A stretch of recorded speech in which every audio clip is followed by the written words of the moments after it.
Today in the bench trial of Henry Dinkins, the man accused of kidnapping and murdering 10-year-old Breasia Terrell. Today in court, a timeline was laid out showing Dinkins' movements on the morning of July 10th, the day Breasia was reported missing.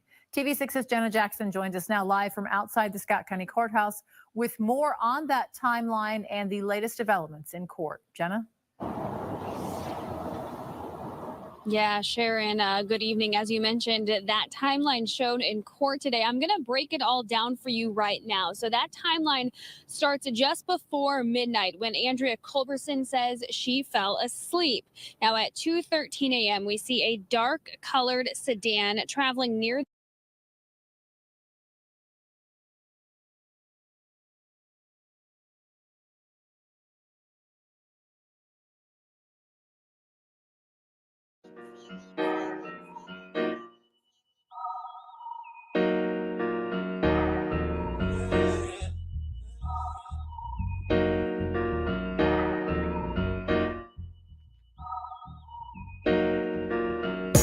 Dear God, please don't let me relapse and return to the evil that men do. Father God, I pray and ask that you help me to have mercy on others the same way I would want you to have mercy on me. Father God, I also ask that you help me to be quick to forgive and slow to get angry. Amen, amen, amen. These young dudes out here don't respect shit until you put the barrel in their ear and let the text spit. I just might catch a case on my next hit, remove their whole face on some special effect shit. So show respect, trick, or I'ma have a flashback. Digging through the dresser like fuck it, where my mask at? The mash back with the banger and damage shit and say fuck everything I learned in anger management. Hop back on some east side damage shit and push a nigga's top back when I let the cannon spit. Start planning shit, premeditation. I'm in love with the streets again, rededication. Casket or cremation when I shoot you down. I was built for the smoke like a hookah lounge. I keep big shit that sound like a bazooka sound, and I shoot quicker than ain't gotta be a hoop around. Dear God, please don't let me relapse and return to the G-Ride with 3 straps. A ski mask with the case, squeezing keys apps, spraying everything from a nigga's brain to his kneecaps. Dear God, please don't let me relapse and return to the G-Ride with 3 straps. A ski mask with the case, squeezing keys apps, spraying everything from a nigga's brain to his kneecaps. Gun on me, it ain't never for show, homie. I'm far from a bully, but I'm never a hoe. Get out of line, my Beretta will blow. Real talk, we can take the beef wherever we go. I bring it to your front door like I'm Uber Eats. I guarantee you listen up when this Ruger speaks. Plus I maneuver through these streets like a ghost, and I'm handy with the heat. I cook a nigga like a roast. On me, homie, this is not a boast. I will still come through, boy, and stop a nigga's post. Play him close, man, Eric will ease it. Quickly off the waistband, man, and Eric will squeeze it. Leave you niggas laid out dead or paraplegic. Niggas playing in these streets while I'm very strategic. I come to your house dressed like the gas man. Shoot you 9 times, leave you stretched by the trash can. Dear God, please don't let me relapse and return to the G-Ride with 3 straps. A ski mask with the case, squeezing keys apps, spraying everything from a nigga's brain to his kneecaps. Dear God, please don't let me relapse and return to the G-Ride with 3 straps. A ski mask with the case, squeezing keys apps, spraying everything from a nigga's brain to his kneecaps. I don't put shit on Facebook, I just holler in person. Put the pistol in your mouth while you're hollering and cursing. All that shit you kept rehearsing and put on your live, got your clap with the big 4-5. You bitch nigga, if you tell me to pull up, I'ma do that. That nigga who was woofing, first nigga that I shoot at. Ski mask on my face, bystanders be like, who that? I ain't with the talking, bitch, boy, I thought you knew that. Leave his brains where my shoe at and bounce like I'm on a trampoline. Leave you laid out, nigga, like you camping on the scene. If you want something sweet, grab a peach or tangerine. Niggas won't smoke, well fuck it, I'ma let them handle steam. AR with the beam, you see the red dot? We tug on this trigger, nigga, it'll make your head pop. Blood pouring down to your shoes, call it Red Sox. Your brains hanging all over your shoulders like some dreadlocks. Expect the gang of dead ops. They ever cross the line? The Lord said in the Bible, oh, revenge is mine. So I'm just trying to find a righteous path between the two. Before I lose control and do the shit I used to do. This being humble shit is new. I'm trying to turn the other cheek, but I ain't never been a bitch, so watch your mouth when you speak. Your mercy's what I seek, so I pray on bended knees. Don't let me get the K with the extended clip and squeeze. Lord, please. Dear God, please don't let me relapse and return to the G-Ride with 3 straps. A ski mask with the case, squeezing keys apps, spraying everything from a nigga's brain to his kneecaps. Dear God, please don't let me relapse and return to the G-Ride with 3 straps. A ski mask with the case, squeezing keys apps, spraying everything from a nigga's brain to his kneecaps.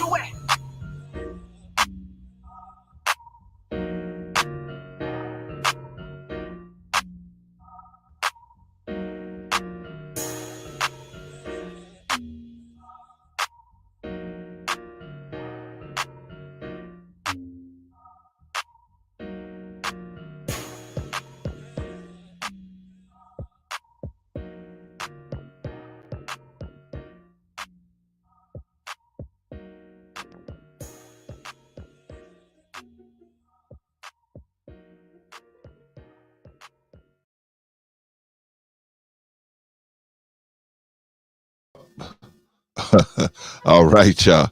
Good Sunday morning to y'all, man. Those of y'all on the West Coast, good morning, good Sunday morning to you.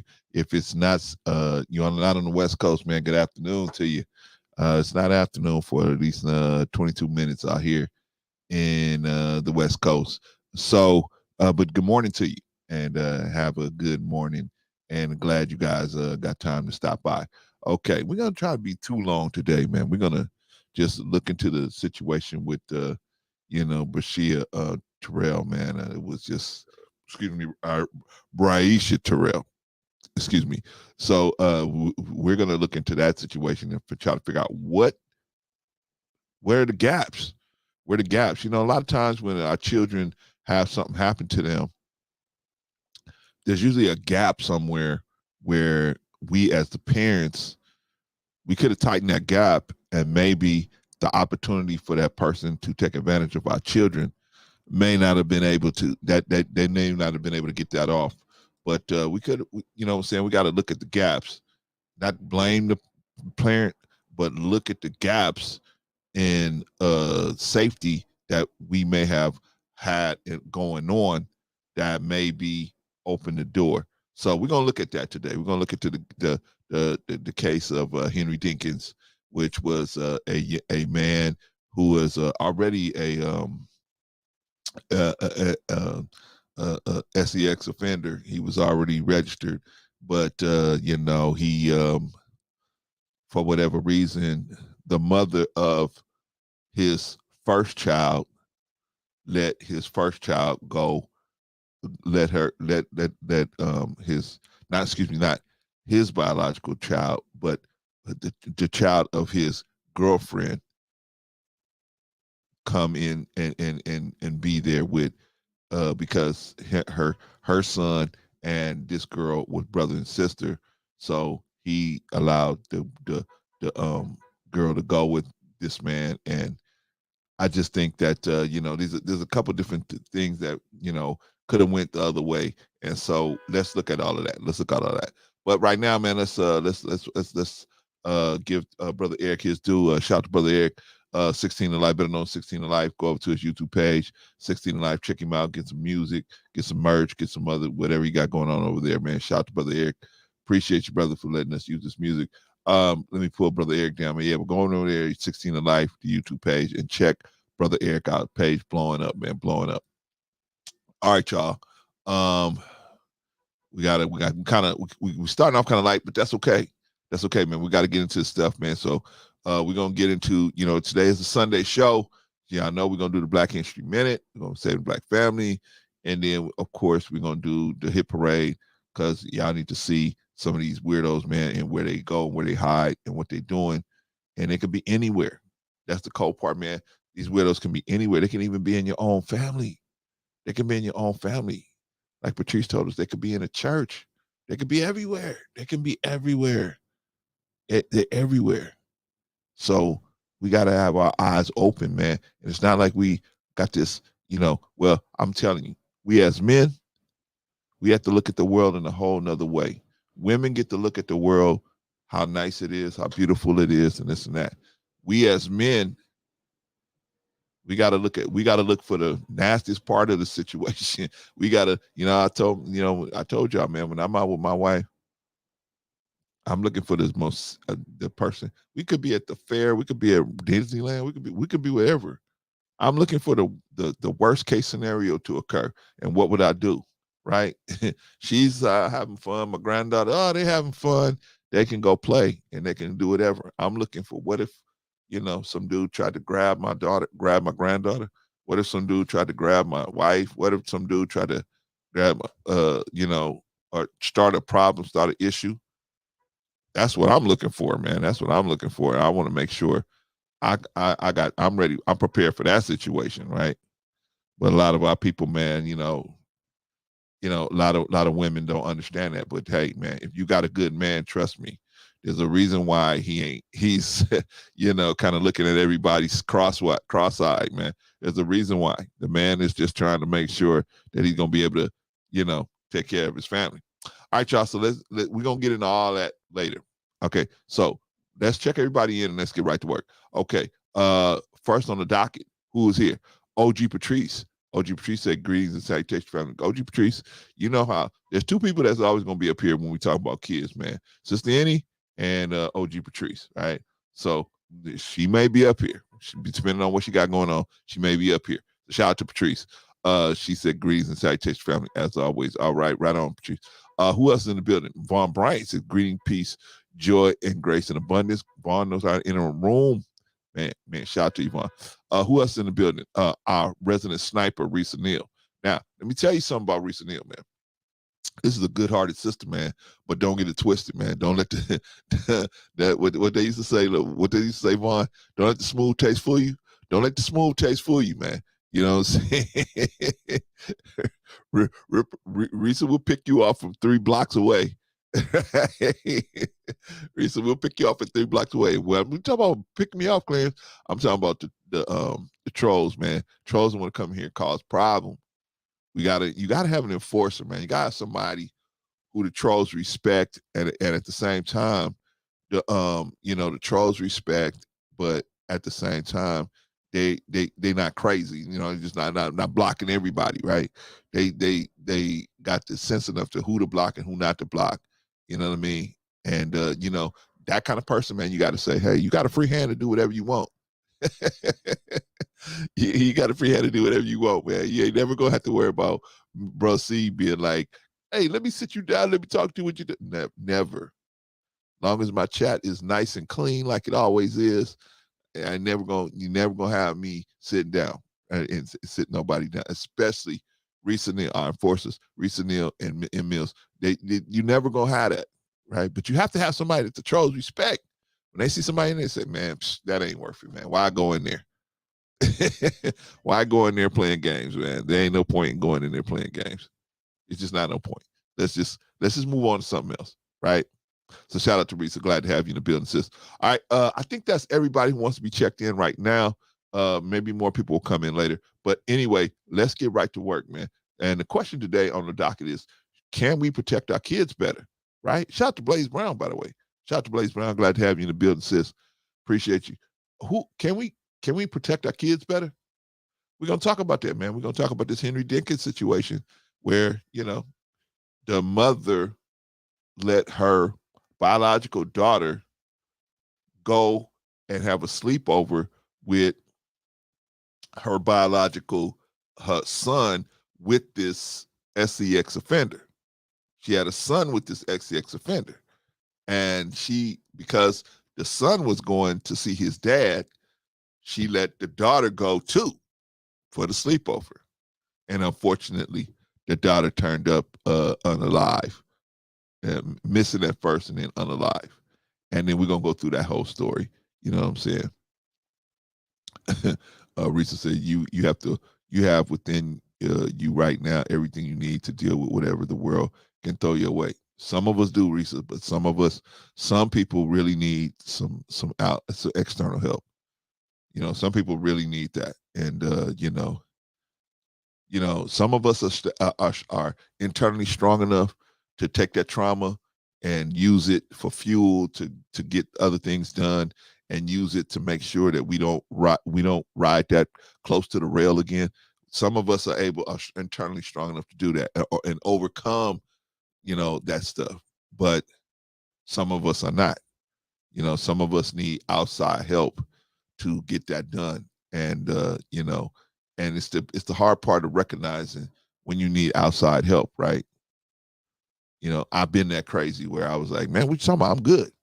People's telling me, man, if you so good, why you in this condition? Why you spinning your wheels if you so good? So sometimes it takes us time to realize how crazy we are at a certain point. Blaze said, we must think before we leave our children and grandchildren with mostly, there you go, Blaze. That is 100% correct in my opinion. Educate our minors about boundaries and allow them to talk to us about anything. That's true. Absolutely. Absolutely. Because I'm sure if the little girl had a little ink, the little girl felt like, man, I don't feel too comfortable, I would never force my child to go nowhere where they felt that they wasn't comfortable going. I would never do it. I'm not gonna force them to do nothing that they ain't comfortable doing, because that's how, we can get caught up not listening to situation, right? I don't know if you guys heard of the lady that's getting a divorce from Jeezy, Jenny Mai. She talked with her mother. She telling the story publicly about how a family member was abusing her, and she comes in and she tells her mother, "I don't want to be with this person no more. I don't want to be around this person no more." And the mother thought that they was just had gotten into it. There's a family member, a male family member that was abusing her. Older family was abusing her, and she didn't want to be around this dude no more. And so the mother was like, instead of listening to what the child was telling her, the mother was saying, "You just tripping. You just, y'all just fighting." And Jeannie Mai was like, "No, you're not fighting. This dude is abusing me." She like, "Oh man, and end up keep on going on because the mother wouldn't listen, because the mother was allowing this person to come and spend time with Jeannie Mai. We gotta shout out to Don Frank, by the way. Glad to have you in the building, sis. We gotta open our eyes, man, to the reality that sometimes we got family members, man. We got family members that ain't rap tight. See, you gotta watch how a person move. You gotta, especially these men, man, you gotta really watch how these men move, man. You know what I'm saying?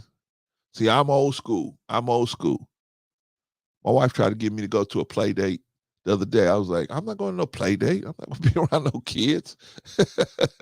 Not that I would do anything to them or nothing like that, but I just ain't going to even put myself in a situation. What do I need to be around a bunch of kids? You know what I'm saying? You know what I'm saying? If I ain't teaching them to fish, or I ain't teaching them how to shoot, or I ain't teaching them martial arts, or I ain't teaching them, how to add and subtract or something like that, what am I doing around these bunch of kids? We talking about little kids. Like, my granddaughter's 5. So, a bunch of these families got together and said, "Hey, let's go on this big play date at this park," right? Somebody's like, "Hey, you gonna come with us?" I'm like, "Are you crazy? I ain't going over there. I ain't going over there. I don't even want to be in the vicinity of somebody else's children, man. I can't, if they do something and I can't discipline them, I don't want to be around them. I don't want to be around no adults that I can't say, "Hey, bro, you out of pocket with this. Sis, you out of pocket on that." I definitely don't want to be around nobody's kids. Hey. Oh, you know what I'm saying? But see, that's old school dudes, man. You see, if you could see that a dude and he'd be like, "Nah, I really want to be around these kids by myself. I ain't really want to be." That's a good thing. Don't think that that's bad. What's wrong with my kids? No, there ain't nothing wrong with your kids. He just don't want to be around your kids or nobody else's kids by himself or in a position where something could occur. I don't want to be around. I don't want to be in that situation. You know what I'm saying? I'll protect a kid, but I don't want to. I ain't gonna volunteer to be around a bunch of kids, man. I'm just not gonna do that, man. I'm not gonna be the class dad. I'm not gonna be. I'm not. Shout out to M Mills. Glad to have you in the building, sis. Glad to have you. That's our other enforcer in the building, man. Shout out to you. Now we got both enforcers in the building, man. All the trolls know better than even think about coming over here, right? Risa said, "I put too much sugar in my lemonade." Oh man, come on, Risa. Come on. Oh, limeade. Now that's good. I need to start drinking more of that limeade, man. That is good, man. You guys ever try limeade? It's good. Good. All right, Don Frank said, "I agree, bro. See, it can't whip their butt. I don't want to watch it." Yeah, I mean, you can't say nothing to him. You can't say nothing to him, Don. What can you do? You just got to endure him, right? Nah, I don't want to do all that. I don't want to do all that. We good. Risa said, "I'll get them backsides." Ask my nephew. Yeah, that's what I said, right? But that's good, Risa. You a female, man. You got, you on a whole nother level than us as men, right? Spiritually wise, right? You guys on a whole nother level, right? But men, man, this world, let me tell y'all, this world is so wicked. This world is so wicked. Anybody could fall. Anybody could fall. Your preacher, your pastor, your mama, your daddy, anybody could fall. So we can't look at nobody and say, oh man, he's just such a, yeah, they bad people, but in a wicked world like this, anybody could fall. Anybody could fall. So you got to keep your eyes open for anybody. Me included. I ain't perfect. I mean, I got my eyes open. I try to keep myself out of positions, out of situations where something could occur. I try. But shit, I'm only a human being, man. Hopefully, if somebody that looked really good that the enemy sent my way to try to get me off this track, I would be strong enough to resist them. And I pray that I would be. But greater men than me have fallen, right? So you got to watch how a man moves. Got to watch what he say, watch how he move. And if his stuff don't add up, we got our administrator in the building. Shout to Sister Annie in the house. Excuse me. Y'all talking about them kids? I'm going to be up here today, at least on the panel, right? I mean, at least on the chat, right? At least on that chat, I will be in the chat. Shout out to Sister Annie. That's my tour sister. Shout out to her. And I want to thank y'all, man. Before I go further, I want to thank everybody who donated their Cash App, man. Ladies Cash App sponsors, man. Von Bryant. Who else? Anderson the Great, my other Taurus brother. Don Frank, the one who even suggested that I put the Cash App out there. And, of course, eBlack TV. Thank you, all of you guys, man, for all your Cash App donations, man. Appreciate it, man. I'm this much closer to getting to the Maserati dealership and getting me that nice, clean Maserati, right?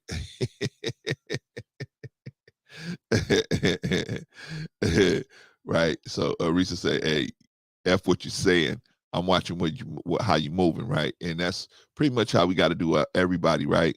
Right. We got to be, getting the benefit of the doubt as they speak. But when they start moving, that's when we got to say, okay, this is what you said. You said this, but you doing this. What's going on here, right? All right, y'all. So let's get moving, man. Let's get moving, man. Let's see what we're gonna do first. I know we're gonna do the hit parade first, man. We're gonna do the hit parade first. All right. So the hit parade is let's see. Let me find the hit parade, y'all. Let's see. Here we go. All right. Let's do this. And let's do this. Let's do this. And let's do this. Old Jack man used to talk like that. Oh yes, let's do this. Let's do this. Let's do this. Let's do this. And here we go. Here we go. All right, y'all. Here we go. Man, let me make it plain for y'all, man. Make it good for y'all. All right. Let's see. Ex-high school band leader. The band. I was in the band. I was in the marching band. Shout out to Mr. Mukagawa, right? Shout out to Mr. Mukagawa. I was in the band. The marching band. Shout out to Mr. Mukagawa. Ex-high school band leader indicted by feds for alleged SCX misconduct with students. Oh man. Oh man. Texarkana, Texas, a federal grand jury indicted a former Texas high school band director Thursday who was arrested last year on allegedly offering to pay a male student for SCX sex. Oh. Brandon Neal Sams, 47, has been charged in the Texarkana Division of the Eastern District of Texas with 2 counts of coercion or enticement of a minor. If convicted of that crime, Sams faces 10 years to life in prison on each count. According to court records, he would also be required to register as an XCX offender. When Sams was arrested last year, allegations concerning one male student were known, but the federal indictment issued Tuesday alleges misconduct with 2 students. One count alleges misconduct beginning in 2018 and continuing through March 2019 with victim 1, while the second count alleges misconduct with victim 2 from March 2022 to September 2022. Ouch. Both counts accuse Sams of coercing minors to engage in sex conduct and alleges his behavior included conduct that meets the definition of the crime of improper relationship between educator and student under Texas law. Sams allegedly gave a male high school student a credit card and a laptop. Okay, y'all. Okay, y'all. Your kid walks in the house. Your kid walks in the house with a new laptop, right? New laptop, new shoes, new clothes. Where they getting all the stuff from? See? Oh, my mama getting it from my friend. My friend let me use it. Okay, let me call your friend. Let me talk to your friend. Let me talk to your friend's mama. Right? We got to get back in there, bro. We got to get back in there, sis. We got to get back in there. We got to find out what the F is going on around here. See, but we too busy with our own social lives, right? We too busy trying to,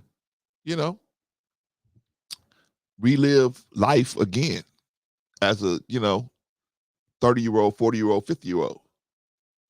And our children are going down the wayside. This man gave a person a laptop. A laptop.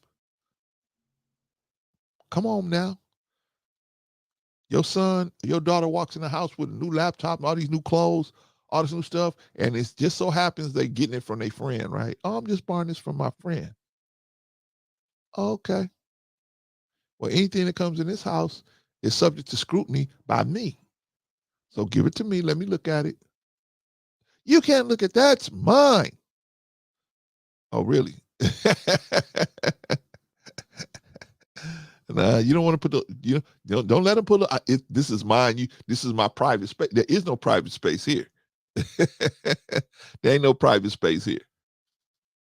I should be you're taking over my, running over my rights. You ain't got no rights. All you got is privileges. You ain't got no rights up in here. If you think the state will do a better job, go live with the state. But in this house, everything is under my scrutiny. Everything. All right, y'all. Let's see. The boy's parents reported the suspicion that Sam was grooming. They was on it. They're grooming their son to school administrators on September 26, 2022, prompting a call to police. The parents provided an officer with a debit card. Yikes. And a credit card. Yikes. Which Sam allegedly gave the boy to use and showed text messages on the boy's phone, allegedly sent by Sam using WhatsApp, in which he speaks of K for pay.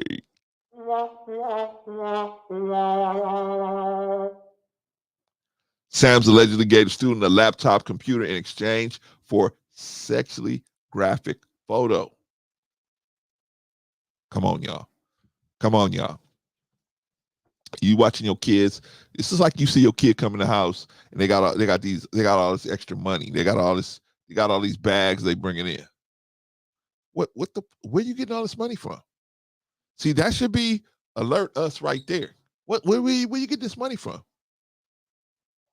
Oh, you can't dig through their stuff, Clarence, because that's you violating their rights to privacy. They ain't got no rights to privacy. They ain't got no rights to privacy. Not in your house. If they want to move somewhere where they get rights to privacy, they want to do that. They emancipate yourself. Pay me some rent.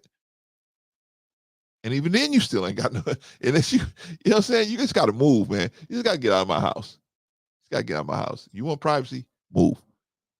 But if you living here, come on now. Come on, dog. There ain't no privacy.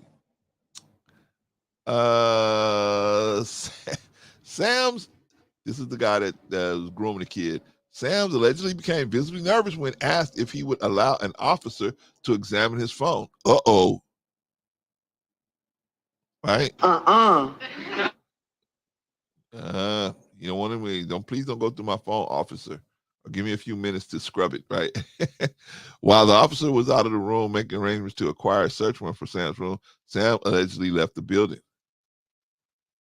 When the officer approached Sam's in the parking lot and told him he was not free to leave, Sams allegedly fled. The Texarkana Police Department and the Texarkana, Texas Police Department assisted Texarkana Independent School District police in locating Sams at his residence in 1300 block of Hudson Place, where he was arrested on felony evading arrest. Before he was arrested for felony evading arrest, Sams allegedly told Texarkana's side detectives that he had thrown his phone out of the passenger side window of his car traveling on Interstate 30. Officers went with the K-9 unit, searched the area, but were unable to find the phone. TAPD officers acquired a warrant for Sam's home, but weren't able to locate the device there either. Sams has been charged with improper relationship with an educated student, evading arrest, tampering with advice in Bowie County. His bond set for $70,000 on those charges. The government is seeking Sam's forfeiture of a blue Apple iWatch, a black iPhone, and Apple TV, a Sony PlayStation, and a Dell computer tower, according to the indictment. Sams is currently in federal custody. He waived detention hearing in October 2022 at his initial appearance before U.S. Magistrate Judge James Boone Baxter in Texarkana's downtown federal building. A date for Sams to appear for arraignment on the federal indictment hasn't been set yet. Oh boy, yeah, this dude is in a hot water, as it should be, right? But this is what's the point of this, y'all? What's the point? The point is that these dudes is everywhere. They everywhere. They gonna be everywhere. Every time you turn around, they're gonna be somewhere. This dude was a band leader. I was in the band. I spent 3 years in the in the marching band. We had a lot of fun, man. We had a lot of fun. But our teacher, as far as I know, he wasn't messing with nobody. You know, shout out to Mr. Mukagawa. He wasn't messing with nobody, man. He was just old school, he had some questionable, you know what I'm saying? He was a little questionable, but I mean, as far as messing with the students, I never saw that. Never heard of it.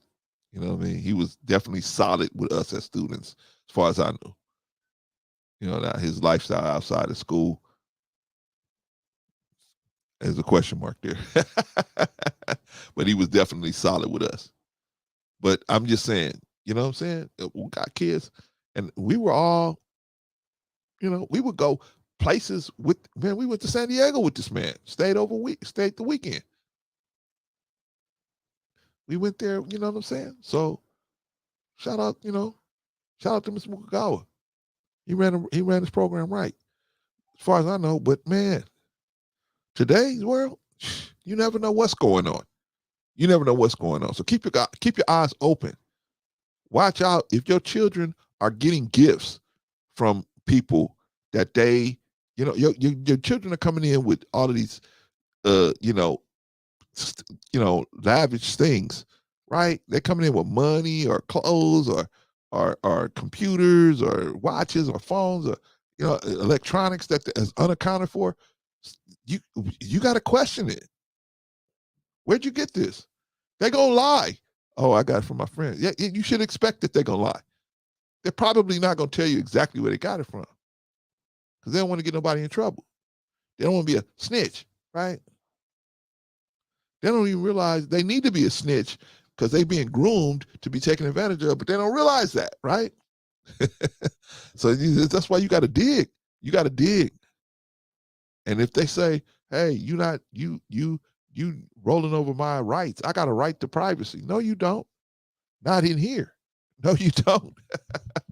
That's the problem, man. We try to be their friend and we try to be their friend and shit, and we want to be cool with them. Nah. I ain't cool with you until I see that you got him. You moving in the right direction. Right? I ain't cool with you, but I definitely ain't gonna be that cool where if you bring something in my house questionable, I ain't gonna ask no questions. No. I ain't never gonna be that cool. Right? My son came in the house came to my house, right? Yesterday, yesterday or day before yesterday, came to the house, came in my house, walking across the street from his house to my house, right? He lives across the street from me, in an apartment across the street from me, right? So he walked over to, to see about his daughter, whatever. And so I wasn't home. My wife was home, but he had a little something extra in his cup, right? He had a little alcohol in there, right? And we don't drink alcohol, but my wife smelled it and said, "Hey, man, you better get that out of here because you know how your father's, you know how your dad is. I don't even want him to walk in here and smell that." So my son got mad and said, "Nah, you can't tell me. I'm a grown man. You can tell me what to do." My wife said, "Listen, I'm telling you, you need to leave." First I was telling you put the cup outside, but now I'm telling you to leave. You need to leave. So when I got home, man, my wife was telling me about it, and so then my son came back to plead his case. "I don't think that was right. I'm a grown man. I should be able to drink." I said, "Man, you can drink all you want. You just can't do it here." That's like if I went in your house and you didn't smoke, and I went in there and I start smoking in your house. Of course you're gonna tell me, "Hey man, you can smoke if you want to, you just can't smoke up in here." But my son finally got it after I talked to him for a while. But what's the point? Hey man, you gotta watch everybody. You gotta watch what these kids bringing in your house. Some of them hiding dope in your house. They hiding evidence of a crime in your house. I mean, you gotta watch what they do when they come in your house, man. Especially they got questionable. The way they move is questionable, right? All right, man. But that's the hit parade, man. That's what I want y'all to tell y'all, man. Hey, watch these dudes. Watch who you putting your children around. We're gonna get to that when we get to the Henry Dinkins thing. We're gonna get to that. But watch who you get. Okay, so now we got to move forward, man. We got to talk about the black family. Get the black family together, man. Let's see. I think we got another one from Neely Jr. Man. Let me see. Here we go. I think this is about affirmative action. I'm not sure. Oh, he said get it in writing. Get it in writing. Let's see what he's talking about. Get in writing. I'm helping young black brothers to stay in school or to do it. Then I'm classed as what a black racist or Okay, well, on a day-to-day level on a job, you take the accusation, see, because if you're called, you told me one thing right now. You will call a name, a black racist.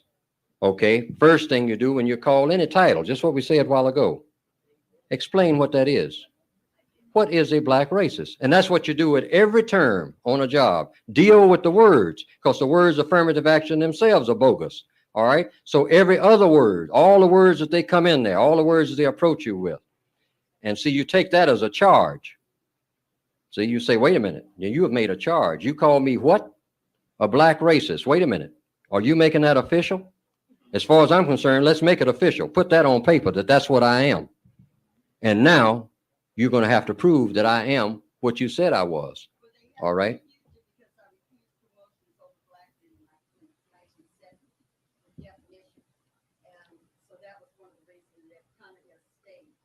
Well, but somebody said that verbally, didn't he? Well, see, but I'm saying the way to get it, and I've told people this in these job situations, of course, they don't want to do it, but tell them put it in writing and put somebody's signature on it. Now, you made a charge against me that I am a black racist. Mr. Arnold, I want you to put that in writing. There are witnesses here. Put the names of the witnesses. You made a charge now. That's a criminal charge, okay? Because you're going to say that you are not. But they are going to have to prove it, but try to get them to put it in writing. Now, that will tie them up somewhat. Now, it won't stop what's going down, because what's going down is the whole weight of the white supremacist system. And we are all in trouble, really. Everybody who's got a job now. Some of us like me, who I happen to slip out from under it more or less for a short period of time because I'm on pension now, but really they have written black people off because they said we went to sleep after the 1960s. And so little by little, they took a survey because they watch us all the time. And they say, hey, they're just doing their thing. So while they're doing it, we're just going to suddenly pull the rug out from under everything that's going on and just see what they'll do. See, they saw that, after the wake-up call of the Rodney King riots and a few other sporadic things, they say they took an assessment, the white supremacists, and they say, we can handle that. Say, for one thing, in a lot of these places, there's nobody but Koreans and Vietnamese. And so when the black people get mad at us, they're going to burn them out. And they're expendable anyway. That's why we put them there. All right? Really. That's why, we a lot of us are still mad at the Koreans and all like that. They were put there for you to burn them out. That's why they didn't let you have the stores when they moved away from them. They boarded them up and then say, we're going to get some people from overseas and put them in there. Now they're doing the same thing on the jobs and everything else. Keep the black people fighting among themselves, and they say, we are home free. And they pass by you every day smiling. And the little wake-up call that they got, from black people rioting, they say they will only riot so far. Like the lady said on TV, I saw her. She was watering her lawn and watching the smoke from South Central. And she says, oh, they're burning up their own neighborhood. I said, I don't care what they do. They can kill each other. They can burn each other out. See, I don't care what they do. See, in other words, the word is out. Black people are only going so far. They're not going to hurt us. They ain't got the nerve. They don't even know where we are. They pass us on the street and don't even notice us. They are programmed to harm each other. And that's not only on the street, but on the jobs and everything else. And the young black people are just out here with 9mm looking for each other to kill. We got it made. These people are solidly niggers. All right. How do you destroy white supremacy? By meetings like this and understanding what they are doing. Okay, codification. And you do it with words, because that's how they put it together. But see, like I said, I'll go back to what the lady said a while ago. She's handing me affirmative action. I went around screaming at every meeting. I said, affirmative action doesn't have a definition. It's like racial integration. It's like civil rights. You cannot deal with words that don't have definitions, because later on, they will tell you that they don't have definitions. All right? And you won't be able to prove that it does, because you didn't start off with one. And see, if you don't get the word straight, you are doomed right from the beginning, because they can cut off what you're doing and do it legally. Okay? You got no legal voice at all. All right, y'all. That was the great Neely Fuller Jr. Shout out to Neely Fuller Jr., man. Yeah, he was talking about, you got to get everything straight up front. That's what I try to do, man. It's just, we try to get everything straight up front, man. So it ain't nothing comes up later and you can't do this. You know what I'm saying? When I came in this morning to open up the building, right? As I was opening up the building, I could see one of the bar locks wasn't put on right? So whoever closed up the shop yesterday didn't close it up good, right? Didn't close it up the way they're supposed to. Guess what? First thing I did was take pictures of everything, right? Timestamps on there, everything, right? I said, let me just take pictures. That way, if they try to pull my name into some bull, you can't put my name in the bull. I already took pictures. I said, here it is right here. I saw it when I came in. Now I'm going to talk to who I think it was and tell them, hey, man, you need to, but if something come up, I got pictures. I got documentation, right? Ay. Shout out to Sister Sophia. Glad to have you in the building, beloved. Good to see you as always, man. Who else is in the building? I think that's everybody else that's in the building, man. But shout out to everybody who is in the bushes. Shout out to everybody. All right, we got a couple more things to get to, y'all, and then we're gonna get right to work. Let's see. No, we got one more thing. Just a Black History Minute. All right, let's do the Black History Minute. Let's do this, and let's do the Black History Minute, and then we off to the races, y'all. We off to the races. All right. Let's see. Let me make sure this is going good. Okay. Black History Minute. It is brought to you by blackhistory.today. Go over there and check them out, man. They got a lot of good Black history information. Shout out to them. Today is September 24th, and we talking about Congresswoman Cardis Collins.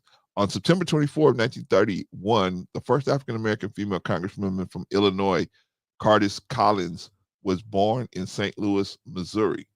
Collins was elected in a special election on June 5th, 1973, to replace her husband, Congressman George Collins, who died in a plane crash aboard United Airlines Flight 553 on December 8th, 1972. She served 12 consecutive congressional terms from 1973 to 1997. Holy smokes. While representing the 7th District of Illinois, Collins in 1979 was elected president of the Congressional Black Caucus. She provided leadership in Congress as a chair and member of several committees. She became the first African American to serve as a Democratic whip at large. Collins is remembered as a champion for the rights of African Americans, women, and the poor. She died on February 2013 in Arlington, Virginia, at the age of 81. Okay, so that is Congressman Cardis Collins. I guess Vaughn and Patrice should know her. She's from Illinois, but yeah, she was the first congresswoman, and she succeeded her husband. Shout out, man. Shout out. Okay, y'all, that's your Black History Minute, but don't take my word for it. Dig that. Go check it out for yourself. For yourself. For yourself. All right, y'all. We're going to go back to the timeline with Henry Dinkins, man. Who is Henry Dinkins? Who is Henry Dinkins?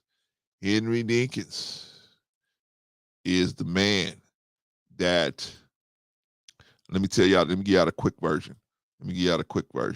So the quick version is that Henry Dinkins was this registered SEX offender, and he's living in this RV, right? Him and his girlfriend. He had a girlfriend, and he was living in this RV, and in this RV, he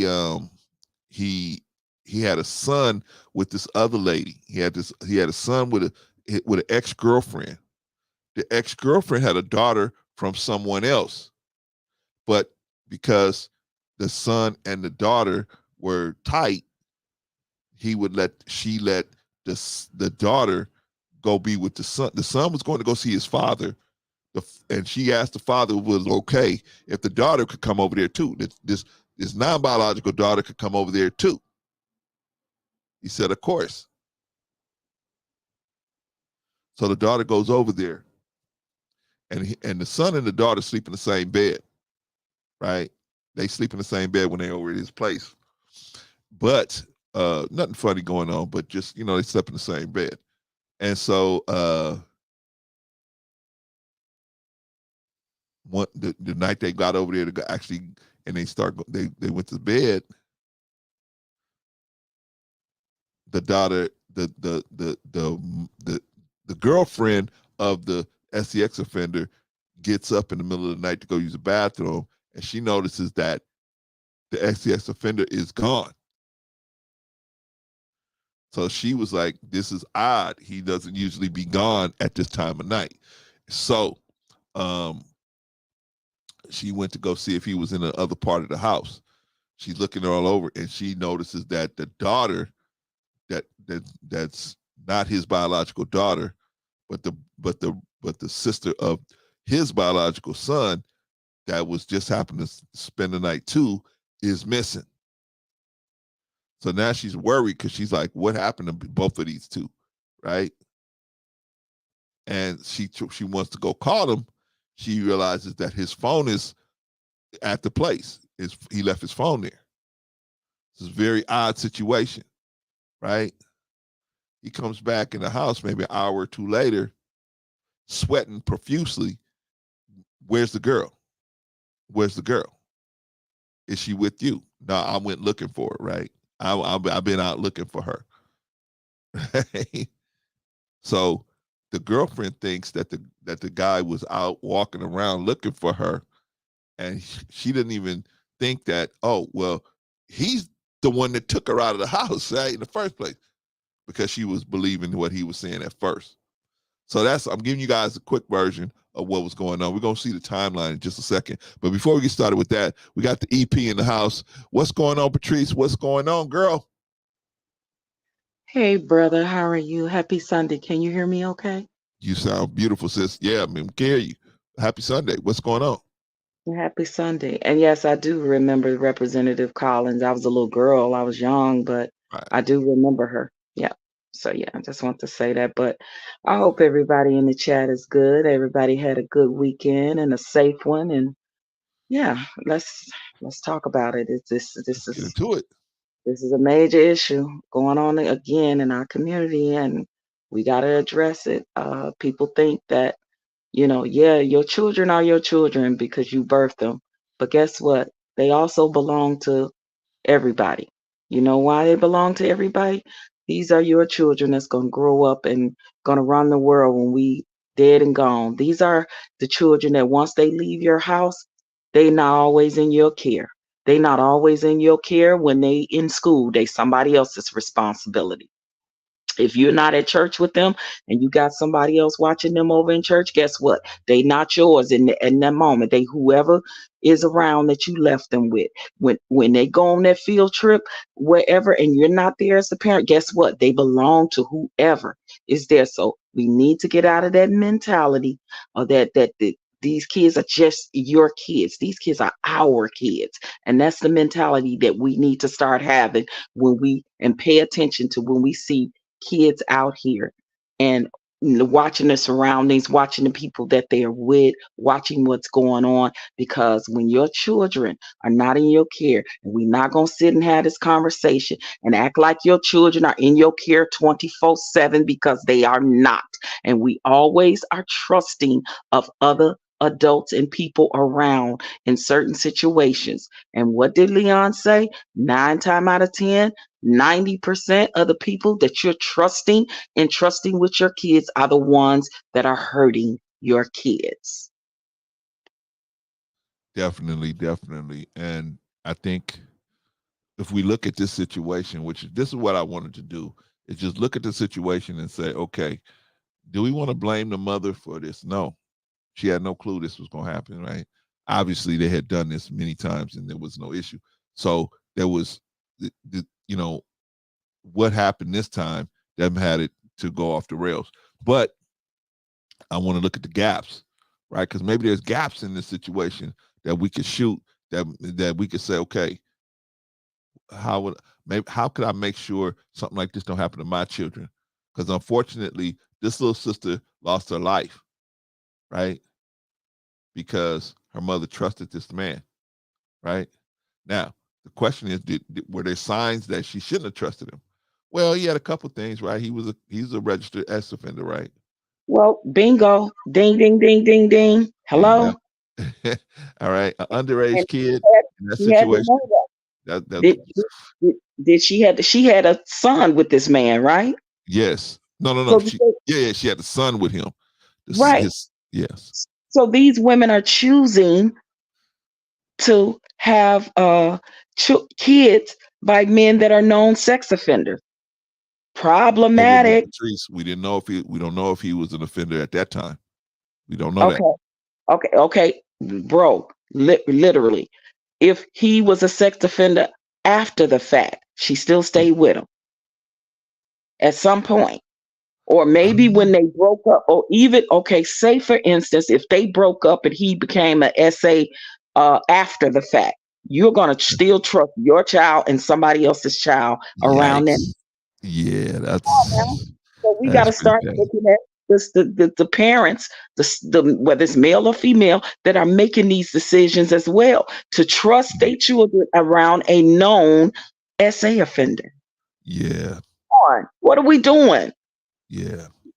These women are either not doing their due diligence, when they, having these boyfriends and marrying these men and these stepfathers, they're not doing their due diligence in that, or either they are still being with them knowing that they are known as SA offenders. Uh, And if you're not with the man no more and he committed this type of crime after you had a child with him, you're still going to continue to let your child and other children be around this man. So at what point are we going to really step up and take responsibility for our actions and poor choices in allowing this shit to happen? I agree. I agree. I think we got to look at it and say, hey, what could have been done to be safer. So that's number one. He was a SCX offender, and that was known. I think everybody knew it in the situation. So why did the mother let her daughter go with over there? I don't know. I Right. can't figure out why she would do that. And that was allegedly the first time that the young lady went over to his house to Oh, spend okay. a night with her Yeah, brother. shout out to Blaze. So, Okay. Yeah. right. But the mother, she had to know whether she was with that man or not. At some point, she knew he was a SA offender. Listen, when these men go to jail, just like we know the family members in our family that go to jail, we usually end up knowing what the charges were. We know what they went to Yeah. jail for Yeah. because people on the phone calling each other. So and so went to jail for whatever. So and so in jail for whatever. Listen, we know. Okay. And if we don't know, we can easily find out. It's public record. Yeah. Yeah, definitely. Definitely. We are slacking off. What are we doing? But see, that's the thing, what made her feel so comfortable enough to send the daughter over there? That I just don't get that one. I don't get that one. Maybe it was because the girlfriend was there and she felt that the girlfriend was on top Listen, of things. let me tell you something. Let me ever find out my son's father, who's a grown man, got charged with an SA, and we ain't been together since my son was small. And he's grown now. But let me find out something like that about him. My grandkids ain't coming around him. Are you crazy? I agree. Yeah.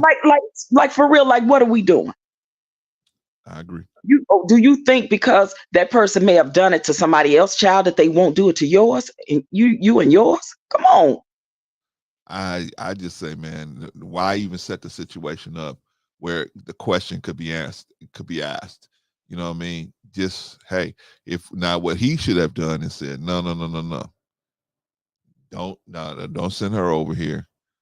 This is my son. I'll deal with my son, but don't send nobody else's kids over here. Don't do that. That in my opinion, as a man, that's what I think he should have done. Or My child ain't going around them. Now that's one situation where my child not going around the parent that's doing that. I'm sorry. Say it what you want, call it what you want. If you are SA offender, I will believe that you will SA your own child. I'm sorry, because they do it every day. Yeah. Let's be real. People are Yeah. SAing their own children. Yeah, they are. Men and women. Yeah. Get a record like that and be my son's father, okay? You ain't coming around my child or my grandchildren and no children in my family. How about that? Right. But I mean, I think most of them recognize that, and they wouldn't even put themselves in that position. I think it's the ones that are just off the hook, that just can't stop, can't walk away from it, and they just so into it, and they just can't stop. It just got them by the neck, right? What this man should have done is said, hey, look, if that baby's coming here, then I'm gonna leave. I'm gonna be gone for a couple of days. Well, the whole point was you to spend time with your son. Then let me just spend time with my son. Don't send no extra kid over here. That's what they should have said. But of course, he had the girlfriend fooled, obviously, because why would she have accepted that? If she I'm sure if she even thought that this man would have done something to that baby, she wouldn't have said, "No, don't bring him over here." If there's even a chance. If he was convicted long time ago and whether they together or not, she knew he was convicted and capable of doing that to an underage child. Yeah, but That's major red flag.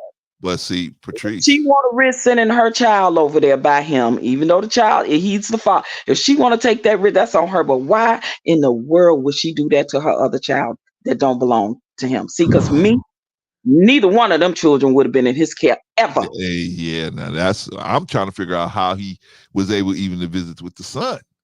I don't even understand that one. But If I ain't in the room watching everything with him while he visiting his own child, he ain't taking my child nowhere. right, Once you are a SA offender, that's a wrap for you with me, buddy. yeah, Will yeah, never be alone around children. When yeah. if I got to say something about it, not on my watch, not on my watch. And do So we know what are what he we? was convicted of? Do we know what he's convicted of? Anybody out there in the chat? You got one of you guys know what he's convicted of? What his conviction was? I don't know. Uh, Any say he was convicted in 1990, and I'm wondering, is it for an SA? That's what I'm saying. I'm Or sure it was for something like that. If if he had it's to, a SA, if it's a grape, or it's a molestation. Those three things, we about to find out right never, now. About to never, find out right ever. now. All right, here's Sister Annie right here. We about to find out what's going on right now. Sister Annie, what's going on with you? Excuse me. Hey y'all. Excuse me. I'm coming up there. What's Hey, going on, sis? Do you know what he Oh, was actually convicted of, Sister Annie? You know what he was actually convicted of. so and I want to make sure that I say it's coming from court TV, okay? Okay. But it was that he was convicted of third-degree sexual abuse of a girl under the age of 13. Wow. oh, Wow. see. Wow. Mm-mm. Wow. Mm-mm. Wow. No Now, let way. me ask y'all this. When when people date, do you think people typically like check the DOCs, the Department of Corrections, on the people that they're dating? I would say no. No, absolutely not. Yeah, We need I to would start definitely say encouraging that. I'm telling you. I haven't always done it. It is something that is definitely done now because you don't know. You don't know. And like you said, OG Patrice, messing with a child, I wouldn't even want to be messing with you. Why would I want to lay with somebody that is molesting a child? Or have molested, whether it's past, present, future, like period. Period. Yeah. okay, y'all realize that his conviction was 32 years ago, right? Mm-hmm. That's a long time. And some men are able to find somebody. I don't want to say they desperate, but they find somebody who is open to giving them a second chance, if they show any type of ability to help out with the rent or help out with some type of issue in the house. So I think that's another unfortunate situation where people are in a situation where they because I don't understand how guys like this get girlfriends, but Oh, they bro, obviously you're right. Listen, I know women that have done it. I know women that are still doing it right now. Okay, that are because of they looking at the fact that yeah, it happened years ago or whatever, and he had this record for this. But again, these women are that desperate. These women are. Listen, I know. Listen, oh my God, like I know this lady, right? That's dating this guy, and it hasn't. I'll just say this: it hasn't been proven, but his daughter.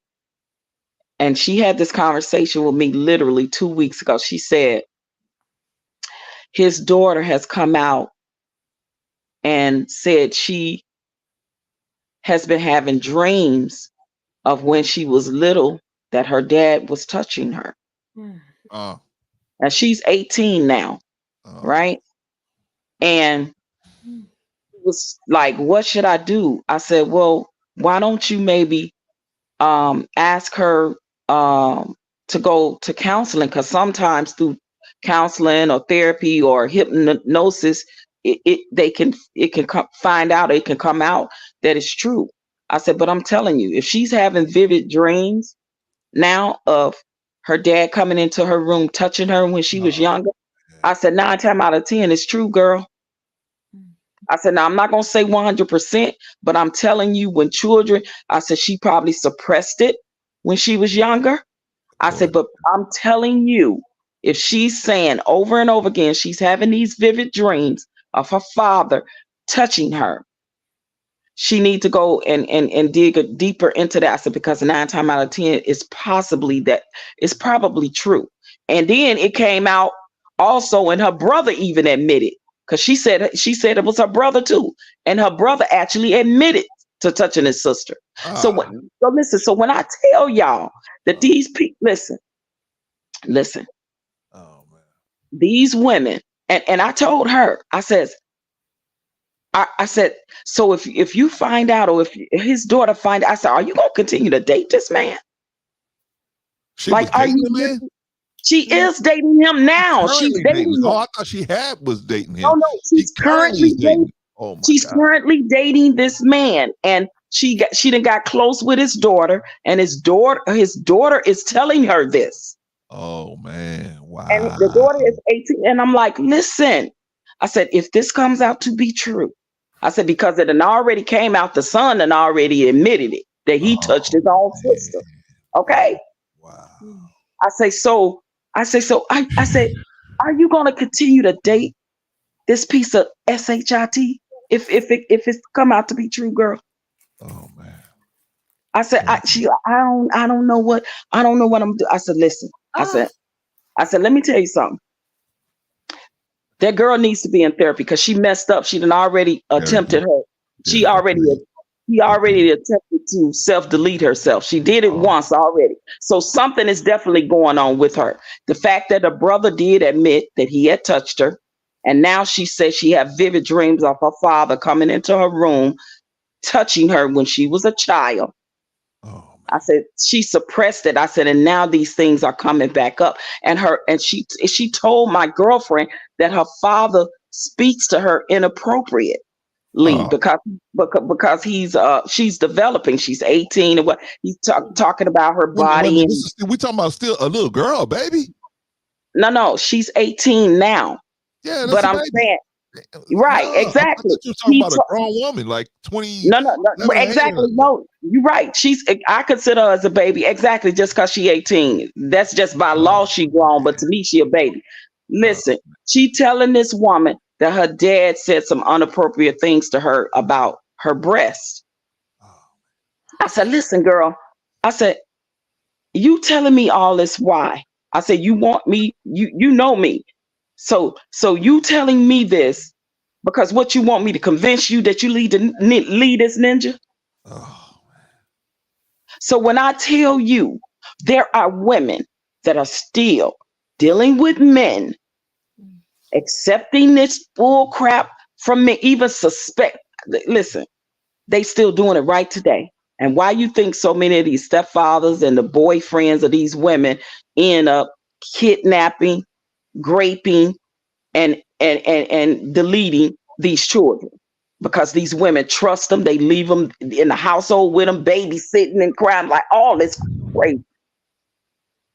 And then you allow your child to go with a known SA offender. I don't give a crap if it was 100 years ago. You are never on my watch going to be alone with children.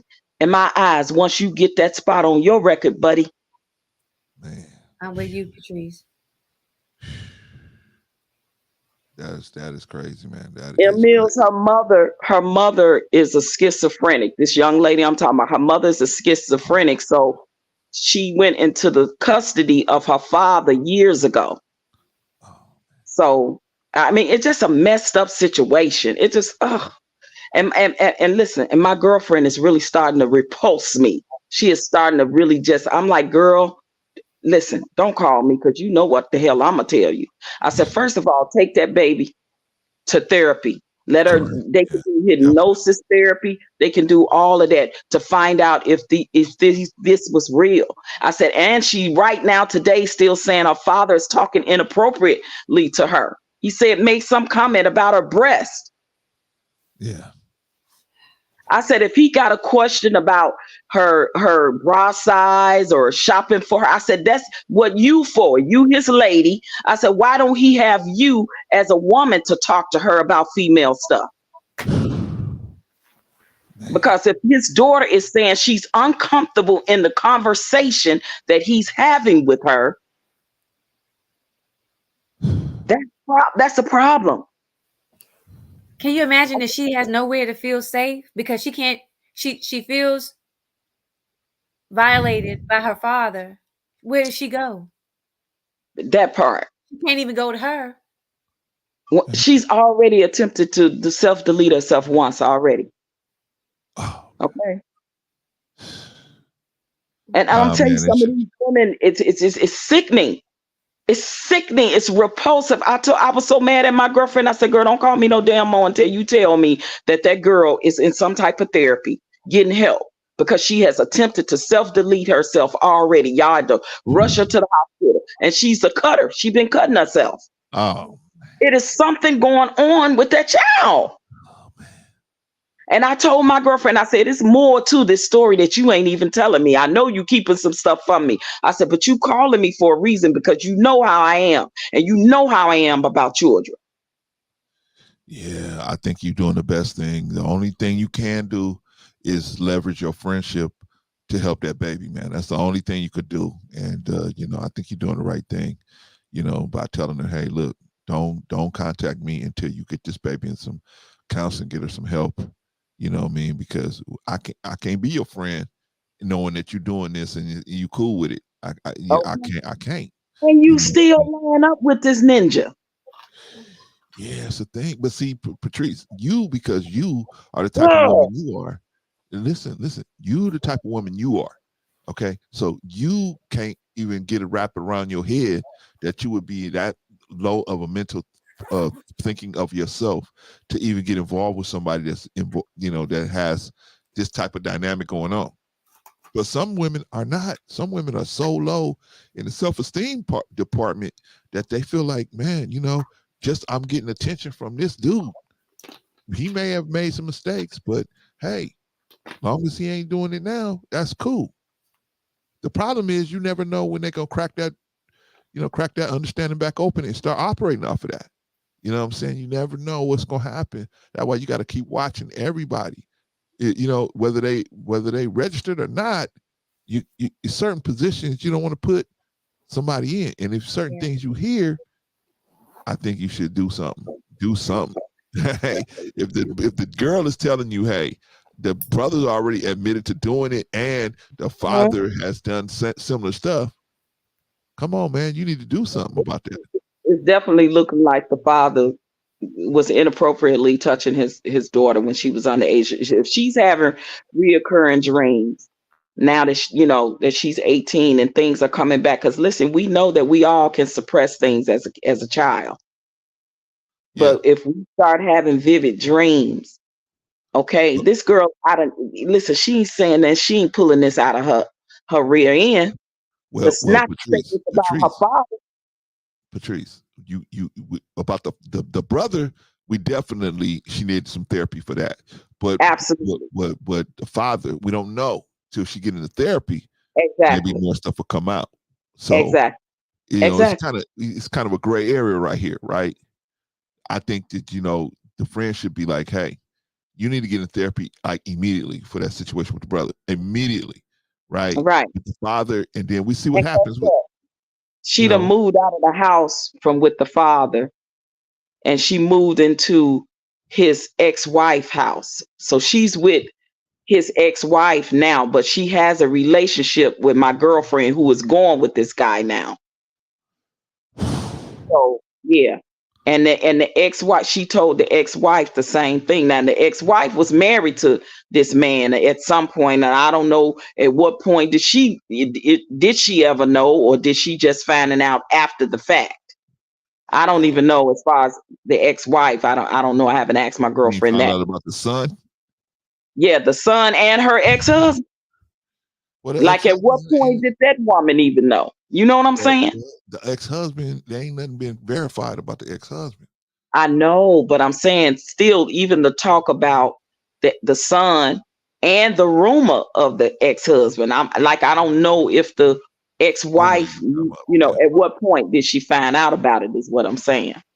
It's And just then it's a mess. if she knows, has she asked, just discuss this, the father, does he know about the fact that the brother did it? Because then if he knows about the brother doing it, what is he doing for that part? For that. Don't sound Exactly. like it.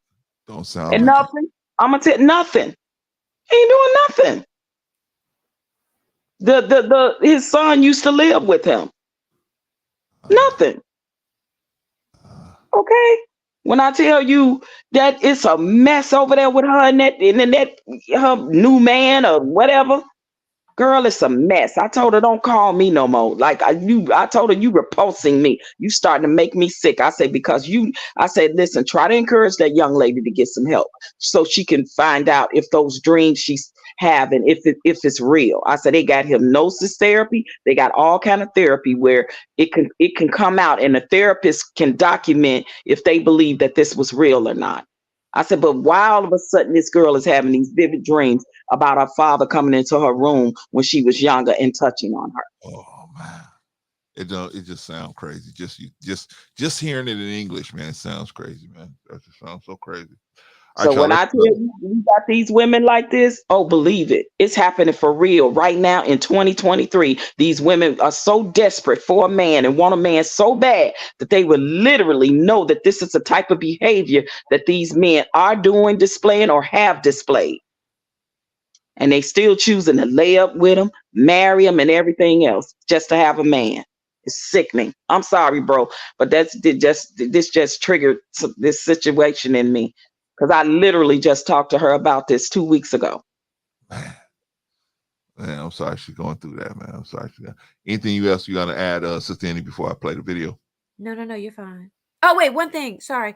Just that particular day, if I'm not mistaken, they were with the grandmother, the mother's mother, and when he came to pick up his son, I think that Breasia wanted to go, but the grandmother said no, and she went anyway. I think that's what they were saying. Yeah, I think the mother was at work because then when he called that morning asking where she was like, "What do you mean? Where is she? She's supposed to be with you." So, but I just wanted to mention that part. So the mother of the girl did not ever give permission for her to go. Right. Okay, that makes more sense. That makes a lot more sense. She was at work and her mother was watching both of them. Okay. Yeah. And the grandmother did not give permission, but she snuck out anyway. Right. That's what it appears to be the situation. Okay, now that makes a lot more sense. That makes a lot more sense in the situation because now everything after what Patrice said, if they knew already the situation with the father, right? So they obviously said, "Oh no, you're not going over there." And the girl not knowing the situation thought, "What's the big deal? What's the problem? I'll just go. There's don't be no problem. I'll work it out when I come back." Right? But unfortunately, she never came back. All right, we're gonna go over the timeline, okay? And we're gonna try to find the gaps and see what could be fixed in this timeline between the time where the baby was given, the baby decided to go with him, and then Clients, let me just say something right quick because I watched this on Crime Watch Daily, and that's not the story that I heard that how it happened. But go ahead. No. Go say what you hearing. No. First we can see. No, because that may. I mean, first and foremost, this guy. I don't even want to call him a man. He did what he did, and you don't know how long he's been like desiring that before that time. Exactly. So if it's the mother, and like I said, from just the parts that I was listening to, that's what I heard. But if you've heard something differently, I just thought that was what I was hearing from the testimonies. But okay, yeah, because or maybe I'm I didn't hear all of it, but like I watched on Crime Watch Daily, and I think they had the little boy on the stand. I know he wanted his sister Yeah, he to was go. on the stand. Yeah. Right. He wanted his sister to go. And it was something about somebody, an adult was there, and they did ask permission, and the adult, and I thought it was the mother of the boy. I don't know, maybe it was the grandmother, but anyway, a female adult actually allowed the little girl to go and spend the night to be with her brother because the brother wanted her to go. So that's the story I heard. But go ahead. Mhm. All right, so we're gonna look at the timeline and we see. I don't know if they're gonna break all that down on this timeline, but we'll see exactly the events that happen and maybe where some gaps are that we can maybe close. All right, so this is the story of Breasia Terrell, who was found unalive and at the hand, and her brother's father was charged in her unalivement. Okay, so this is the timeline. Good evening. As you mentioned, that timeline shown in court today. I'm going to break it all down for you right now. So that timeline starts just before midnight when Andrea Culberson says she fell asleep.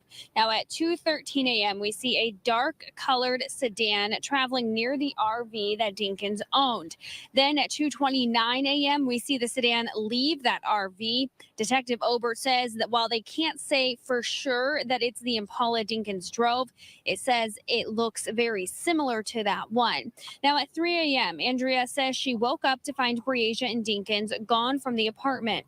Then at 3:30 a.m., Andrea says Dinkins returned to the apartment, grabbed something from his closet, and left. Now, of note, this is the same time she saw Breasia standing next to the Impala. Between 3:33 and 3:30.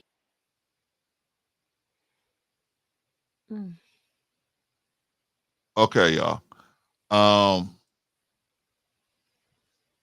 How old was this baby? I think it was 10 or 11. I want to say 11, but I'm gonna make sure just so we can make sure we have Okay. correct information. But go ahead. Okay, you see an 11-year-old outside at 3 o'clock in the morning. What are you thinking? Are you thinking like, oh, she's okay, she's out there? She's 10. She's 10. Mhm. What are you thinking when you see the baby outside at 3:30 in the morning? I mean, what are you thinking? Are you thinking, oh, it's okay, I can go back to sleep because she's out there with him? Or are you thinking, hey, what are you doing outside? Get back in here and get in the bed. I mean, see, this is what I'm saying. These are gaps that I don't know what the girlfriend was thinking. Did she say, okay, go ahead and, whatever you were doing? How did he, if at this point she saw the baby outside and Mr. Dinkins came inside and got whatever he was getting to do whatever he was going to do, and she Wait a minute. So are you saying at some point somebody saw the little girl with him at during the wee hours of the morning? You just heard it, Patrice, but they said that the girlfriend who was frantically looking for both of them in the house, he showed up at the house, and the girl was outside while he came inside to get something. He goes back out to the car, and they left. What? So the girl was alive at the time that the lady was looking for. So the lady, wait, hold on. That's what I thought I heard. Let's play it again. Let me play it again. Let me play it again. You got to slow this down. She saw Breasia standing next to his closet and left. Now, of note, this is the same time she saw Breasia standing next to the Impala. Okay, let me play it one more time. Impala Dinkins drove, it says it looks very similar to that one. Now at 3 a.m., Andrea says she woke up to find Breasia and Dinkins gone from the apartment. Then at 3:30 a.m., Andrea says Dinkins returned to the apartment, grabbed something from his closet, and left. Now, of note, this is the same time she saw Breasia standing next to the Impala. Between 3. Okay, did you hear that? Yes. Oh my God. So So I'm so trying to he figure out came that. back at some point. Let me get this Yes. right.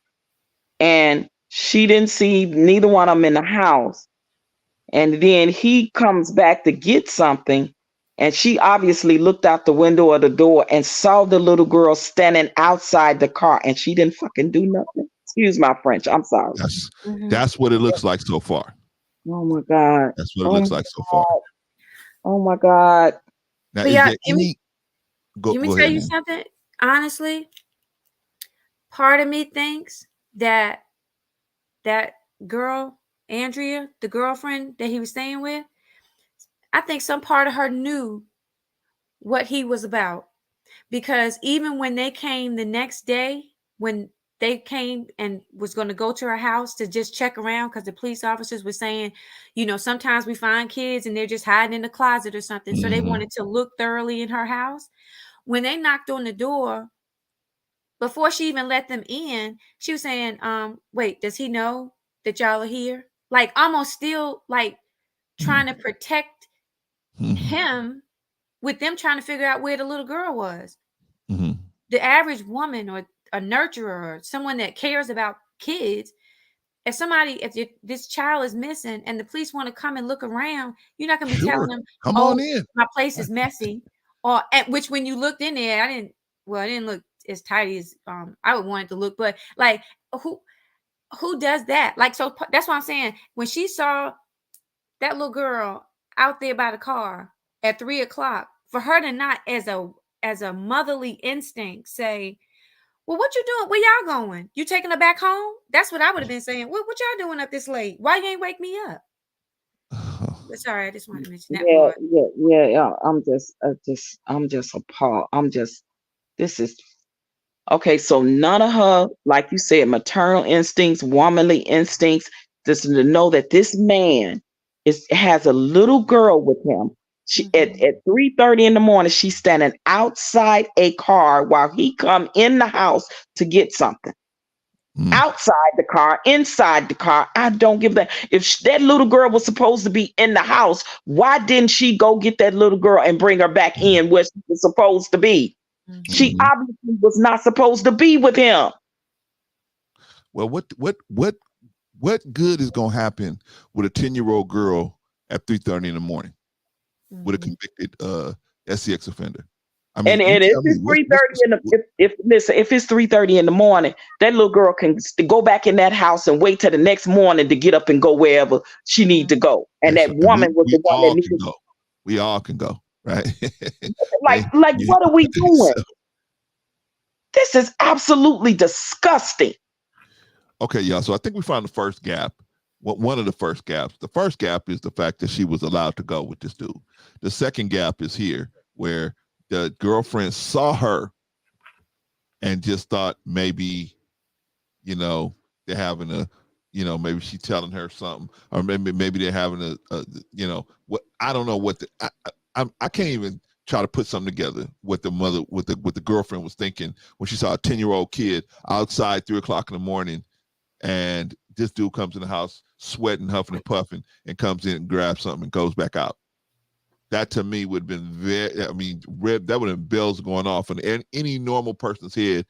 Bells would have been going off, right? And then on top of that, you being an SCX offender, I think the average person would have said, hey, bro, your background. You probably don't want to be in a certain situation, but he had already probably assaulted the girl, and he had to put her down, right? That's what I'm thinking, because if she said he came back in the house and he's sweating profusely, he up to something, or he done something already. Come on. He probably tried his best to try to do whatever he tried to do. And now he trying to cover it up because he know this girl is old enough to talk and tell somebody. And that's what happened. And I don't know why he thought, hey, He could at least prevented the girl getting unalive. She could, if he had already essayed the girl, she could at least save the girl's life if she'd have just done something. Yeah. God damn it. Yeah. But see, that's the thing, Patrice. Some of these people, like you say, you talk about the desperation of some of these people, they don't realize when they're in these crazy situations, this is a crazy situation. How could you not realize that a 10-year-old girl not being in her bed at 3:30 in the morning, that is not a normal situation. That's not normal. So you obviously have to say, hey, bro, I don't know what you're doing out there, but the baby coming back in the house. That part. We were talking. No. I don't know what you're going to do, but this baby's coming back in the house. Now, Or either I'm getting in that car with him. Yeah, either I'm getting in the car with him, or as another adult, I'm not letting that child be in that car by herself with that man at no 3-something in the morning. Police. I would have just leveraged his background to get, hey, bro, I'm gonna have to call the police. If you take that baby up out of here, I'm gonna have to call the police, man. What? Yeah. She probably was scared of him. Yeah, I believe that because he's a big dude. So I believe that's probably has something to do with her fear of him. And then she probably looked at him as, because she hadn't heard, or I don't know if she hadn't heard, let me have speculation.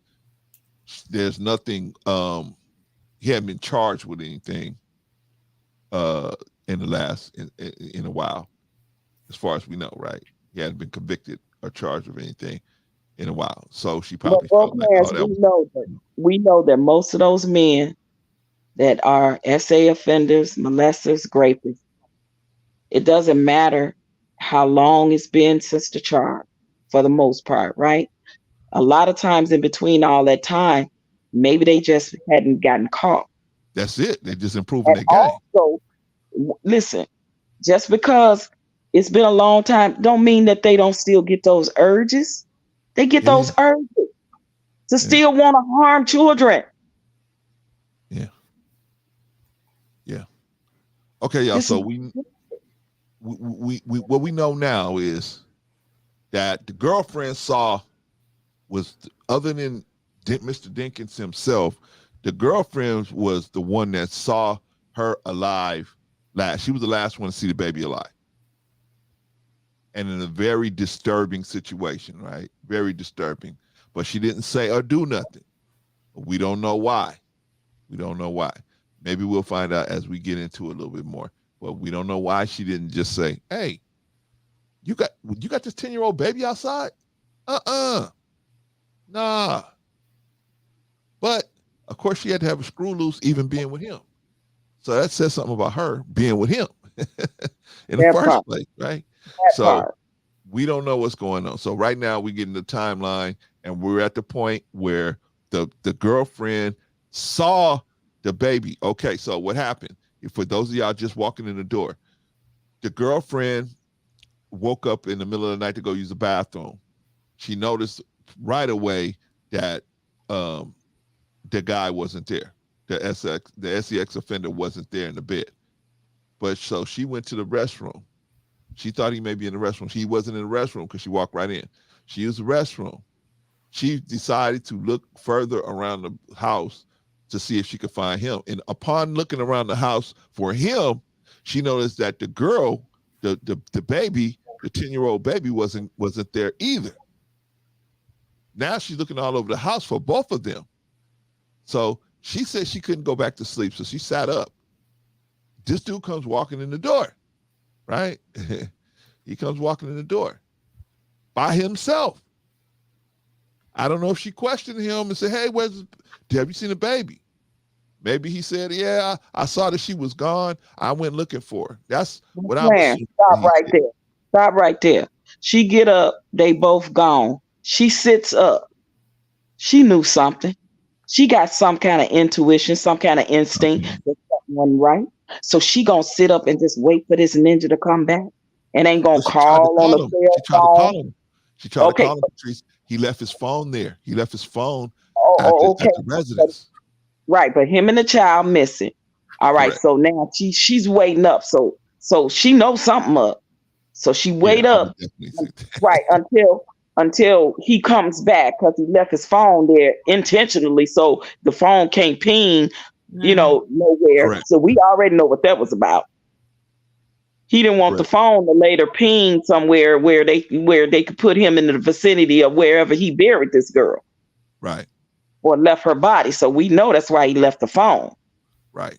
But literally, he came back and the girl was alive. So you didn't set up already because you're concerned.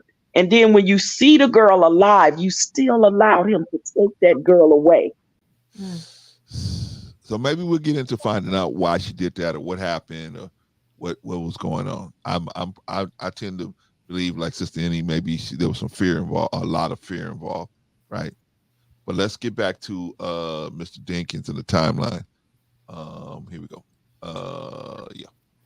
3:33 and 3:38 a.m. We see Dinkins at the quick shop buying gas.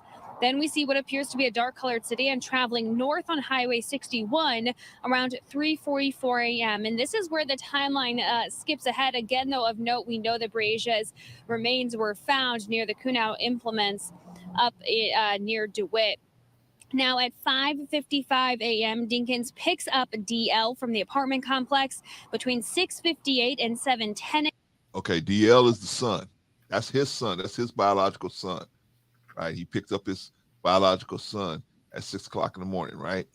Okay, just want y'all to know because that's what they refer to him as, DL, throughout the trial, right? They didn't want to put his name out there. a.m. We know Dinkins is at the Clinton Walmart buying bleach. We then know Dinkins traveled back to Davenport where he is picked up, driving onto Credit Island and leaving again between 8:18 a.m. and 8:22 a.m. We then see Dinkins and DL outside of the RV at 8:24 a.m. At 8:55 a.m., Dinkins is back at the apartment complex with Officer Burkle, DL, and Aisha Langford, Breasia's mother, before he leaves.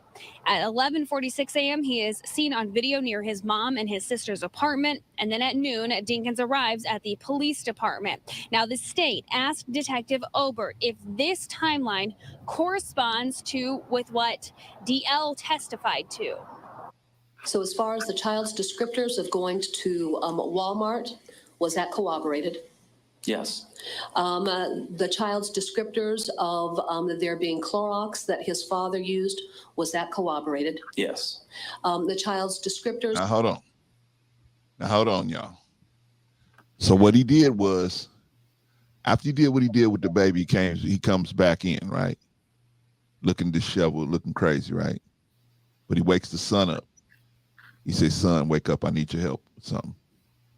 Gets the son up, and they head out to Walmart to get all this bleach and get all this other stuff, right? And so there was a point at which the son was hanging out with the father that he recognized that the father had taken his what's a little chip in the phone? The SD or something? The SIM card? The SIM card. SIM card. He had taken the SIM card out of his phone. So the boy put the son put the SIM card back into the phone. Right? He said because the son was the phone wasn't working. And so he took the son put the SIM card back in. I don't know, maybe all the stuff was all together right there and he could just grab it and do it. And he did that. And because he didn't even want the son's phone to ping to where they were going at the Walmart. So you wake your son up out of his sleep to take him to a Walmart to buy bleach and stuff at that time of morning. But anyway, I guess he thought that the son was going to be cool with the fact that he had put his sister down. But anyway, wait, and I think that I recall hearing this part that his dad told him that he was meeting some of his friends to go fishing, because I think when they asked the son, "Did you ever see a fishing rod?" You know what I'm saying? So the son, I guess, while he's sitting in the car, the son's sitting in the car, and he goes and do whatever he's doing, I guess, to dispose of her body. He's telling the son that he's out there fishing with his friends. Wait, he telling the son to say that, or no? That's what he told his son, if I'm not mistaken, because I listened to the when they talk with the son, that he's told him that he was going fishing with his friends. So while he's sitting in the car, his dad's telling him that he's going fishing, which, I mean, you know, he's a kid, but you know, why would he leave you in the car if he's going fishing? But that's what he was saying. His father told him, and they asked, "Did you ever see a fishing rod?" And he said no. Because he woke up his son to take him to go get cleaning products. That's to clean up the evidence. Bleach. that time of morning. If you ain't going to the laundromat to wash and you ain't got loads of clothes with you or something, why you buying bleach early in the morning like that? And at least the son had enough sense to say, something ain't right here. Mhm. And for the son to say, my dad took my SIM card out of my phone. That means because you don't want your phone traceable. You don't want the son's phone to ping off of anywhere. So the police, because he know police can track that. So he's trying to cover all his bases, but like the a-hole. No, Patrice. The son put the SIM card back in the father's phone. The father's phone had the SIM card out. Right. Okay. Right. So they can't track where their beings, and the son put it back in. Yeah. Right. That's to be undetectable, untraceable by the phone, because your cell phone pings on the towers of the location. So he knew that. That's why he took the SIM card out. Of course. Now, okay. So now we at the point where the son is starting to. I mean, because the son's like, wait a minute. Both of y'all was gone in the middle of the night, and only you came back. Right. I'm sure at some point he asked where was his sister, and I wonder what he said to him. Yeah. So unfortunately, the little sister didn't come back, right? The man came back by himself. So I'm trying to wonder what was going through the girlfriend's head is she didn't just call the police. Why didn't she just call the police and say, hey man, you know, even if what you're saying is true, right? She ran away and I went out looking for her. Okay, let's call the police. And again, it is given off. She probably was afraid of him because he probably was going upside her head. So she probably was afraid. Man, it was an ugly situation. Let's see. I think I got another one. Oh, this is him when they first. I'm gonna show y'all something. This is him when they first kind of let him know, I guess, that they was looking for her. And this is him talking, I guess. This is the body cam off the police. A little bit of it. We watch a little bit of it.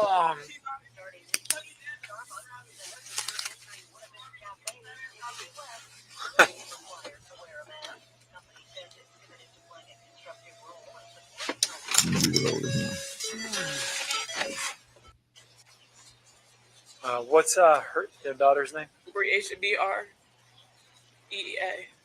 EA. SIA. BREASIA. Yes. Okay. Terrell, TERRELL. Okay. What's your middle initial? D. Her date of birth? 12/4/09.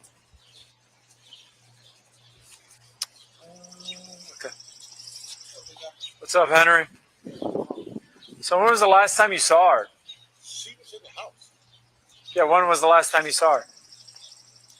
9:30. Last night? 9:30. Okay. Okay. With him? Okay. When was the last time you saw her? She was in the bed when I woke up this morning. She was in the bed? Yeah. When you went to bed last night? Okay. This is crazy, man. This is like, you know what I'm saying? I know she fucking going fucking hysterical because. Yeah. DIN.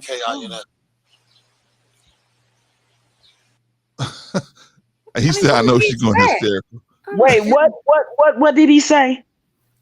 She's hysterical. Like she don't have a reason to be. Right. I'm like, yeah, what is he talking about, man? Of course she's gonna be hysterical. Her daughter's missing, her 10-year-old daughter's missing.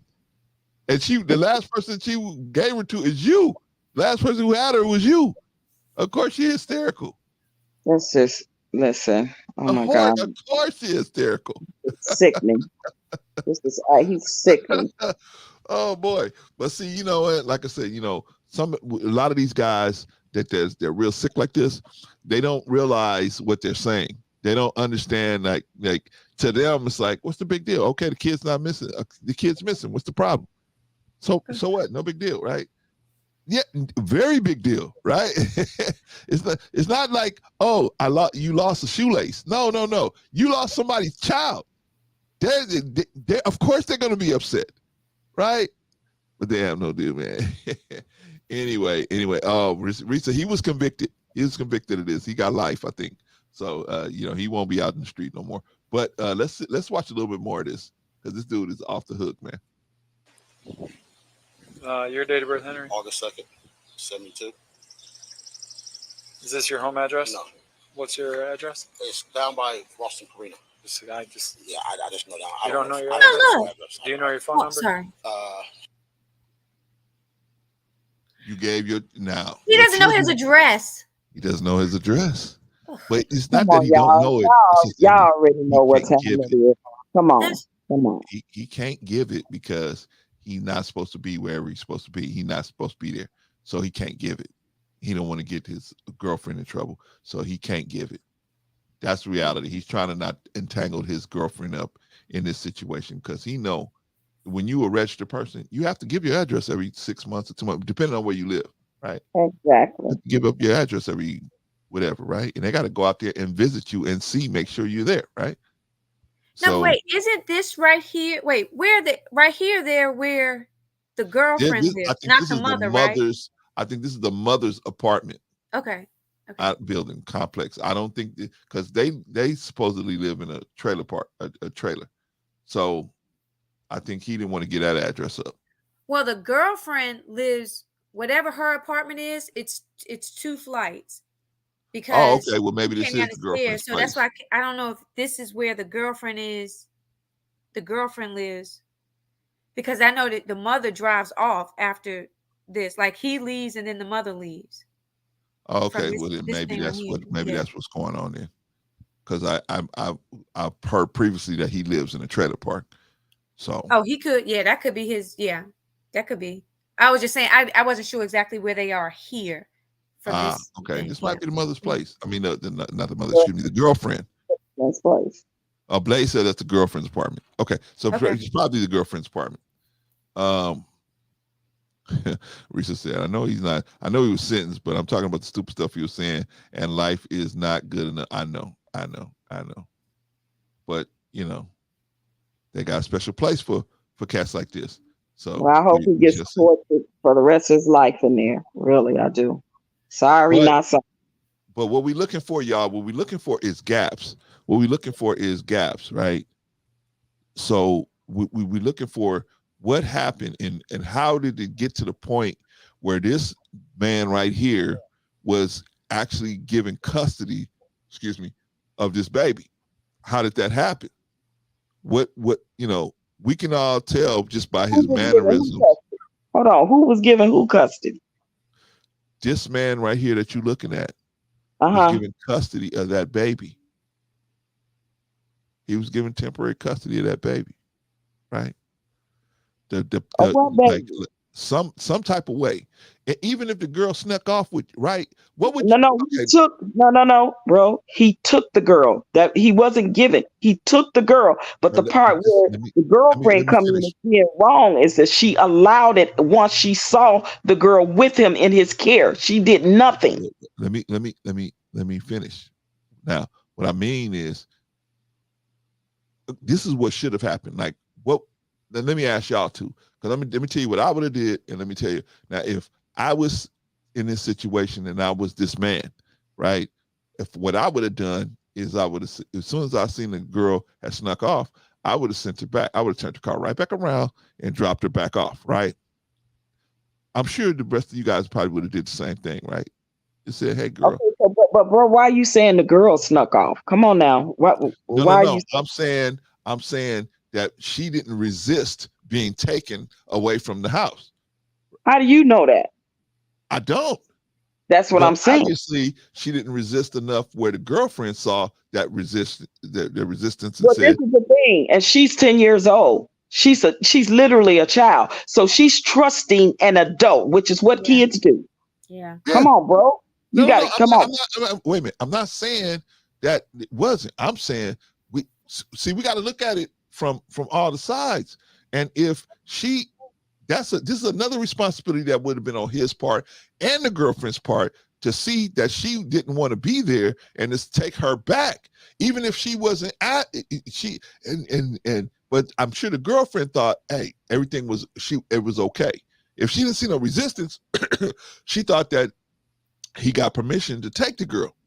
I'm sure she probably thought that. She probably didn't think The to ask. girlfriend? The girlfriend? Yeah, she probably didn't think when he rolled up with both of these kids, he's supposed to come back with one. He got two with him, right? So No, she probably didn't. I'm calling bullshit on that one. I'm sorry. So what? Then why No, didn't your girlfriend do anything? Then why didn't she object to it? that's the $64,000 question, bro. As a grown woman, that's an adult and a mother, as a woman, why? That's the $64,000 question. So something's wrong on her part too. Agreed.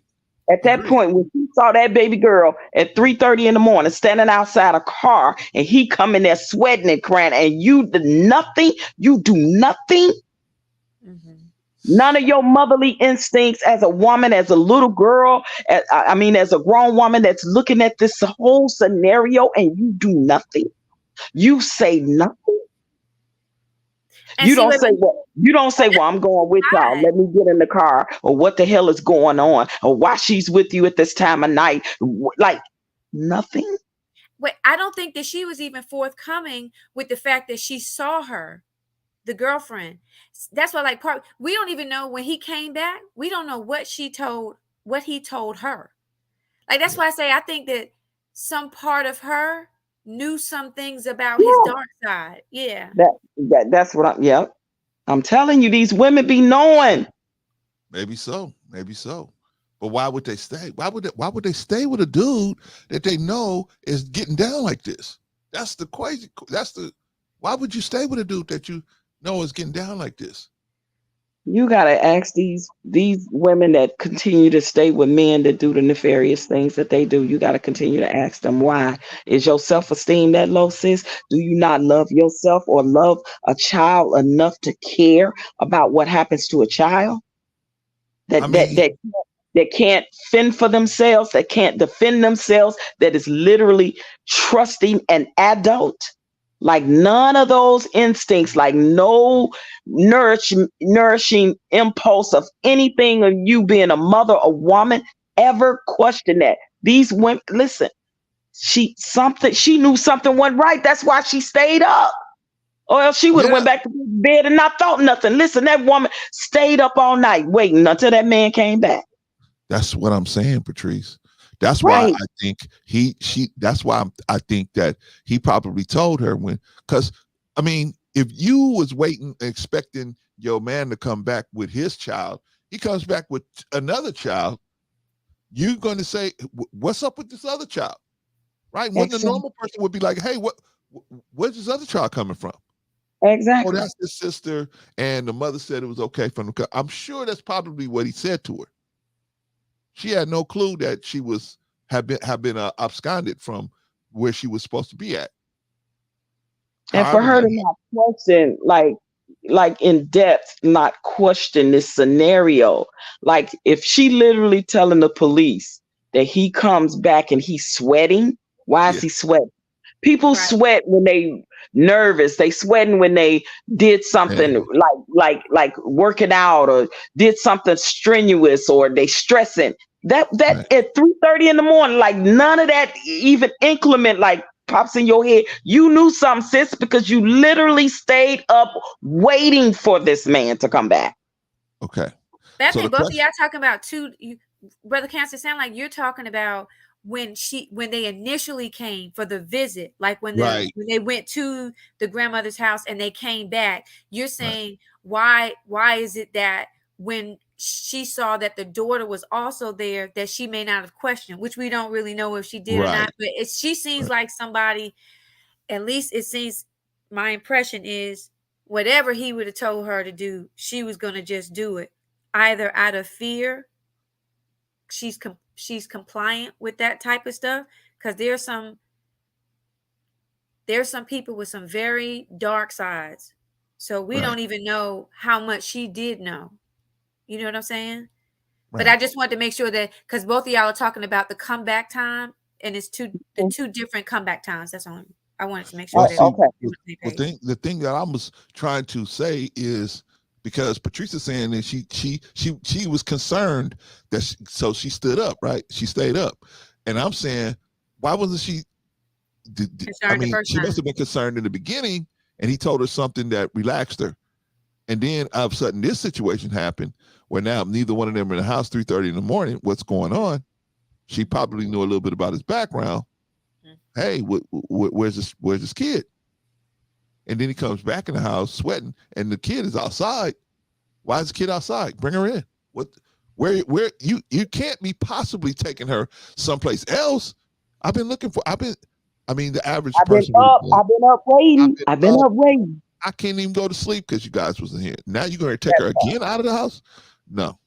Like hell to the no. Like, come on, So sis. what is going on? Now, you guys may be right. Maybe fear, or maybe she's complicit. I don't think she was complicit if she was staying up. I think maybe she thought, you know what, he ain't gonna do nothing crazy. Yeah, he might be talking to her. Maybe she's crying on his shoulder for something. I'm just trying to think on the way on the outside realm of what she probably was thinking. Stop it, Brother Clarence. Outside? Yeah, there's no reason why he should have been doing that.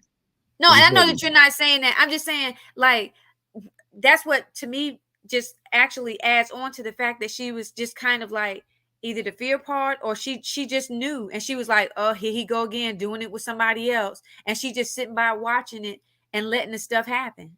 Do y'all think that she thought that the baby was going to actually lose her life? And she just stood by and didn't do nothing? I don't care which one. I don't know, and don't even care at this point. Yeah. All those red flags right there was like it was past flash and go. Like something was wrong for her to stay up to wait for him to return. He come back in the house, he's sweating profusely. He come in there to grab something, and she literally at some point see a 10-year-old girl standing outside a car door, just standing there by herself. And you do and say nothing. You don't investigate that. You don't say what's going on. Let me go with y'all. Like nothing as an adult. That part right there is problematic. And that's the part right there that could have saved that girl's life if she'd have done something outside of allow that man to take that child away. Agreed. But we don't know, Patrice, what was said. We don't know what was said. So who knows what was said? The ultimate thing is she allowed that to happen and didn't call the police, didn't call the mother, didn't do anything. That's what ultimately happened. That part. All right, y'all. Let's finish up with because this dude is like off the hook, man. Hell no, I don't even know that either. I swear to God, I don't. Henry, you don't know where your daughter is. You don't know your address, and you don't know your phone number. For real, I'm finna First of all, man, let me say this. How many of us would be that calm with a missing kid? Right? A missing 10-year-old. Who's going to be that calm? And he don't know where he lives. He don't know where the daughter is. He don't know nothing. Did you hear the cop say that? You don't know nothing. Like already, you don't know nothing. Come on. But the cops already know. They deal with guys like this all the time. Yeah, so they see that coming. But it's automatic to suspect somebody in the house, right? If a child go missing outside the house, it's automatically expected for it. Now, if you got 3, 4, 5 people in one house and only one person come up missing, it's already suspected that somebody in the house has something to do with that person being missing, because it's almost impossible for somebody to come in a house and take only one person when there's more than one, especially when more than one is in one bed. And I mean, whoever's a registered S offender, they're going to go to the top of the list, right? I mean, they're going to go straight to the top of the list. And you heard when they asked his name and birth date, you already know they ran that check already. Oh yeah, they knew already. I'm sure they knew exactly what was going on. And that red flag came up. I don't care how long ago that is. He's a felon, and that ain't going nowhere off his record. So soon as that cop asked his name and date of birth, they ran that record that popped up, and that's a red flag right there for the police. And he already talking crazy. Listen to this conversation. How he talking to the cop? That's suspect already. But he's just like, oh well, let me go through my phone. Like I would be like, oh my God, wait a minute, hold on, okay, officer, give me a minute. Let me get my mind together. Hold on, what's going? You know what I mean? Everything's give me a minute, and I would be so, like, but he's like, hey, No big deal. She ain't here, so oh well. Because he know Yeah. already what's going on with her. He know that she's dead. All right. It's sus already. Sus. He's sus already. Already. All right, y'all. Let's continue because I want us to see that we gotta be very selective who we let in our circle. We got to be very selective, man. And anything you see that needs to be, you need to question it. You need to question it. All right, let's get back to this is Henry Dinkins being questioned by the police.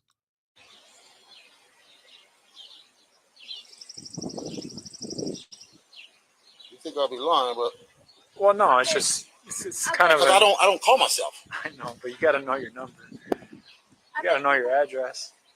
I don't. So this is your girlfriend's address here? This is good for it. Okay. Okay, here go my phone right here. Okay. What was she last wearing? In the bed. What you have on, some shorts? What color? I don't remember. I mean, I'm not going to lie to you. What's her height and weight, you think? She's a little taller than he is. She's just Okay. She's a little taller than that. She's probably about like this. Okay. What's her hair look like? she had dreads. Long. Dreads. Long.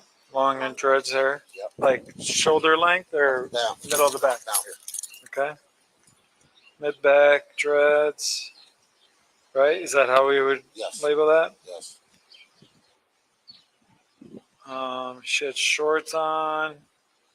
Did she still have a white shirt on? She had she had the shirt that you gave her. The white shirt. All white? It's All long. white t-shirt. Yep. Why are you not investing in tax liens? No, seriously. Why are you not investing into?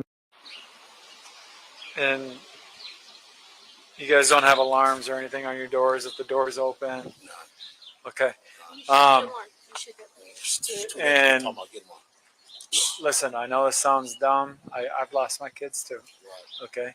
Okay. Actually, mine just happened last week, and we went back in and we found them in the bedroom. No, we just searched. Okay. I'm going to ask you to who have you called? What doors have you knocked on? I don't know these people out here. Okay. You know what I'm saying? But I called her. Yep. You know what I'm saying? Okay. And she told me she was at work. At first, I was riding around looking. And then me and my son started riding around looking. Okay. You know what I'm saying? And then, So how long ago has it been? An hour? It's been a couple hours. Couple hours?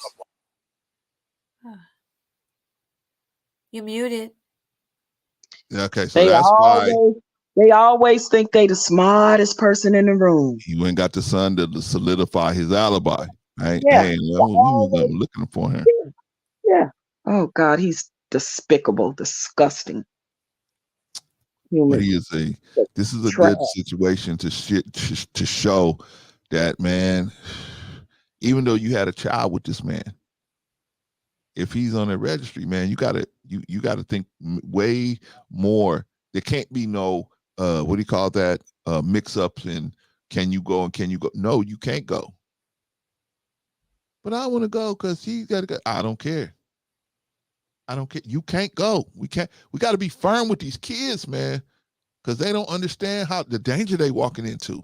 They can't see it. So sometimes we got to just be like, you know what? No. Well, I'm gonna sit in my room. And the thing about it is, bro, class, the sad part is, especially in this younger generation, we're looking up to people that allow that and that accept that. Because of look at the industry. Look at Nicki Minaj, prime example. As many girls as look up to her, she married a known rapist. Okay. And had a child with him. Okay. And she got all these followers, her barbs, they call, that look up to her. These women. Okay. And she's saying, yeah, it's okay to get married to these type of guys. It's okay. It's okay to, to help pay for your brother's defense, who's a known molester that's in prison right now with a record. Yeah, I forgot about that one. Yeah. Stepdaughter. It's okay. But this is society. This is what we do. See, See, because look up to me because I'm a rap, I'm famous, but I'm married to a known SA offender, and I help pay for my brother's defense because he's a known in prison right now for molesting his stepdaughter. But see, it's okay. Y'all still love me Let me anyway. ask you this. It's okay to be around people like that. It's Let me okay ask you that this. people like that make my Patrice, goddamn stomach hurt. Patrice, let me ask you this. In Nicki Minaj's situation and with her dealing with her husband. Now, if her husband said, "Hey, look, this happened when I was a kid, and I was a kid situation, and I made a mistake at that point, not realizing the law and how it worked and everything like that." And do you think that that's have had an effect on the reason why she said, "You know what, I'm going to go ahead and give this guy another shot"? He was a No, kid, because made a she found mistake. out about it. She tried. You know what Nikki did? Oh, they both was teenagers. That girl lied. They were going together. See, that's the story Nikki told. Y'all don't know. Y'all really don't know. And it's also that was not the only person. That's just the only one that got caught on welfare. Okay. Okay. Because it's alleged that he did it to a mentally ill little girl. Okay. Wow. But again, this is society. This is what they telling us that we should accept, and it should be okay. See, they want us to accept all this nefariousness because somebody is a celebrity, and you got all these young ladies just looking up to her that's saying it's okay to marry a known SA offender. It's okay to marry and accept and defend men that's doing this nefarious things to their stepchildren. See, it's okay. Oh man. You're talking about a sick society. Okay. All right, y'all. We're gonna take some questions after this, but let me play a little bit more of this Henry Dinkins thing. All right, let's see. Okay. Have we called grandmas? Have we called cousins? That's what I just asked. She the one. I don't know all that. She knows all that. She called my grandma. She knows all that, not me. Okay. Do we have a picture? She does. Okay. Yeah. Yeah, she got the picture. Who's the girl that lives here? Andrea? Yeah. What's Andrea's last name? Culberson. He need a picture of her.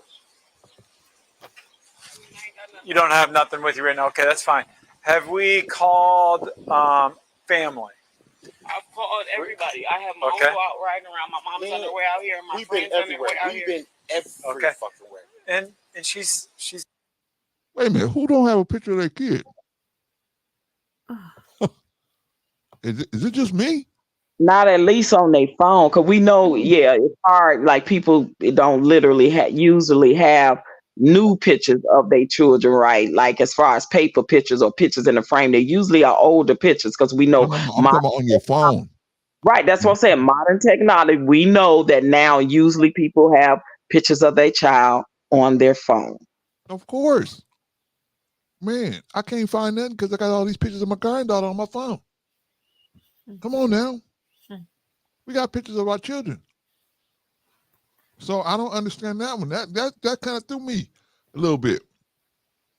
That was kind of I would say strange, but definitely I'm not following that one. Okay, let's continue. They did I think she and her daughter had some kind of like TikTok, or they at least had done some videos on one of those social media things.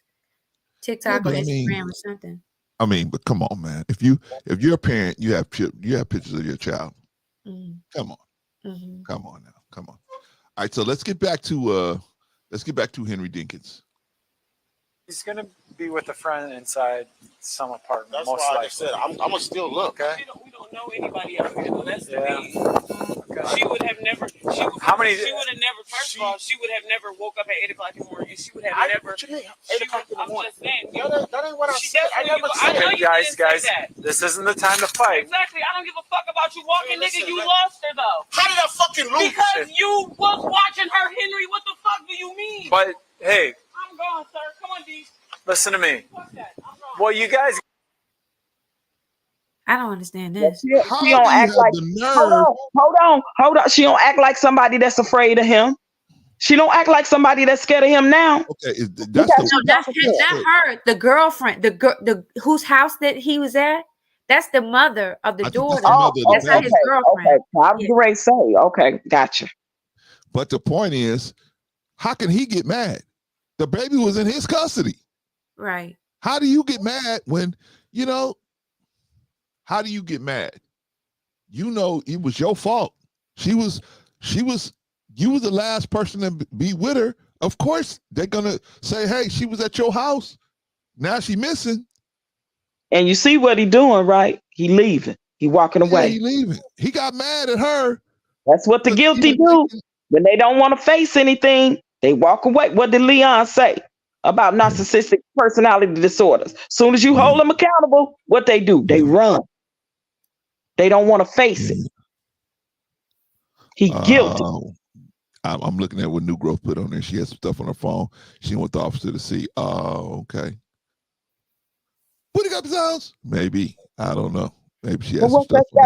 What's that got to do with showing a picture of your child? Who cares, right? Who cares? I can say if I'm looking for my child, I don't care if y'all see the worst thing that I put on my phone. I don't care if I got whatever on there. Like this is my child. You just gonna see whatever I got on my phone. And we'll talk about that later. Let me show you a picture of my child. How about that? Come on. Are we making excuses here? All right, let me ask everybody something. Everybody in the chat, you the two ladies on the panel, why do you think he got so upset when she started asking questions about the time that he actually called her or whatever? Why? What was the issue that he got so upset that he stormed off? Right? We looking for a baby, a 10-year-old baby. Yeah, and she holding him accountable. Why was, for what? What happened? Why did he leave? The child was in his care. She telling him, dude, the baby was in your care. She was with you. You the last one to see. She was at your house. What do you mean? Like, what are you talking about? It's almost like he doesn't want to commit to any specific time because he knows that if there's some ways for those times to be disproved, that he's going to be caught up in a lie. Good point. At this point, it's like if he says, oh, we woke up at this time and there's a way, because at this point now, he doesn't know if the girlfriend is going to lie for him or not, when she did see him. And like I said, we don't know what conversation they had when he came back up. But if he commits to time, he's going to have to commit to that time. So I think and again, it still boils down to not wanting to be accountable. Because he didn't stand up there as a man and say, yes, I know the child was in my care, but I don't know what happened. A, B, C, D, E, F, G. Like that's literally what his conversation should have been. Why are you walking away? Why are you not being held accountable and saying, yeah, you're right. The child was in my responsibility. Number one, no accountability. That's number two, walk away. Guilt all day. And M Mills, even if that was a new phone and no pictures downloaded or anything like that, that all they had to do was say that, hey, I got a new phone and all my pictures or whatever didn't download, so I don't have a picture of my child. It's easy answers to these things when you're not hiding anything. Yeah, there you go. Good point. That's the point. Criminals be hiding shit. Right, definitely. Now, this is the thing, y'all. Now, this mother isn't really. She's holding it together really well. Because I would if now any normal man, if you ain't got nothing to hide, you'd be like, man, what are we doing out here talking? Okay, you can talk to me, but get your ass in my house and go tear it apart, right? I'll pull my car up to my window. You can tear my car apart right after that, right? That's what a normal dude would be doing. Yeah, I hear what you're saying, man. But hey, while you doing that, you need to be going through my house. You need to be going through this car. You need to have some canines out here going through this place, right? You can come through my house like a whirlwind looking for my child. Turn everything you can upside down. No problem. Twice if you need to. Right. Not no problem. Right? Bring your canines. Do whatever you got to do. But why are we standing out here talking? I'm not going to be asking no questions. Do what you got to do to find my child. I worry about the rest later. How about that? Any questions? I wouldn't want to be leaving this area because this is where she was. Like from his lie of saying that this was the last place he saw her, and her understanding that this is the last place. I would want to make sure that we've exhausted all this area, because like unless she got in a car with somebody, this is me saying this based on what information at the time of this right here, right? So I wouldn't want to leave this area, and I would want to stay there with the police officers so they could have more police officers come so they can look around. Well, I think at this point they don't know that he's registered, and I think that the fear that is getting ready to come up in the conversation. That was the whole reason why they asked his name and date of birth, bro. You know that. That's protocol. Everybody that's involved, they gonna get name and date of birth so they can run background checks. Period. Exactly. And so I think that he could see in her eyes that she was starting to get the idea that maybe there's something more to the story than just she left out of the house and they don't know where she's at. I think she's starting to be like, wait a minute, she's going to explain the whole situation, which she should have, that, hey, this dude is registered.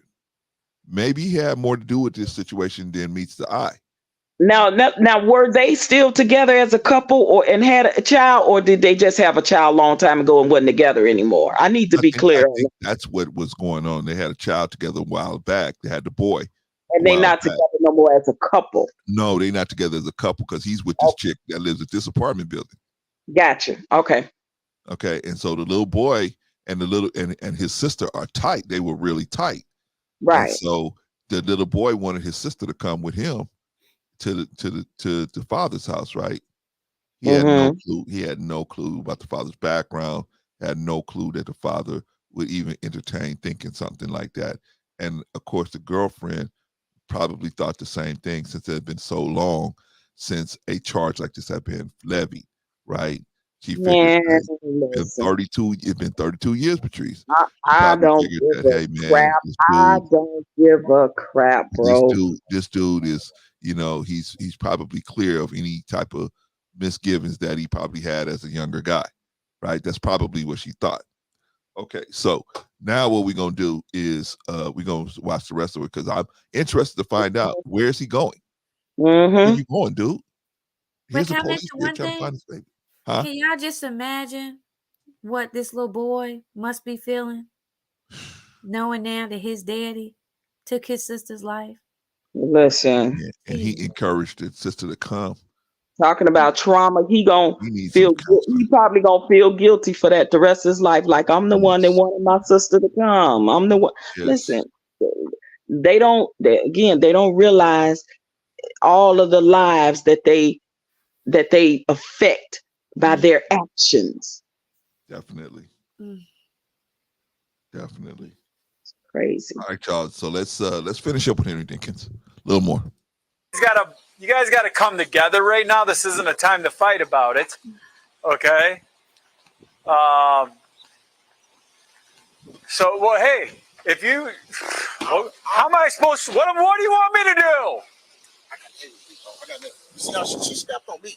You know I mean, I got no picture. I got no. What do you want me to do? What am I supposed to do? Right. You know I get it, Henry. I get it. All I can do is look. I get it, Henry.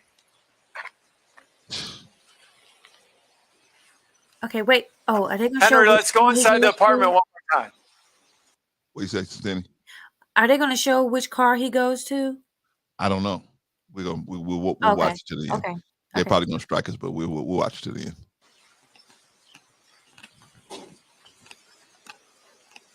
Well, they're right. What do you want the cop to do? Cop has no picture. Cop has nothing. Look, this happens more often than you think.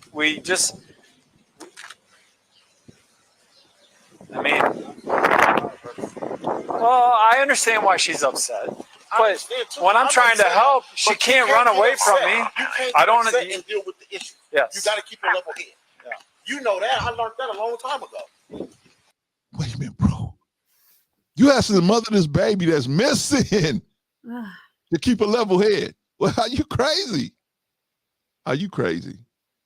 Are you crazy? That's called major deflecting, okay? He's I would trying to even put that deflect in the the whole narcissism camp. scenario. I would definitely throw him in the narcissism camp. That part, Yeah. not only narcissistic, sociopathic. Okay, Yeah. a sociopath and possibly a psychopath because he deleted the young lady. You best believe he SA'd her and then he deleted her. Okay. We try to find out, M. Mills. We don't know where the mother went. At least I don't. So we're gonna try to watch it to the end. They probably gonna strike us. So whoever's here and watching this, you're the ones that are watching this, man. But they probably go, because Law and Crime probably gonna strike us. But that's okay. I'd rather get the information out there, right? All right. So and I'm Please gonna don't fight strike this. us, Law and Crime. Yeah, I hope they don't, but they may. So y'all just pay attention. But this one I'm gonna definitely fight. All right, so let's get to it. Fuck, man. 104 and 105. How many times have you guys stayed out here? How many times have I been out here? The kid, this is their first time. Oh, it's the very first time she's ever stayed here. 104 and 105. Start 4. And so she I've has, been over here, but they never stayed. she has never stayed here. Okay, wait. Pause it for a second, wondered Brother this. Sam. She was assaulted by the mom. Okay. The girlfriend said that she looked out the window and saw her by the car, correct? Right. Okay, so it must be, I'm just trying to gauge, so definitely couldn't have been this side. So I was trying to see how they walked around. How did she see that? Maybe the front is like where they were standing. Is that when I'm? Or maybe she came out. Maybe she came outside and saw her. Oh, okay. Go ahead. Mm.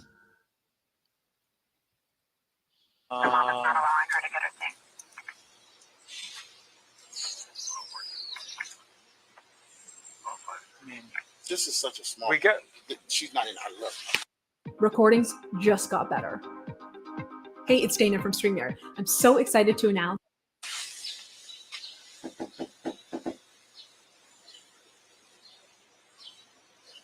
fucking out. She's gonna open the door, man. She's gonna open.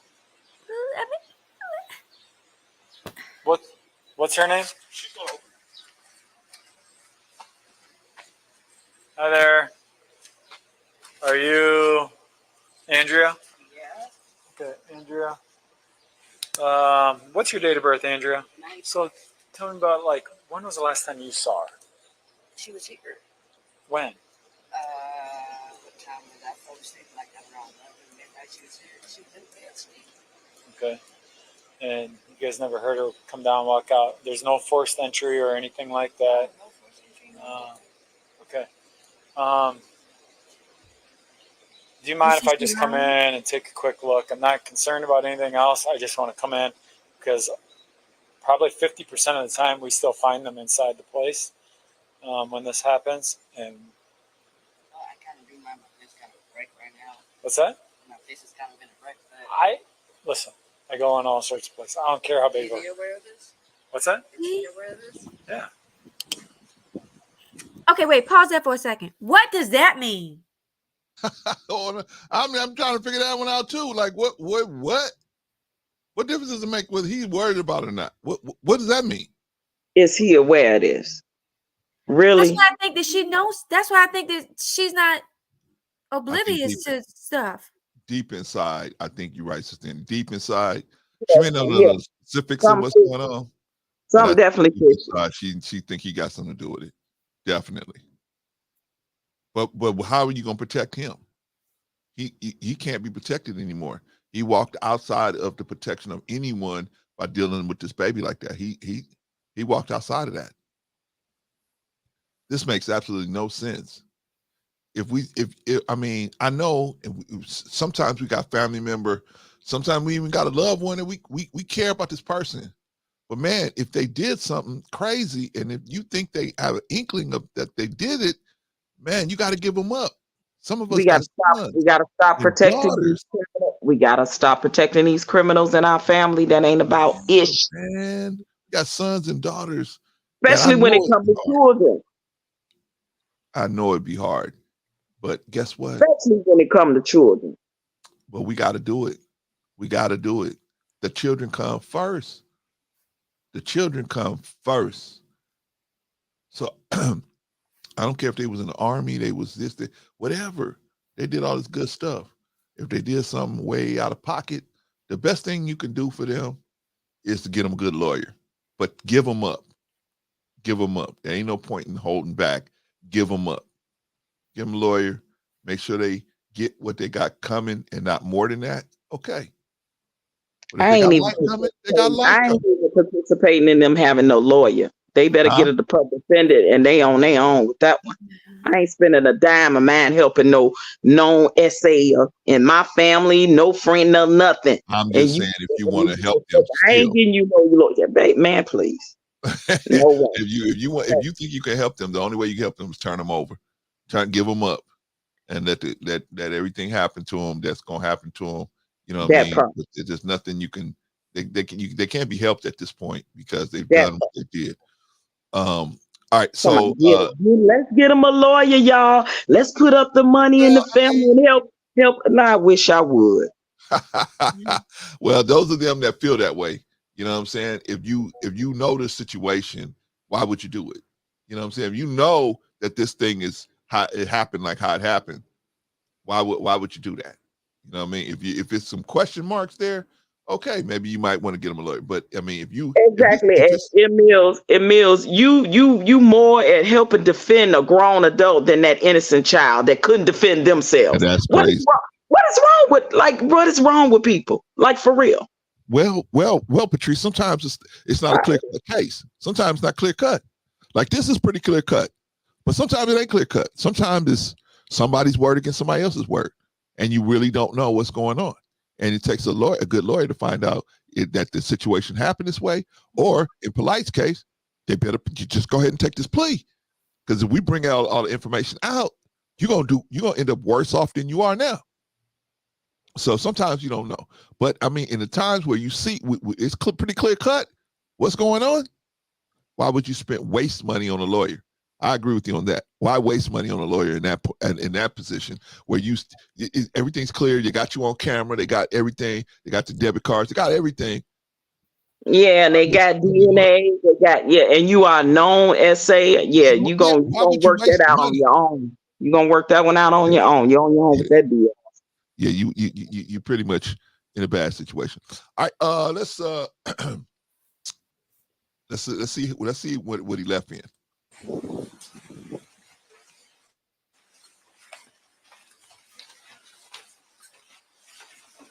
What's her name again? Was there any fights or arguments or anything last night? Bree is her name? Where was she sleeping at? Your bed?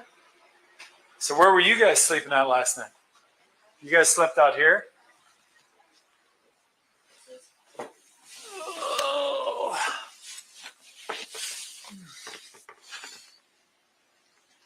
Can you look in the closet again?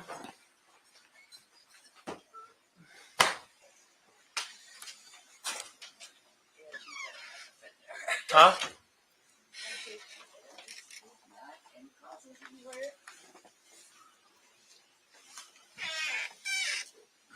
That's all clothes.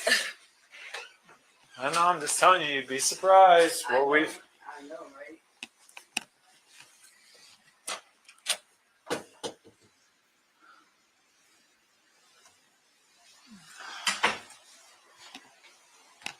So she was sleeping in the bed with her brother? And you guys slept out here?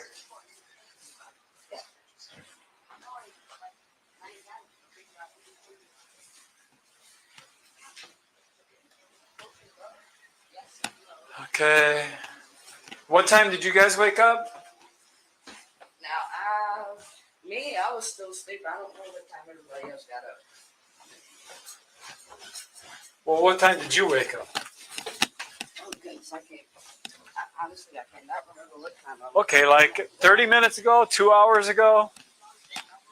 2 hours ago? Okay.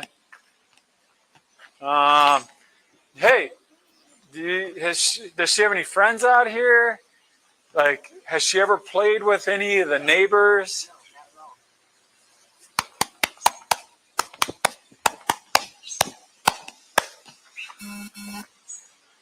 Okay, are you going to come out and help look or not?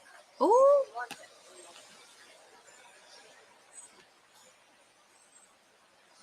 Wait, pause that, Brother Clear.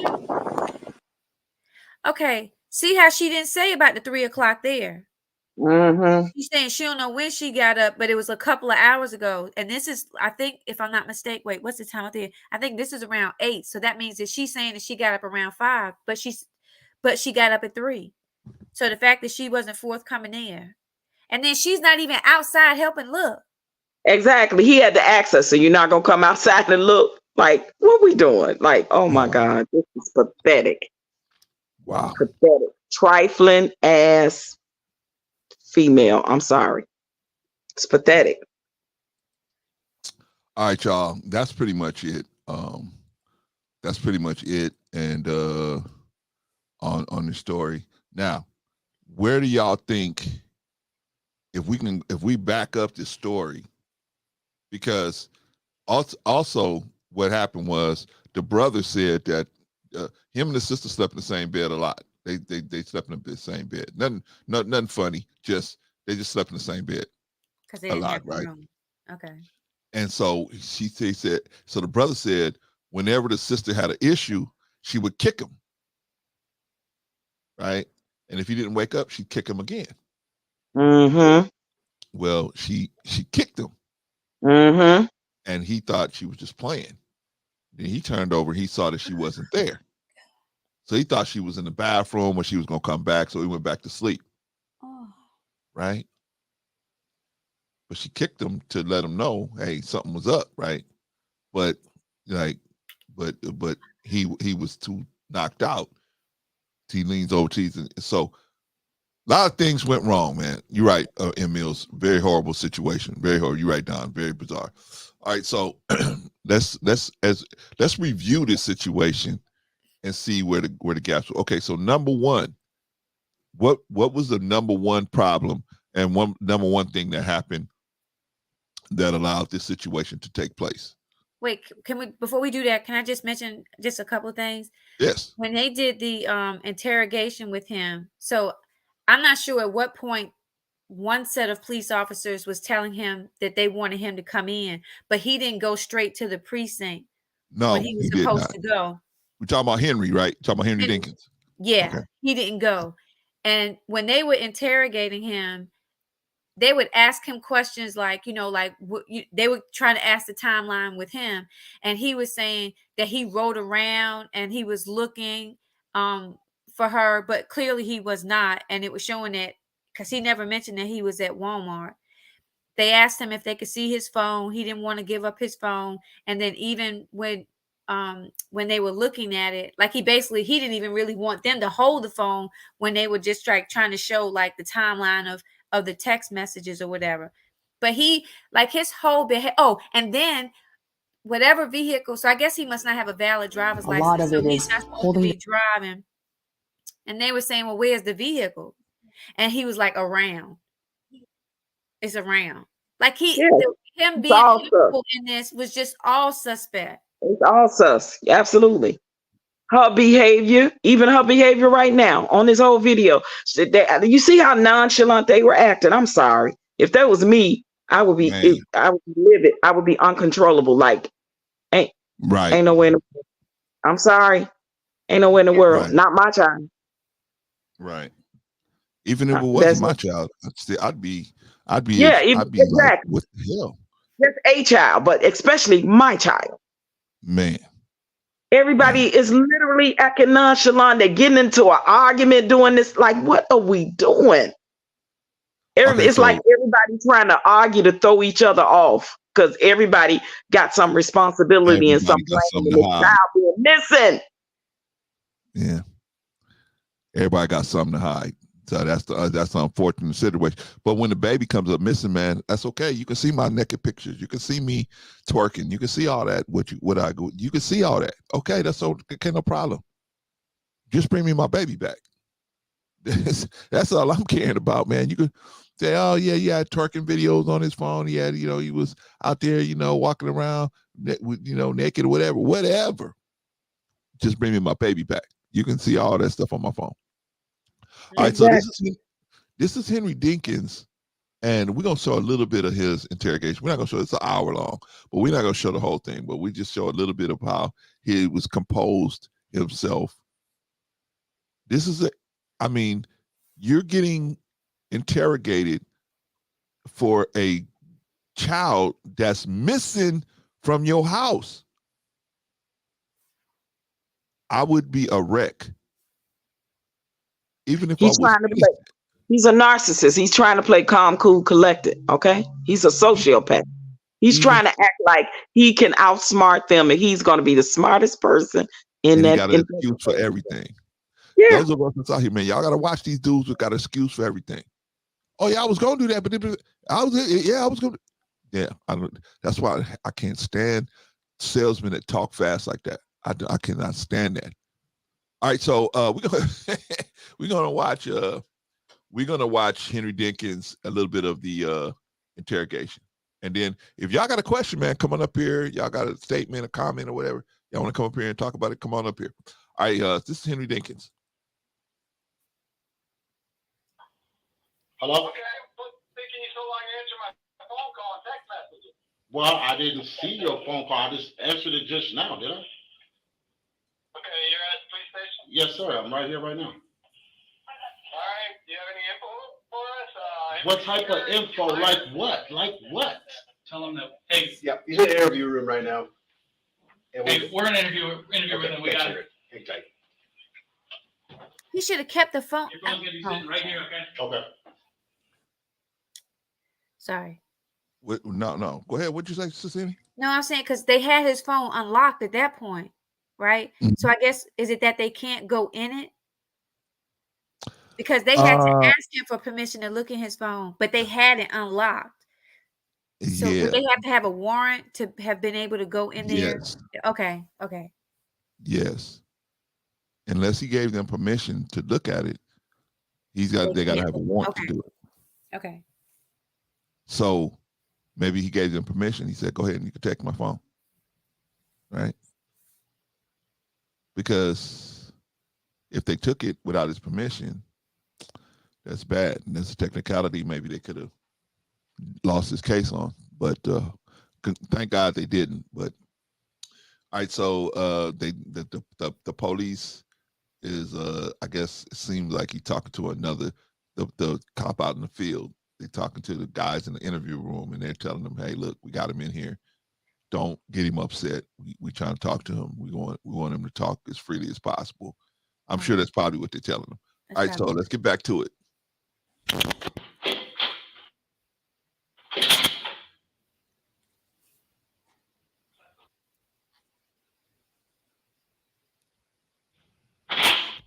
Henry? Hey, what's up?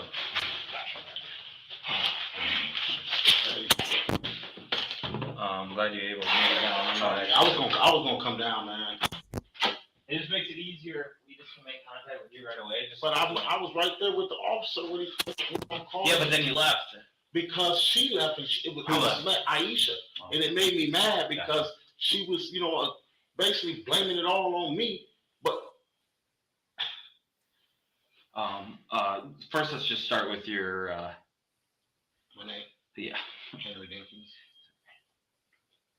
H-E-N-R-Y? Yes, sir. And then can you show your last name for me? D-I-N-K-I-N-S. I'm gonna quiet this so you don't have to. We don't have to get distracted here. Middle initial. E. Date of birth. August 2nd, 72. Good phone number for you. I don't know the number part. It's out there, but I don't Okay. And then. Now, would you think that was very odd that a person don't know their own phone number? Yes. That's very odd. I can see you don't know other people, close people around you, but your own phone number? Yeah, it's odd, but because I have literally been in line and they'll ask me and I'm gonna be like, wait, because you don't call yourself. So you usually know it, but you just have to think about it because you don't call yourself. In modern technology, I have done that. I have literally been like, okay, what's my number? Oh, okay, it's this. But yeah, for the most part, we do know our number now. He didn't say He said he didn't know his number. He didn't say, wait a minute, hold on, I got to think about it because I don't call myself. That would have kind of made more sense because I have literally done that, like for real. I've been like, I've wait, done that too, but but my when you got number. kids, Oh, okay, you exactly. But what when you got got me kids, is that he when he said that she was trying to blame me. Did y'all hear him say Yeah. that? Yeah. yeah, Dude, the child was in your care and custody. Who you think she gonna blame? exactly. who you think that you gonna blame? Who you think anybody's gonna blame? She not gonna look. She not supposed to look to you and say, "My child was at your house, was in your care." Like, oh, hello. Yeah, my car was at your house. Now it's missing. I don't know who did. But I'm not gonna blame you. I'm not gonna look at you and say, "Wait a minute, maybe you had something to do with it." Well, come on, car was there with you. Exactly. Kid was there with you. The kid was there with you. Instead of him being an adult, being accountable, say, "I understand why she's upset. I'm upset too. That child was in my care. I'm concerned." See, that's what an adult that is taking accountability would say. My God, that child was in my care. I feel so responsible. I that. He's not saying none of that, guys. Pay attention. He's deflecting from the whole situation. She trying to blame me. Yeah, definitely. But see, y'all, we got to notice. Okay, you two ladies are pretty, and and the women that come here, everybody's at a certain level. Y'all are at a certain level, higher level of thinking. But there's some sisters out there that they can't recognize these things in men. They connect to the man because the man has something they're looking for. Either he's big like they like, or he's got a car they like, or whatever, or whatever he got. They feel like, hey, he's a good dude. Let me give him a shot, right?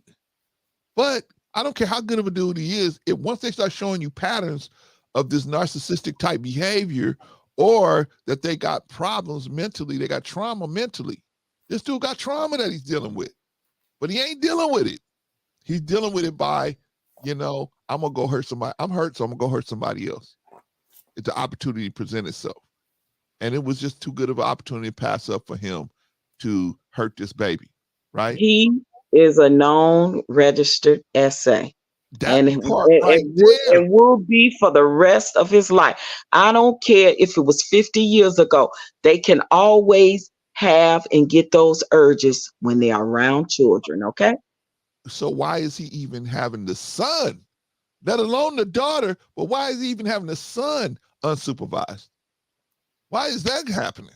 Again, because these trifling women are choosing to select and be with these type of men, have children with these type of men, marry these type of men, knowing that.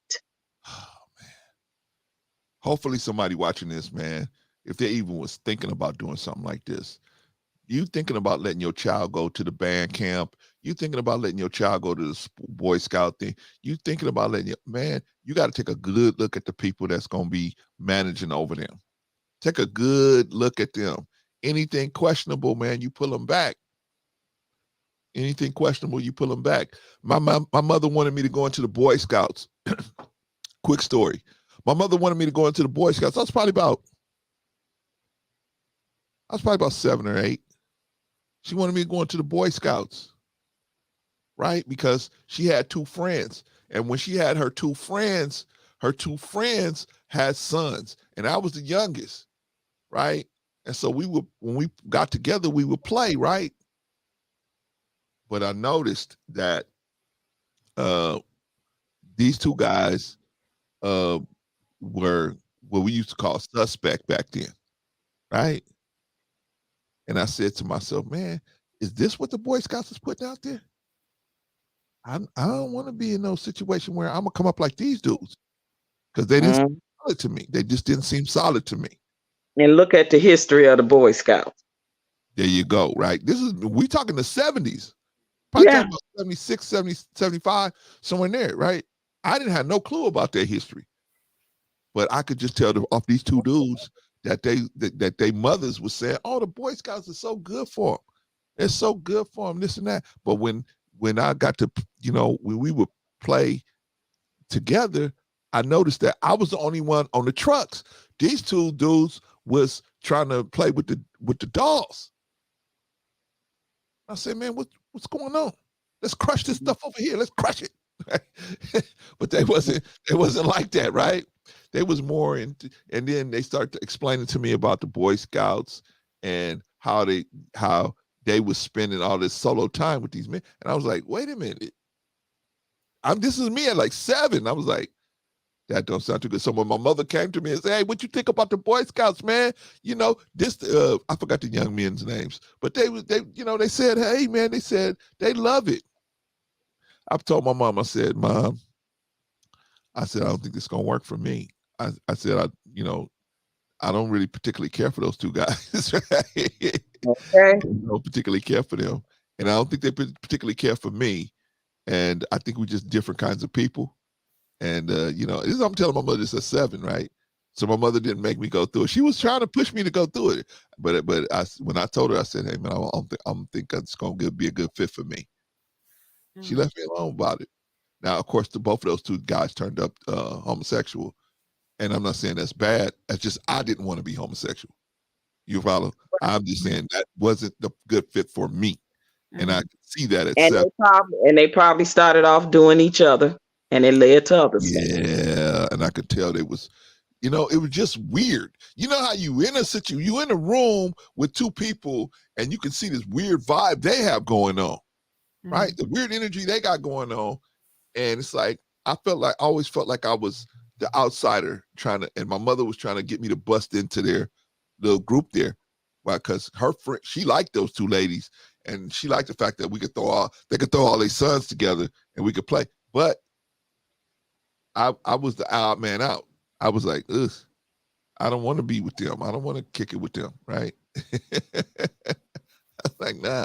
And then my father, he finally went when they was hanging out one day. My father came and was hanging out with the oldest boy who was really softy, and he was so my father actually got to see the boy in action, right?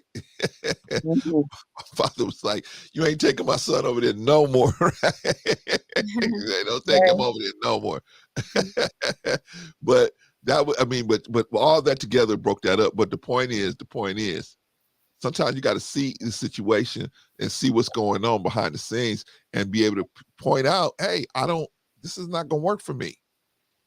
This guy got these traits that ain't going to work for you. Now, number one, of course, he's an offender. That alone should have been like a no-fly zone for anybody under the age of 15 or 16. That should have been a no-fly zone. Unsupervised, that should have been no-fly zone, right? And this guy being an offender should have understood that, right? He should have said, hey, man, I understand. My background, whatever, I understand, no problem. But what he should have did was he should have turned the car around and dropped the kid off. The kid was with him. Now, we don't know. Do we definitively know, ladies, how this kid got in the car with him? Was he given permission? Are we still up in the air about that? I'm not. I'm pretty sure he took her in the middle of the night. He did.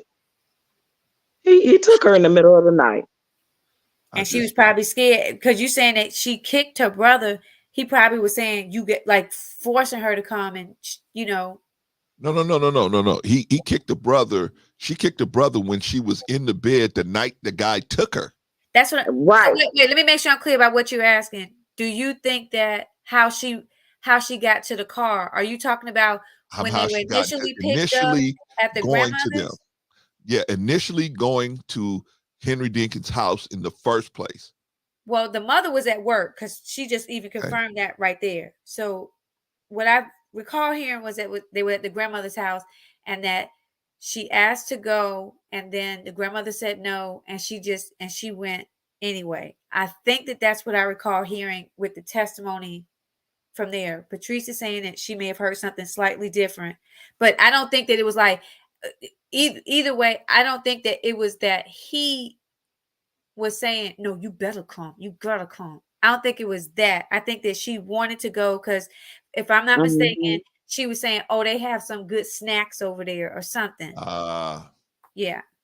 And the brother wanted his sister to go, so I'm sure that his influence helped that as well. But as far as the man, he took her out of that bed. He either tricked her by waking her up, telling her something, and maybe she kicked her brother because she started to be suspect or something, or kicked her brother to wake him up to say, hey, he taking me, let's go, or why ain't you going, but something. But either way it go, he coerced or enforced that young lady, not young lady, that baby to go with him. He forced that, no doubt about that. I bet that too. Yeah, I agree with you.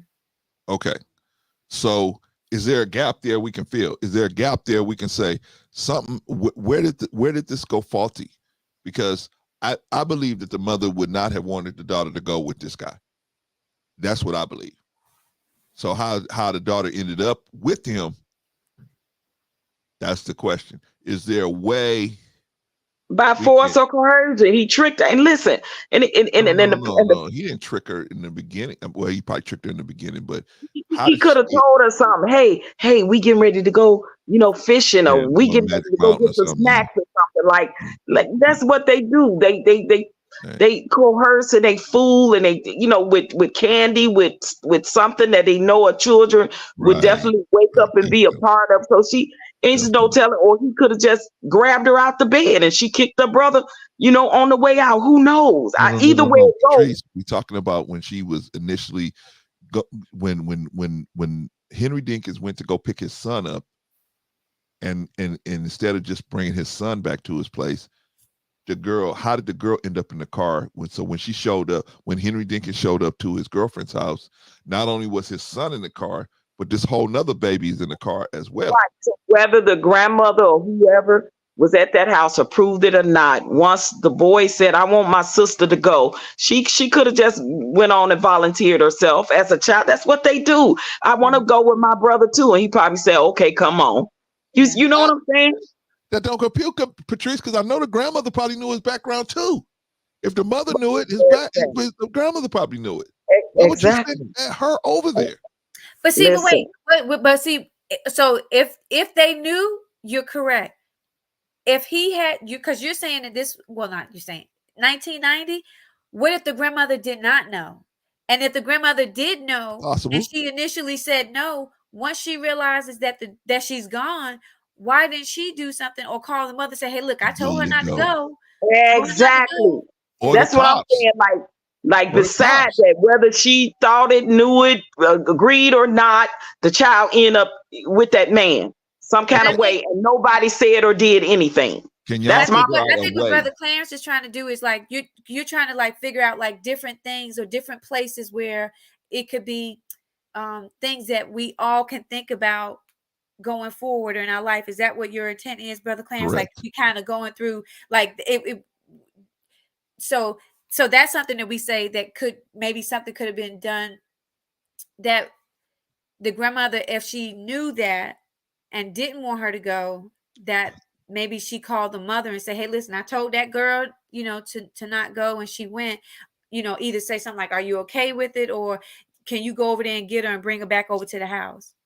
Right. And Blackheart, well, no, we're not, because you literally was not in here when I was telling the whole Nicki Minaj story and how the Black community and everybody accept and overlook that. We know that we do that in the community all the time. A lot of people in our own families overlook their own SA offenders and their relatives and friends and sweep it under the rug. So you wasn't here earlier when we was having that conversation, but we talked about that earlier. So, okay. So to that point, right? Like, so let's say if the grandmother knew and they let them, as a community, what we have definitely got to do better with is that's not okay. No. I don't care. Like if the person did decide that they're going to mess with somebody, the branches, to this tree, as much as we can do it. And I don't know anything, because when I looked at the grandmother, I'm not sure like if she was, well, I don't want to say what I thought, but maybe she's just like, because there's some of these grandparents that are raising their grandbabies, not because they necessarily want to, or they can physically do it. you know, they mentally stressed out from watching 5 and 6 kids, you know, that their children are having and not taken care of. Sometimes they don't even have the mental capacity to even put up a fight. They just be like, man, forget it, you know. So it's like it's so much on some grandparents these days that they don't put up a fight. They get left out of the loop. They know it. They don't want to say anything, which just continuously ways that the kids are left vulnerable. Jesus, y'all. Yeah. And that's what we're trying to do. We're trying to find out, hey, you know, see, we all could slip on the job. We all could slip on the job every now and then, right? But it's just like, hey, we gotta be more conscious of that, so that we can, because any one of these little slips that you make, man, most of the time we slip on the job, we get lucky. The kid comes back, right? Nothing happened, everything like that. But you know, I had to break this down to my son. His daughter's mother started threatening him. And I told him, I said, man, hey, look, she can no longer have unsupervised visits. She can't. You can't. Oh, she ain't gonna do that. I said, bruh, you don't know what she gonna do. You don't know. And like you said, bro, Clarence, her behavior, the type of guys she's starting to, you know, have as boyfriends, you don't want your granddaughter exposed to that. That's a whole nother thing. That's a whole nother thing. But I'm just saying, talk about just taking her for her time that the court said that she get just these times every other week. She's supposed to have that time, right? But I told my son, hey man, you got to say, hey, look, okay, you can have your time, but it's got to be supervised, because I don't know what you're gonna do. You already threatened me. Or she might have around her child when the visit is unsupervised. That's if nobody, what if she got some guy in the house or wherever she going to meet her, you know, your granddaughter? She came home one day when she was a little girl. She was like, maybe she's a little girl. She's still a little girl. She's 5, but she was about 3 or 4. She came on talking about one day, back when it was 1 week on, 1 week off, everybody had a chance. She was like, yeah, man, they just, because both the mother and the grandmother be chilling in these motorcycle clubs, right? So they'll have dudes come over and they just chilling, right?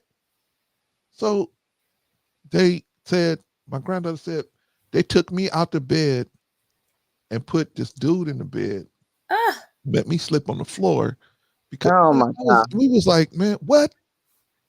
Not on a mattress on the floor, right?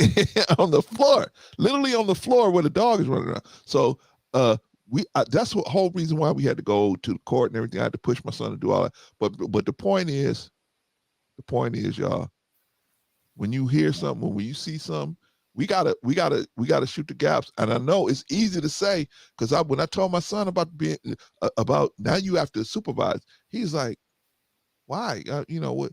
Just don't let it go. No. You got to be right there, even though they in the car sitting right there. You got to be right there. You can't let her be even alone with her. None, because you don't know. She might just take off with her. You don't know. But we got to recognize this stuff, and we got to say, doing that, Brother Clarence. And I agree, New Growth. It absolutely happened a lot in the South and got swept under the rugs. I done heard stories absolutely from my parents, them coming from the South. It happened. Actually, it's still happening, y'all. Like I said, it's 2023 and this stuff is still happening. In this case, and other cases like it is a prime example of it. Well, we was brought up in this culture.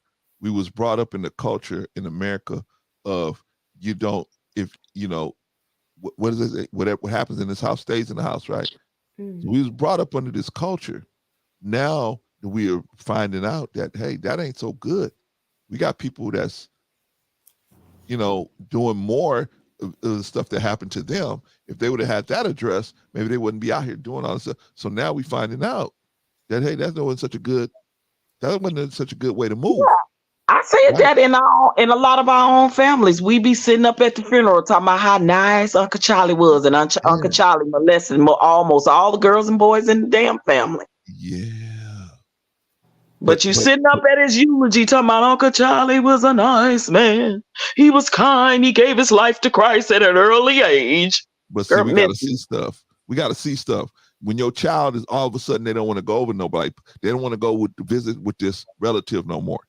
They don't want to be around this relative no more. They may not say it, right? Just like I was talking about the Jeannie Mai situation.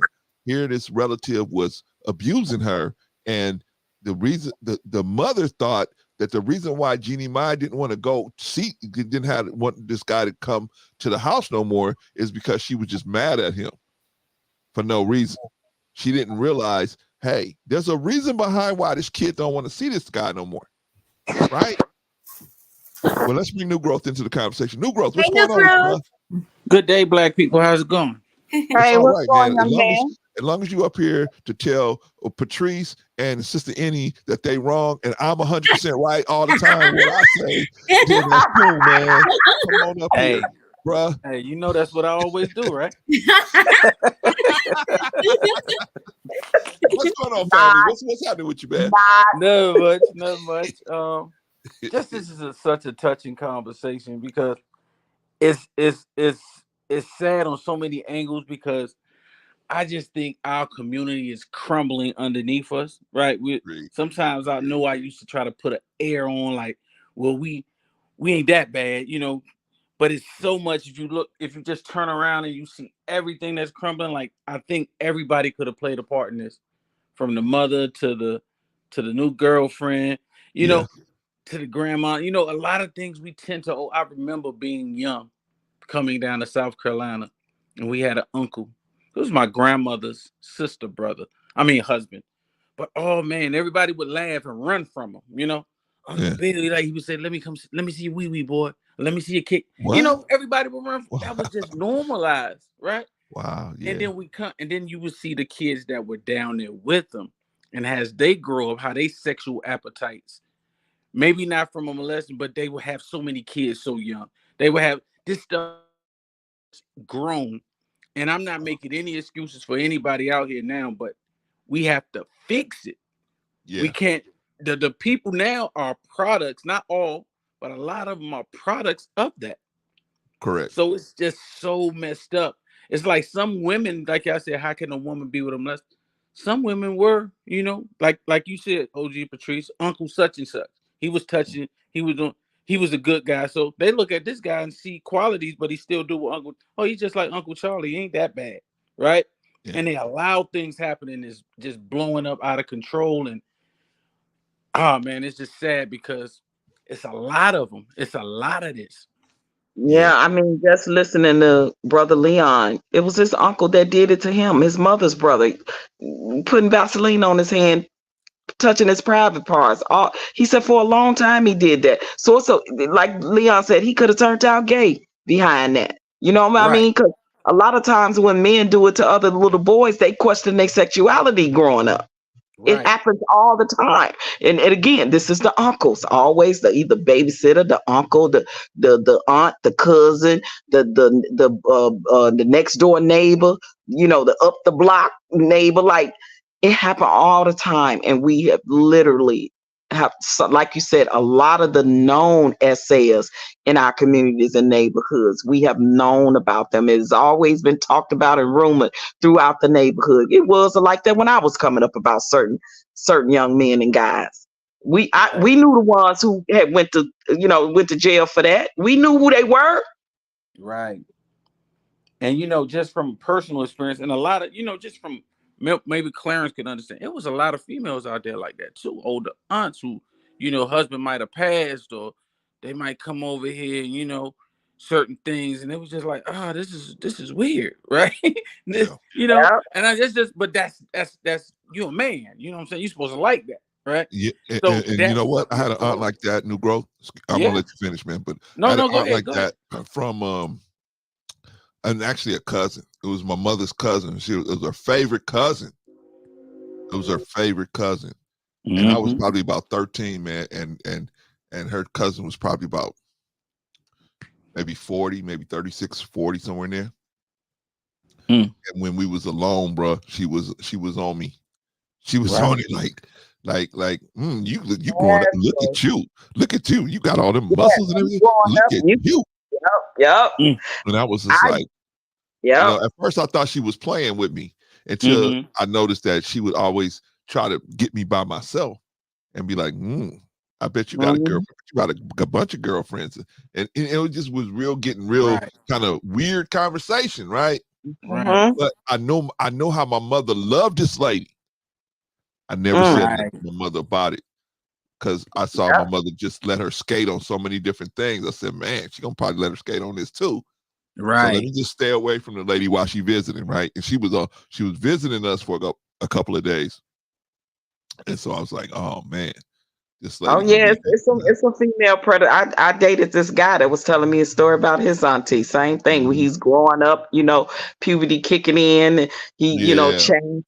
He changed, and then he on the porch come to visit, and he said, "Oh, auntie," he said, "Yeah, she was kind of like the family drunk or something in the family." He was like, "Yeah," and one day we sitting on the porch, I was getting ready to go play basketball. And she was just like, "Oh, you handsome. You growing up to be a handsome young man. Look at you." And said, "Come here, let me look at you, boy." And he go over there, stand up. She's turning him around. "Oh, you tall, you getting the muscles." And she started feeling on him. He said, and he actually got an erection. He was like, he said, me and old auntie almost got it on. Right. He's 16, 17 years old. And he was like, he said he ended up just running away and running to go play basketball. This is auntie though. Yeah. It's crazy. Oh yeah. But I can understand why so many, especially females, especially the little girls, they don't want to break the family up by telling on this person. Right. Because this person got other people got good stories about them, right? Right. And the parents like them, the and everybody like them. boys hide it too. But I think boys hide probably more than girls hide it. I really do. But boys have been victims more to girls, but boys probably hide it more. But boys probably hide it more. I'd agree with that. Yep. I would agree with that. Okay, y'all. Anybody else before I put on a little bit more Henry Dinkins? Okay, we're gonna watch a little bit more Henry Dinkins, y'all, because we're gonna get into it because we got to find out where these gaps are. First gap, hey, how did she get in there? How did she was able to get in the car? We talked about the mother could have. Once the mother found out, she could have went and got hey, I'm leaving work. My daughter's with who? I'm leaving work. I'm gone. I'm gone, man. I got to get my daughter away from that dude, right? The mother could have stepped in. The grandmother could have stepped in. The grandmother could have said, "Hey, where's this kid at?" Right? I mean, she ain't that senile where she don't know this kid is gone, right? But wait, Brother Clarence, we got to back up further though, right? Because we're going from we're all gaps. So if he had this case in 1990, that means that he had it before she was even born, right? So that means that the mom would have been dating him with that record. So if she didn't know, a gap we can maybe feel is like when we're dating somebody, we may want to do a more thorough check on their background. Right. And if we do know, what is it in us that is having us to think that it's okay to be with somebody that has that kind of past? But this is what I wanted to ask you that I meant to ask you earlier. Okay. Let's say this man had this case from 1990 and he's trying to pursue, as he was trying to pursue this woman, and she finds out that he has this past. Would you say somebody just automatically, like she should have just cut him off, or that she inspect and say, "Hey, have you been getting some treatment for it?" Like, what does a person do when they find out that the person that they are interested in has this record? Walk away, find out more information? What would you say there? Because if we're saying the gaps, let's figure out like if what we're proposing or maybe recommending is A, B, or C. If you select A, do this. So what would you say to that? Well, what I would say first is if you have children under the age of like maybe 10 or 11 or even I would say under prepubescent, you have prepubescent children and a person has this kind of background, I mean, I think that's an instant cutoff. Now, if you don't have children in a prepubescent, you don't have prepubescent children, maybe you might want to hear the person out and see if they still have the same stance. Looking at him, looks like he has no accountability, No, he's not going to be accountable for the situation and not talk about it in a healthy, in a productive way, and then ask if you got any treatment for it. I mean, you're going to be able to see all of these things when you're talking about. But I think that you're going to have to err on the side of the children, and I think that's what we have to do as parents. We have to err on the side of the children. So maybe you throwing away a dude that has reformed his life, that has changed his life, but my error has to be on the side of the children. If I mess up and I lose a guy that turned his life around, I just have to lose that because I have these people blessing children, and the risk to them is so great. I can't put them at risk. Even with a dude that's been down that road, and depending on, he might have a good story. Oh, well, this happened. It was a misunderstanding and all. You know what I mean? We was in the pool and my pants fell down or whatever, right? He may have a good explanation for it. But my job is to err on the side of the children. Like in the courtroom, they say, we're going to err on the side of the public. We might be putting an innocent man in jail, but we'll take that risk of putting somebody innocent in jail if we think we're taking a murderer off the streets, right? Or we take a SA offender off the streets, right? Let the offender show us that he's innocent by going through all these steps, right? But same thing I think with women with children, prepubescent children, you have to be the most, when it comes to going through somebody's background and checking out everything. You have to be the most vigilant because you got it's not just you. It's these children that you got that there are men that pretend that they like you, then trying to get to your children. So yeah, definitely. Facts. Yeah. So if you have prepubescent children, I think that person just automatically gets cut off the list. Unfortunately for him, automatically gets cut off the list. And I think he should understand that. This person probably would understand the fact that, hey, look, especially if they got charges with children, you're automatically off the list. Automatic. It's an automatic cut. And I agree. And agree with you further is I think if this man has truly redeemed himself and understand the wrong he's done, he would understand that. It wouldn't be no issue for him. Absolutely. That is a position he wouldn't even put himself in. He wouldn't even put himself in that position. He wouldn't even mess with nobody with prepubescent children because he know already he got this issue already. Oh, but Clarence, what if he, he hooked up with a woman and the woman, she didn't have no children, but his own children was coming. Like in this situation, right? His child was coming, and then an extra child was coming. First thing that lady should have done is pick up the phone and say, hey, did you authorize this? Did you say this person could come over here? And if you did, I prefer that you come and pick them up. I would prefer that you come and pick them up. So come get them, or we're going to drop them off. What we doing? But they didn't do that. See, these are the gaps that we're talking about, right? The mom had a gap. The grandma had a gap. The girlfriend had a gap. And we know, of course, Henry Dinkins, he made out like a fat rat on all of this because of all these gaps in what we was going to do and how we were going to handle the situation. So I'm saying, as parents, we're going to have times where we just get pissed off and we say, get out of my face. Like the polite situation, right? We could get out of here. But then we got to say, wait a minute. We got to calm down and say, wait a minute. Hold on. You go sit in the basement, or you go sit in you go sit in your room. Right? We got to get control of that. Anybody else? No, thank you for answering that. I just want to, that was really good. Thanks. Thank you for asking, sis.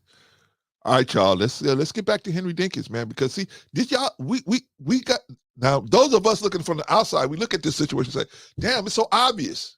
He has no remorse, he ain't even tripping off of it, right? He like it's a puppy. Hey, y'all, a puppy got out of the yard. I don't know what happened. Oh well, we went looking for it, but we couldn't find it, right? Now, like, oh my God, this is a baby. I'd be tearing that apartment building up. I don't know these people. I would have been tearing that apartment building up, right? I would have had some flyers made, everything, right? We would have been on it. But of course, if you're the guilty one, if you're the one that did the offense, how motivated are you going to be to try to get as many people involved as possible? You're not really going to be that motivated, are you? Because you know what happened. You know where Breasia is. You know where she is. You know what happened to her. You know how she got out of the house. You know how she came into your custody, and you know how she got out of the house at the middle of the night, and you know what happened to her. Rule number one, no kids. The only one you were supposed to get. Yeah, come on now. Come on. Ain't no way. My wife says, hey, look, I'm going to go get this cousin or relative or something, and she come up with some other kids. I don't know what you're going to do, but hey, man, you got about an hour or so to get them kids up out of here, or I'm leaving. I'm gone, man. I don't want to be around all these kids that I can't discipline. That's my main issue is I can't discipline them. But the next, man, somebody could say, hey, you know what? This happened, that happened. Who knows? So I don't want to be around a bunch of kids I can't discipline. But anyway, let's get back to Henry Dinkins. And the address is your address up there? No. I live in my mobile. And where's that? I don't know the address. I just know it's right. Now, wait, what? Is this ninja still saying he don't know his address? You don't know your address. Is that what we doing? That's what we doing. That's what that word. Okay. Come on, y'all. We gotta expect everybody. Nobody is above suspicion. None of us are above suspicion. And we gotta understand that. Us as men, when we going out here, we dating these women and they have children, of course they're gonna want to, hey, let me, you mind if I do a criminal check on you? Sure, why not? I got a couple bumps in there, but I can explain it. Okay, cool. And it better not have nothing to do with women or children and raping or molesting. That's what I'm saying. As long as you ain't got nothing crazy like that. We can talk kidnapping and murdering. Like, yeah, if you got a non-violent, if back in the day you might have sold some paraphernalia or something, okay, we can talk about that. You know what I'm saying? But like, you took a little something out the register or something. Well, you know what I'm saying? Something we do when kids, we don't realize what we're doing, right? We don't realize, and maybe we didn't see the full scope of what was going on. Maybe even as an adult, man, maybe you did something, man, out of passion, man, you got upset, you did something, you bust somebody's window. Okay. But when it comes to women and kids, I'm talking about y'all as women looking at us as men. When it comes to when they got crimes against women and children, violent crimes or sexual crimes, I think that's a no-fly zone. I think most of the time that's going to be a no-fly zone, and unfortunately, that's the hole those guys dug for themselves. But we got to keep our eyes open. This dude said he don't know his address. Why would you be spending time with anybody who he ain't even got enough sense to know his own address? Of course he knows where he lives, right? But he don't want to say because he knows his background is going to come up when they run his address. His background is going to come up. So he's trying to keep that prolong that as long as they can. Now, what I don't understand is they don't need his address. They just need his name and birthday. They don't need his address. But he don't know when he don't know. What did he say? He didn't know something. Something he didn't know. Oh, he didn't know the phone number. They know the address, but they don't need his address to run a background check. They need that name and date of birth, basically. No, but somebody said, I don't know if it was in the chat or if it was New Growth, but they were saying maybe he didn't want to give the address because wherever he's staying, based on his record, he shouldn't be living there. Somebody said, or that's where he actually took the girl to commit the crime. Correct. That could be another possibility. All right, y'all. So let's say this is him. He said, "Hey, I know where I live, but I don't know my address." All right, let's go. Right there by Nestle Parinas. Right there,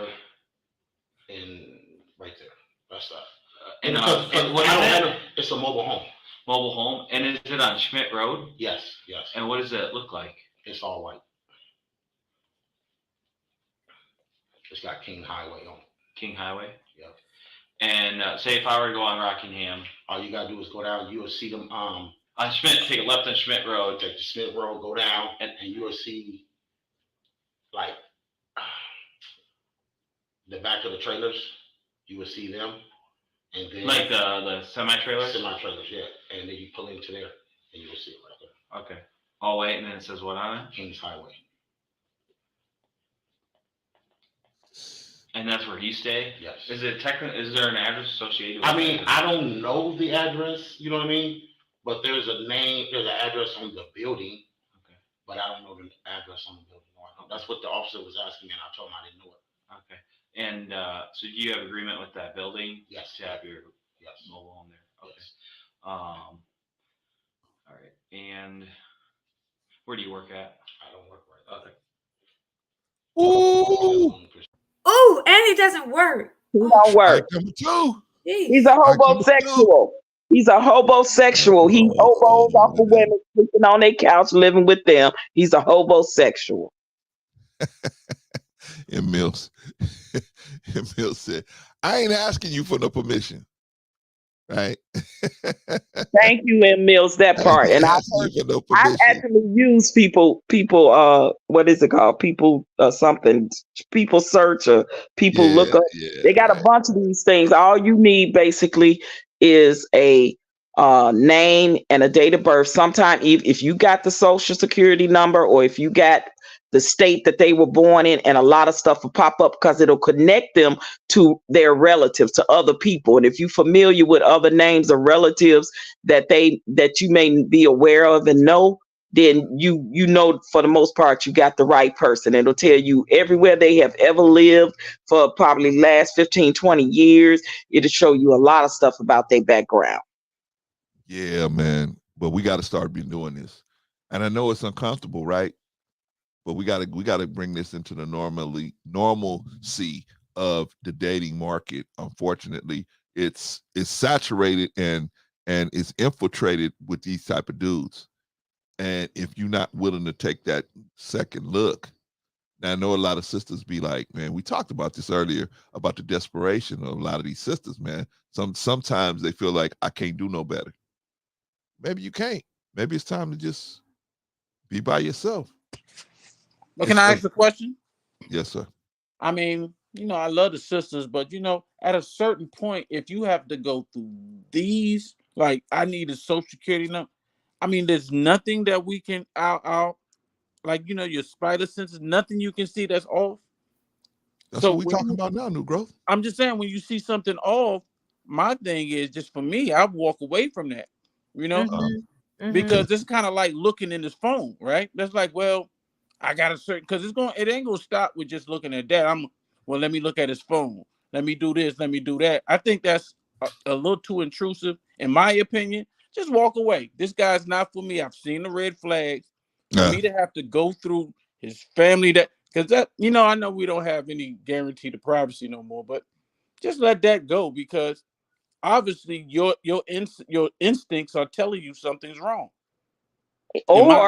Or you could not see the red flags in the beginning. I think it's still a good choice to run background checks now, guys. I just think and women, it just is. When when you out here, whether you dating or whatever, or you getting ready to bring, this guy you've been dating, finally you feel like you at a point where you guys are good and you want to bring them around your family and you want to bring them around at some point your children. You should still do the background check. I don't care if it's been 6 months to a year before, whatever time frame that you feel comfortable with somebody that you're dating, a woman or male or female. And now you at this point, you feel good. They may not have shown you any red flags, but now it's time to introduce you to my parents or my family or bring you around my children. Still, I think you should do it, because they don't always show the red flags in the beginning. Do you kind of think that somebody can hide red flags for 6 months to a year? I'm not talking about something that's bright, but we have intuition. We have certain things that we want. Like everybody comes into a relationship, certain things we want, certain things we won't tolerate. So if you see certain things, and let's say if you see a flag, do you question that immediately with that person, or do we allow that to go and then we go check behind that person? Well, sometimes we do and sometimes we don't, because we know for the most part we don't ask the questions that we should ask when we're dating, and we allow it, and then months go by, and absolutely, new growth that it could be 6 months, and the guy could not, if the woman or the man have not mentioned like a background check or talk about do they have a record or anything, absolutely 6 months can go by if nobody is saying nothing and having these conversations, and then literally you in a relationship with this person. Now you bringing this person around your family and friends, and you never asked them about a criminal record or a criminal background check. You Right. never had the conversation, and they never showed any signs. And they could be a pedo. They could be a registered SA waiting in the cut to be around your child, especially if the man know you got a child. Because you probably in that conversation, in that process of dating, and told him you got children, but you just ain't never asked them about no background. Right. And see, the thing, I agree with you, but see, that's why I think you should at least ask. Like, just come straight. Because when you do that and you find nothing is wrong, right? Let's say the background comes back squeaky clean, and you're like, oh yeah. I don't know if y'all noticed, but let's say me and you said, okay, I'm gonna run a background. New growth don't seem like he had none, so let me run a background. The background come back clear.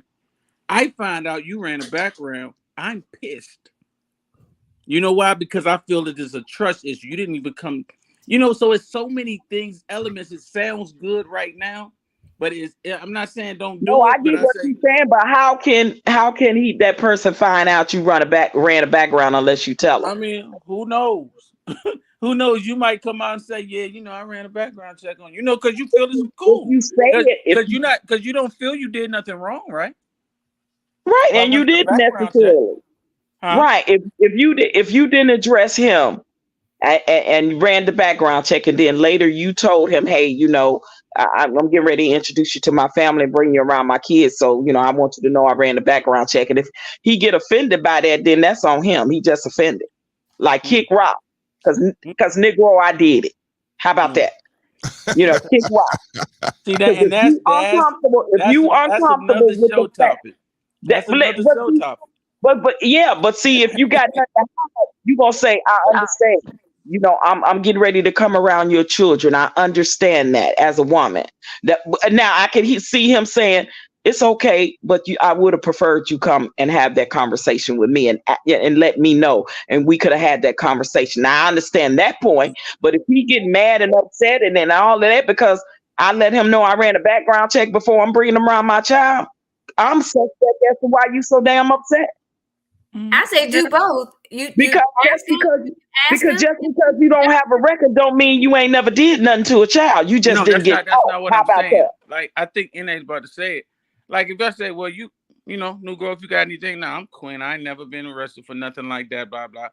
And now you ask me. So if you feel like you want to confirm that, fine. But new growth, do you know how many men don't have records for doing stuff to kids and they just didn't get caught? So they gonna say, oh yeah, run that background check. I ain't got nothing to hide, but that don't mean they ain't never did nothing to a kid. They just didn't get caught. That's true. I'm not stating that. I'm saying that if you ask me, right? Because we're in a relationship. See, that's the thing. We're not enemies. So don't go if you don't trust me enough to ask me, hey, even if we 6 months in and say, hey, blah, blah, blah. Because, if I was dating a new girl, I would ask you, hey, when the last time you had a STD test? When the last time you've been checked? I don't have no problem doing that. Now, a woman might get upset, right? Or if I'm a man and I'm just getting married and I got a couple pennies in my bank account, I say, hey, you signed this prenuptial agreement. Oh, you don't trust? See, that's what I'm saying. And the woman shouldn't get upset and offended if she don't have anything to hide. If the man say, hey, before we go there and sleep with each other, what do you think about us both going to get tested? What's wrong with having that conversation? And if you all up in arms, then some up with sis. I'm sorry. But we know the real. I mean, I hear you talking, right? And I respect it, and that's how it's supposed to be. Right, but I know what the reality I know of what life. you say. I know, right? I know what you're saying, though. In all actuality, you're right. People are easily offended and sensitive, but for the most part, if you have nothing to hide, those are actually should be what considered, especially in this day and age of society now, it should be actually normal conversations between two consenting adults. It really should. Right. That's all I'm saying. It's like, if you're going to run that background check, let that man know prior, right? So that way it could come out, as opposed to, because men are, we private too. We have feelings and emotions too. Like certain things. Okay, I don't mind you doing a background check. Just say, okay, I'm gonna do a background check. Or do you mind, like you just said so eloquently, do you mind if we both do background checks on each other? Yes, definitely. Right. Or do you mind if we both go get tested before we, decide to get intimate with each other? That should like. Wait a minute, y'all. Wait a minute, y'all. Mm-hmm. I thought y'all was in trouble before. Now y'all in trouble. Now y'all in trouble. One of y'all did something. And it wasn't me. I was being good, Risa. I was being good, Risa. Family. Hello. Good morning. Hey, y'all keep rocking out. Keep rocking out. I'm being good, Risa. It's them. It's them. I'm being good. I'm being good. This is a great conversation. Keep it going. I'm here to support. I'll get in a minute. Okay. All right. One thing I want to just like kind of tie up like that. I think that each one of y'all is saying, right? So to like New Growth's point where he's saying that we need to pay really good attention to our intuition, because even if you ask a person, so if you ask a person, hey, do you have this record? They could say yes, they could say no. You could do a background check and you can pull something up and it may not show up. They may have had, is there something that is called expunged or something? Expunged. Like, you don't know if it's something that you Brother can't Polite, right? right? Yeah. But the thing, trust your, wait, hold a second, just Sister Annie. trust your instincts. Wait, I'm just trying to make sure that we do a thread here, okay? So like, so we can tackle like each point. One, trust our instincts about something, right? So if something doesn't seem right, don't just blow that away because, oh, he touched my hand nicely or something. So trust that instinct, and maybe that's a way for you to walk away. There's somebody else out there for you. Ask the person, so be respectful and just saying, hey, do you have anything in the past? Like for me, I think that you should ask that question. I think that it's fair for me to ask a guy, do you have any attractions to men? A certain thing. So like certain questions that you want to know, like you ask. And then you can just also just to say, verify, test and verify. You can just look yourself. And I would say not just look in one place. Like, so if they've lived 4 or 5 different places, if you check in the Department of Corrections, check all the places that they lived. So there's 3 places where we can try to do our best to like at least be knowledgeable of something. Now, once you're knowledgeable and you still make that decision, that's something else. Yeah, no, I was just gonna say, even with expungement and seals, those are felonies. You can't expunge and seal those. Those are gonna pop up. You understand those type of like things. you do a background check. Somebody may not just walk away just because it's an offense like that, an SA offense. Some person may have like a drug record or something. And I think that like with certain crimes, if it's before a certain age, I think that you wouldn't be able to see it. This is me speaking ignorantly. This is just what I think, or I thought that I heard. But there's some things that we just may not be able to gain access on. So that trust in our instincts, if something doesn't look and smell right, we may need to trust our senses a little bit more. So that's the only thing I was just trying to spread all 3 points. Oh yeah, I agree with that. I think me and New Growth was agreeing, but I think we was talking like different scenarios because we know there is some people that will have the conversation first. And honestly, I agree. 2 consenting adults should have the conversation first. But sometimes it don't always go that way. Sometimes adults take it upon themselves to be curious without asking the person. And I don't think it's necessarily a wrong thing to do. Whether they tell them or not that they ran it, I think it's just a secure thing within them is maybe saying, look, I'm going to run it anyway because I want to know for myself first before I even bring it to that person's attention. I don't know what the thought process is of it when people do it that way, but to me, it's nothing wrong either way because it's good to know than to not know. And it doesn't necessarily mean a person gonna always be honest with you just because they say, yeah, run my background and it may be clean. Don't mean that they never did nothing. They just didn't get caught and don't have a record. That's the only thing I was saying. Well, I think what New Growth was trying to say is there's a fine line you definitely want this information. This information would help you make a good decision about whether it's a person you should bring in your circle, right? However, how you obtain it might be, so you still want to show the person respect, but at the same time, you want to let them know that, hey, for my personal safety and the people in my circle, for the personal safety of everyone, I still would like to run this background check. So my thing is, the best way to do that, in my opinion, is to say, hey, let's just both run one on each other, right? Let's just do that. Let's just both go to the clinic. Let's just both go, right? Let's just both run our credit. Now that's when you really getting serious about maybe taking that bigger step. Let's both run our credit. Let's both see what's going on. But early on, I say first maybe 3 months or so, everything's going good. That's when you want the other shoe to drop at the early, right? You don't want the other shoe to drop later when you're all caught up in your feelings and everything. You want the shoe to drop when it's early. So I would say, hey, you know what? Instead of me asking, well, do you have anything in your background I should know about, right? I would ask, can we both go and get background checks? Let's just go get background checks on each other so that we could just put that to bed, right? If the person got something there, they probably at that point is going to say, well, there might be something there that I need to tell you about, right? That doesn't mean you're not going to do the background check. They just might start opening up about the situation, right? You can go back and get if they've been convicted of anything, you can go back and get the court information. You can get all this information. It's public information, right? So you can go back and get all of this stuff, right? And see if what they're telling you is the truth. All right. So I would it's going to be a fine line of keeping that respect there, because maybe there is nothing on their background, but some guys are going to be like, what? You run a background check on me?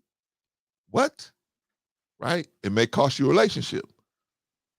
Okay, so it may cost you a relationship. But the thing is, you want to keep that respect there. Okay, so I told you, hey, I'm not asking you to do nothing that I'm not willing to do.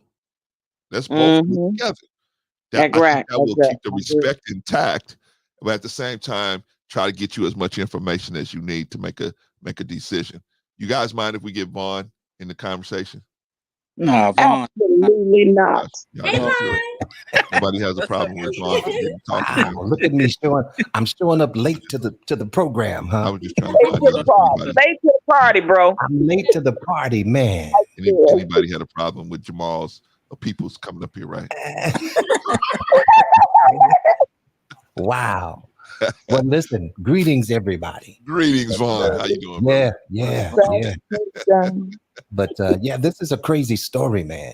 I've been it's terrible, man. Looking at it throughout the week, and man, it's horrible. For the life of me, I still can't understand why you would allow your child to go with a convicted sex offender. That part didn't calculate in my mind well. So I'm trying to figure that question out there. Did she know that this gentleman was had a record of sexual offenses? Well, it happened a long time ago before she even got with the dude or had a baby. So I'm going to say, and they come knocking on your door to see if you actually there. Depending on the state, they might come twice a year. They might come 3 times a year, depending on the state you live in. So I'm sure she had got some kind of inkling about it. Yeah. Wow. And then the son testified that he actually saw the father shoot her, right? You know what? You're right. He didn't tell the truth. Well, he said it, but they had to come back because he didn't actually see him. He did say that. I think that he had to come back to retract that, I think. Right. Yeah. It was my understanding that, he testified that, he saw the father shoot the young lady. But, I guess because it was a 3-year span, right, in between when this actually happened and when he actually was up on the stand, right? Yeah, definitely. Because I believe he was 11 years old at that point, right? Right. And I think this happened when he was 8 years old. Yeah, and she was 10, so she was not a young lady. She was a baby. Yeah, man, that's just craziness. Just craziness, man. What do you think, Vaughn? Because we're sitting here trying to find and figure out, places where maybe things could have been handled different, and maybe the baby wasn't there. What what do you think? Do you see anything that possibly could have happened where some accountability would have been taken, and this may have been avoided? Well, I would just say definitely. If it was me, I wouldn't be leaving my young daughter with any male to watch them without the supervision of another female relative or something of the sort. You see what I'm saying? Yes. I wouldn't feel comfortable doing that. I didn't even do my son that way. You see what I'm saying? We didn't allow anybody to really watch him. We just took that task on ourselves. But man, I don't know. If she could have just, it's hard to say, man. It's really hard to say. If she could have just been a little more cautious, with allowing, those children to be around him. And I'm not understanding. He had failed to register as a sex offender. Is that correct? I'm not sure about that one. Yeah, I'm definitely not sure about that one. Yeah, I believe No, I I was gonna say I'm not sure about it either. I know that he was one, and I just believe wholeheartedly at some point those women in that family knew. The grandmother, the girlfriend, somebody knew. I don't care how long ago it was, somebody knew. Yeah, because I believe when I was following the story that I did recall someone saying that he was supposed to register and he didn't do that. Okay. Yeah, I'm not sure, but that sounds. But looking at his character, that sounds about right. But in my thinking, I would. He did in California. He went to California when they moved, and he didn't register. That's why he got in trouble. Talking about Nicki Minaj's husband. So a lot of times men do that when they move around and shuffle around. They're supposed to register, and they don't. So I believe that's probably what happened. Okay. Yeah, I'm not sure, and that's probably why he's with the whole I don't know my address situation. That's why I couldn't give it to you, because I don't know my address. Whatever. But for him to get up off of the air mattress and his present girlfriend is in the bed with him, I'm just not understanding his thinking. He gets up from there and then he takes the young lady outside. I'm just like, what's going on? Now, apparently, the girlfriend must have been still asleep on the air mattress. The whole story sounds crazy, man. Well, let me give you the short version, Vaughn. The the girlfriend of the SA offender gets up in the middle of the night. Well, first of all, they bring the SA offender goes to the mother's house to pick up the son.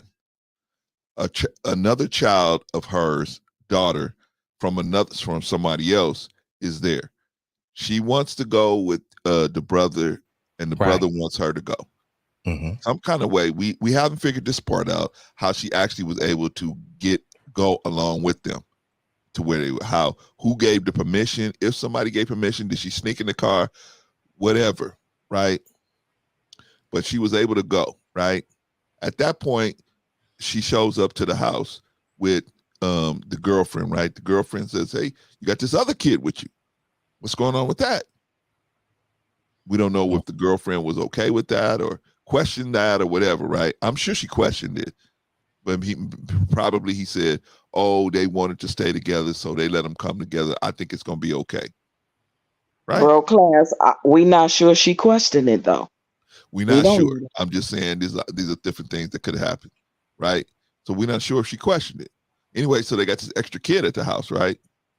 Now, knowing the guy's background, most of us, a normal person would have just called and said, hey, I'm just calling to let you know so-and-so is here. Did you want that to happen? Because we can turn around and drop her off, or you need to come out here and pick her up. It doesn't appear like that happened. It appears like the girlfriend was like, okay, cool. She rolled with it. So now this kid is there. Now this extra kid is there, right? So they let the two kids sleep in the bed. the two adults slept on the air mattress on the ground. Time to go to bed. Everybody goes to bed. The girlfriend of the SA offender, one of the adults that was sleeping on the air mattress, gets up to go to the bathroom. First thing she notices that the SA offender is gone. Right. So she goes to the bathroom, and she comes out of the bathroom and proceeds to try to locate him somewhere in the house. She figures he's in the house somewhere. Upon her trying to go locate him, she recognizes that the female, the 10-year-old, is also gone. The extra kid that came over is also gone. She goes around the house looking for both of them. She can't find them. She goes to call the guy. His phone starts ringing because it's in the house. A lot of strange stuff happening. Wow. Yeah. So his phone is in the house. Okay. Now, so he comes back about maybe a half hour, 45 minutes later, sweating. And the girlfriend saw the little girl outside leaning against the car at 3:30 in the morning. Right? She didn't call the police. She didn't call nobody. She didn't call nothing. She didn't even tell the man, it's 3:30 in the morning. What you got this 10-year-old girl outside and it's 3:30 in the morning? We don't know if she questioned that or if he said, shut up, right? We don't know. We don't know at this point. So for whatever reason, she didn't do anything to try to stop the man taking his baby out. So the baby the guy put the baby back in the car. He came in the house, got something, and went back into the car and put the baby back in the car and took her. Now, this is not his child. This is his son's mother, child from another man. Half sister, right? Half sister. Half sister. Right? So now they go out. He comes back about 6 in the morning, and they're like, "Where's the kid?" She saw the kid. Where's the kid? I went looking for her. She ran off. I went looking for her. Right? But wait a minute, Brother Clarence. Wait a minute. So where does the little boy getting in the car, sitting in the car while he goes into Walmart and buys some bleach? And then he takes the little boy probably to the scene of the crime or wherever it happened. Right. And then he expresses to the boy, wait in the car because I'm going to go fishing. Correct.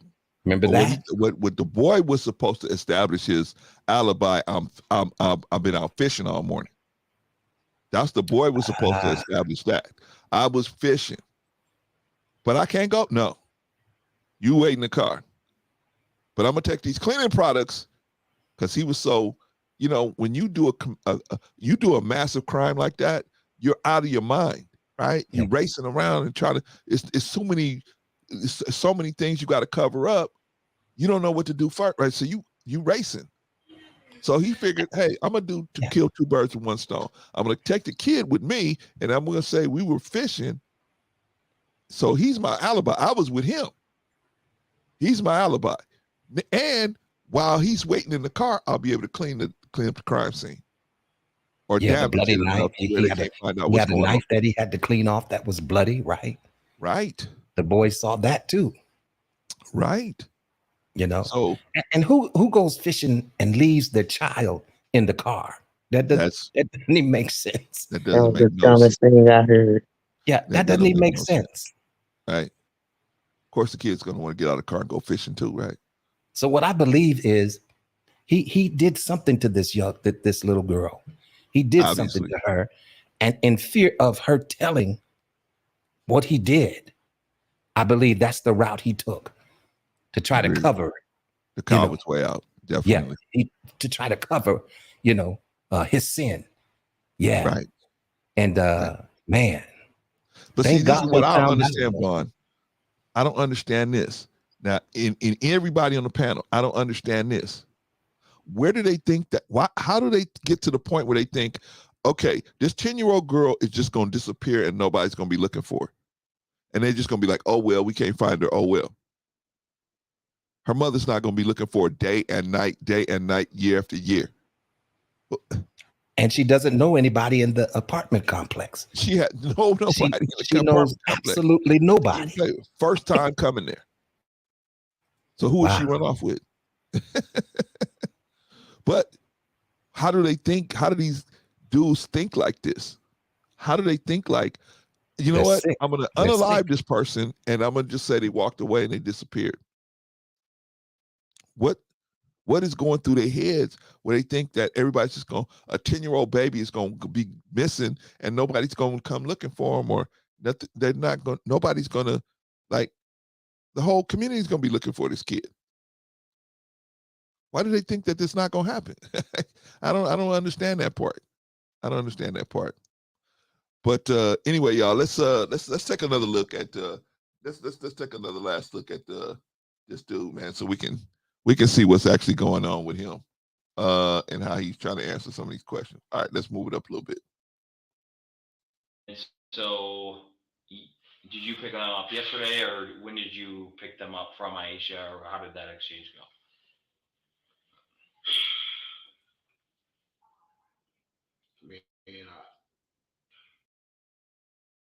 Oh, now you see how he took that deep breath?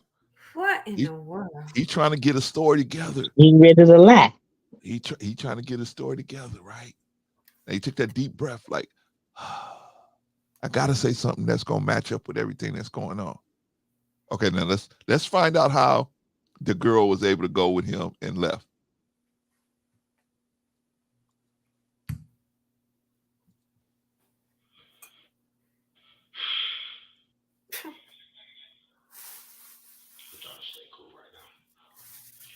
Me and Aisha, I had seen them, and they said they wanted to come and spend time with me.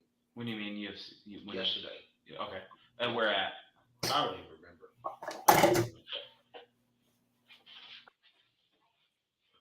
But they wanted to spend time with me. And, you know me, I'm like, yeah, y'all can spend time. You know what I'm saying?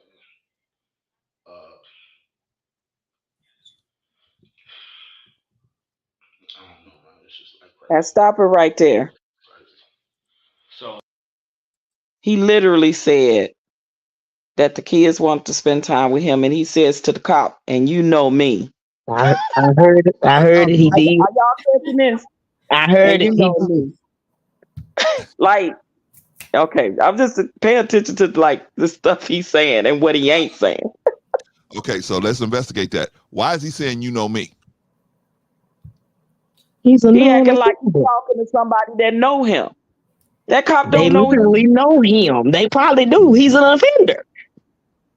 No, y'all not warm. Like, come on, y'all. Okay, is he saying it because he's trying to make himself seem like he's somebody, I'm just a caring guy. I just There you go. That's what I was saying. Yes. That's That's right. what you're saying? Oh, You know me. Hi, Patrice. Yeah, well, y'all see what he's trying to say is, I'm just a regular guy like you, man. I'm just a regular guy. I love the kids. I love the kids, right? I love the kids. Like Marty Mark. Marty Mark love the kids. So Right? me, love the kids. Right. That's what he's trying to say. So basically, hey, I didn't have no ill intent because they begged to come with me. I didn't have no ill intent. So let's get it straight. I'm just going to tell you what happened, but I'm not a suspect. I shouldn't be a suspect. Y'all should scratch me off the list. Because I was, they begged to come and be with me. And they ain't going to come beg to be with you unless you the type of dude that they want to spend time with. They want to spend time with me. So if I was doing them wrong, they wouldn't have wanted to spend time with me, right? Right.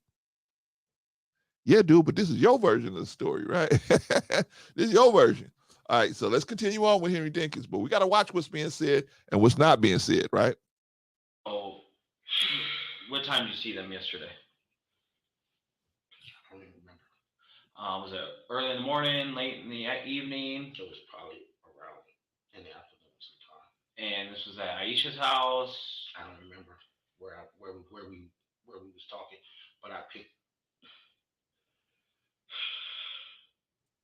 Wait a minute. Is he trying to say he don't remember where he picked these kids up at? He already don't That's remember. what he said. Already. He said he didn't remember.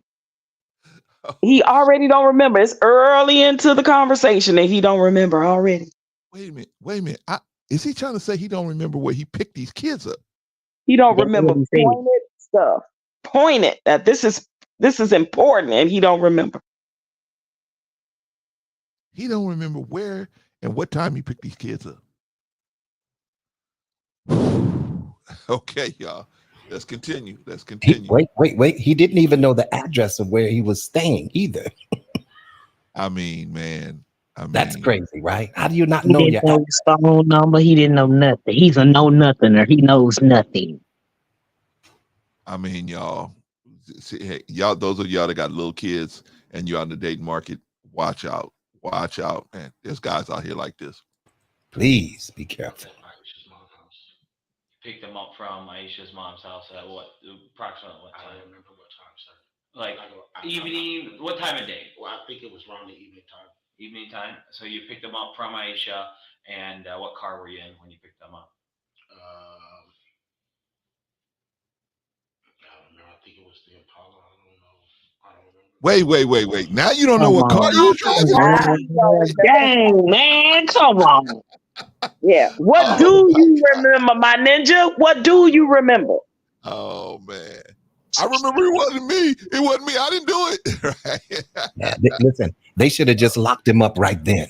Oh, man. That's what they would have done. They were probably trying to let him build a case of one that just built his own case and put himself in the jail, man, with the case he brought up. Because I know this dude don't believe nothing he's saying, right? But he just got to ask him the questions, right? You got to slow walk him down into the pit, right? All right, y'all, let's continue, man. With Henry Dinkins, he don't know where he picked his kids up, who was there, what car he was driving, or what time it was. Okay, let's continue, y'all. Right. I don't know. Okay. And then, so you pick them up, bring them back here, or bring them back up. Do you take them straight to your mobile home, or no? What you guys do? Just run me through your day. We went to my cousin's house. We went down to my cousin's house, and they played with my little cousins, and they wanted to go. What cousin's house was that? At Vince. Oh, Vince. Okay. And where's he live? On Taylor. Taylor and what? Between 5th and 6th. You know the exact address or no? Okay. I don't know his address either. I guess they wanted to go to the house, so we went to the house. They started playing the games at the house, and then they took their showers, and then they got into bed. You know, me and Andrew laid down. I got up. I left. Came back. What time did you leave around? I don't even remember, sir. I mean, and what the sleeping arrangements? How is that? Like who sleeps where in the house? And I mean, the kids were in Andrew's room. Okay. Me and Andrew was sitting out in the living room. Okay. We was in the living room, and I had left and came back, and then when I left, I think I went down to Lil Vince's house, but nobody was there. And when I came back, you know, I did a little look around. I didn't see Bree. No, that wasn't that time. I don't remember. No, that's a lie.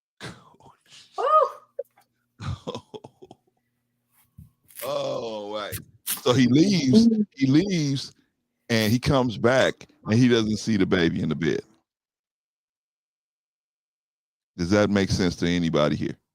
Yeah, she magically disappeared. Don't make no sense. She And then why would magically you let disappeared. Oh, sorry. Go ahead.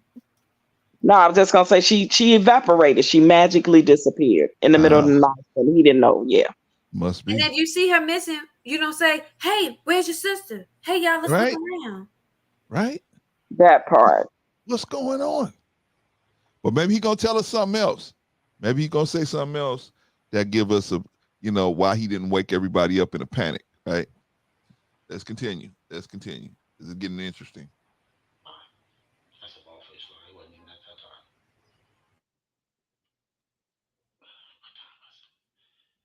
I don't ever look at the time, so I mean, I'm really confused with the time. But I know when I went and looked for Bree, So I only seen little Dink in the bed. Okay.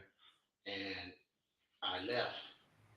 So I went like moving around and I left left the apartment? Like the apartment, yeah, and went like out and about, where she was living. And out there in I don't know the apartment buildings out there. I don't know. But you're I'm sorry.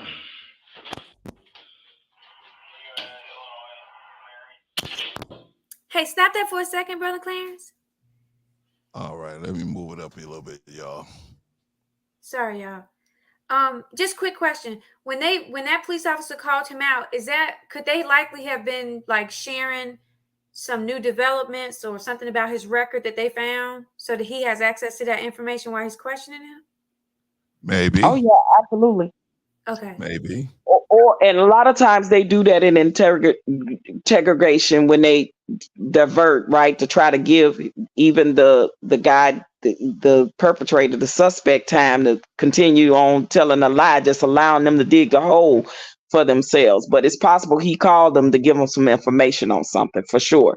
Because if y'all heard him say that once he realized that Bree was gone, y'all didn't hear him say, I woke up everybody in the house. I was like, hey guys, do anybody know where Bree is? Like, he didn't alarm nobody in the house. He didn't wake his son up. He didn't wake his girlfriend up. He didn't wake nobody, whoever the lady was in the house. He didn't wake up nobody. He decides that he just gonna take it up on himself to just start going outside, driving around looking for her. Come on now. That part right there. That part. So where we at now, y'all? He went to go pick the kids up. He don't know where he picked them up from. He don't know what time it was. He don't remember what car he was driving. Then he go into his cousin house. He take the kids to his cousin house so they could play. They played. He don't know what time he left there because he don't look at the time. He left there. He brought them back. He brought the kids back to his girlfriend's house, right? He got up and he left. Where'd you go? What'd you go do? What you mean you left? Where'd you go? Well, I don't remember. I don't remember. Where did you go? I don't remember where I went. I just left. But I come back and I looked and I seen that Bree wasn't there. Oh, what time was that? I don't remember. Come on, y'all. We got to see. I'm telling you, man. We got to be very better at looking and noticing these narcissistic traits and these psychotic traits in people, man, where they never have a good answer. I don't know. But see, the cop knows. The cop already know a bunch of stuff. He ain't telling them, but he just gonna ask him questions, see what his version of the story. Exactly, bro. Right. Yep. So when he stepped outside that office, he probably saying, let him keep on telling the story and digging a hole. But this is what we got, new developments. This is what we done found out. This is what blah blah blah. So you right, Annie. They believe me, they asking questions. Something possibly is being talked about outside of that, and they just letting him dig a hole deeper and deeper for himself. Pretty much what they're doing.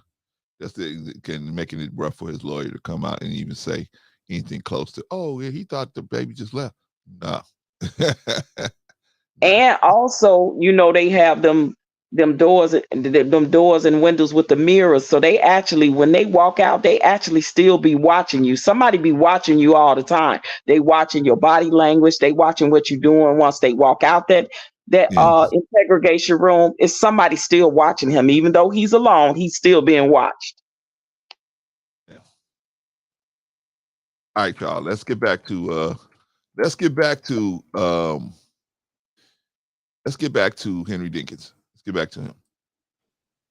Let me move it up some. We'll get the person back in the room. They sleep in Andrea's room, in the same bed together. Yes. And then you and Andrea in the room. And then at one point you leave in the night. How many hours do you think was between when you first got there and then you left the apartment? Probably like about 3-4 hours. Okay. Yeah, around figure. And so then you leave, but is everyone still in those same kind of areas when you leave? When I was there. When you left. Yeah, when I left, ain't nobody came out of no room. Yeah, everyone was. Everybody was still, situated. Notorious was before I left, Notorious was still playing the game, and I went in there, and he said he was done playing the game, so I turned the TV off, and he went to sleep. And then, you know what I'm saying, I went in the living room,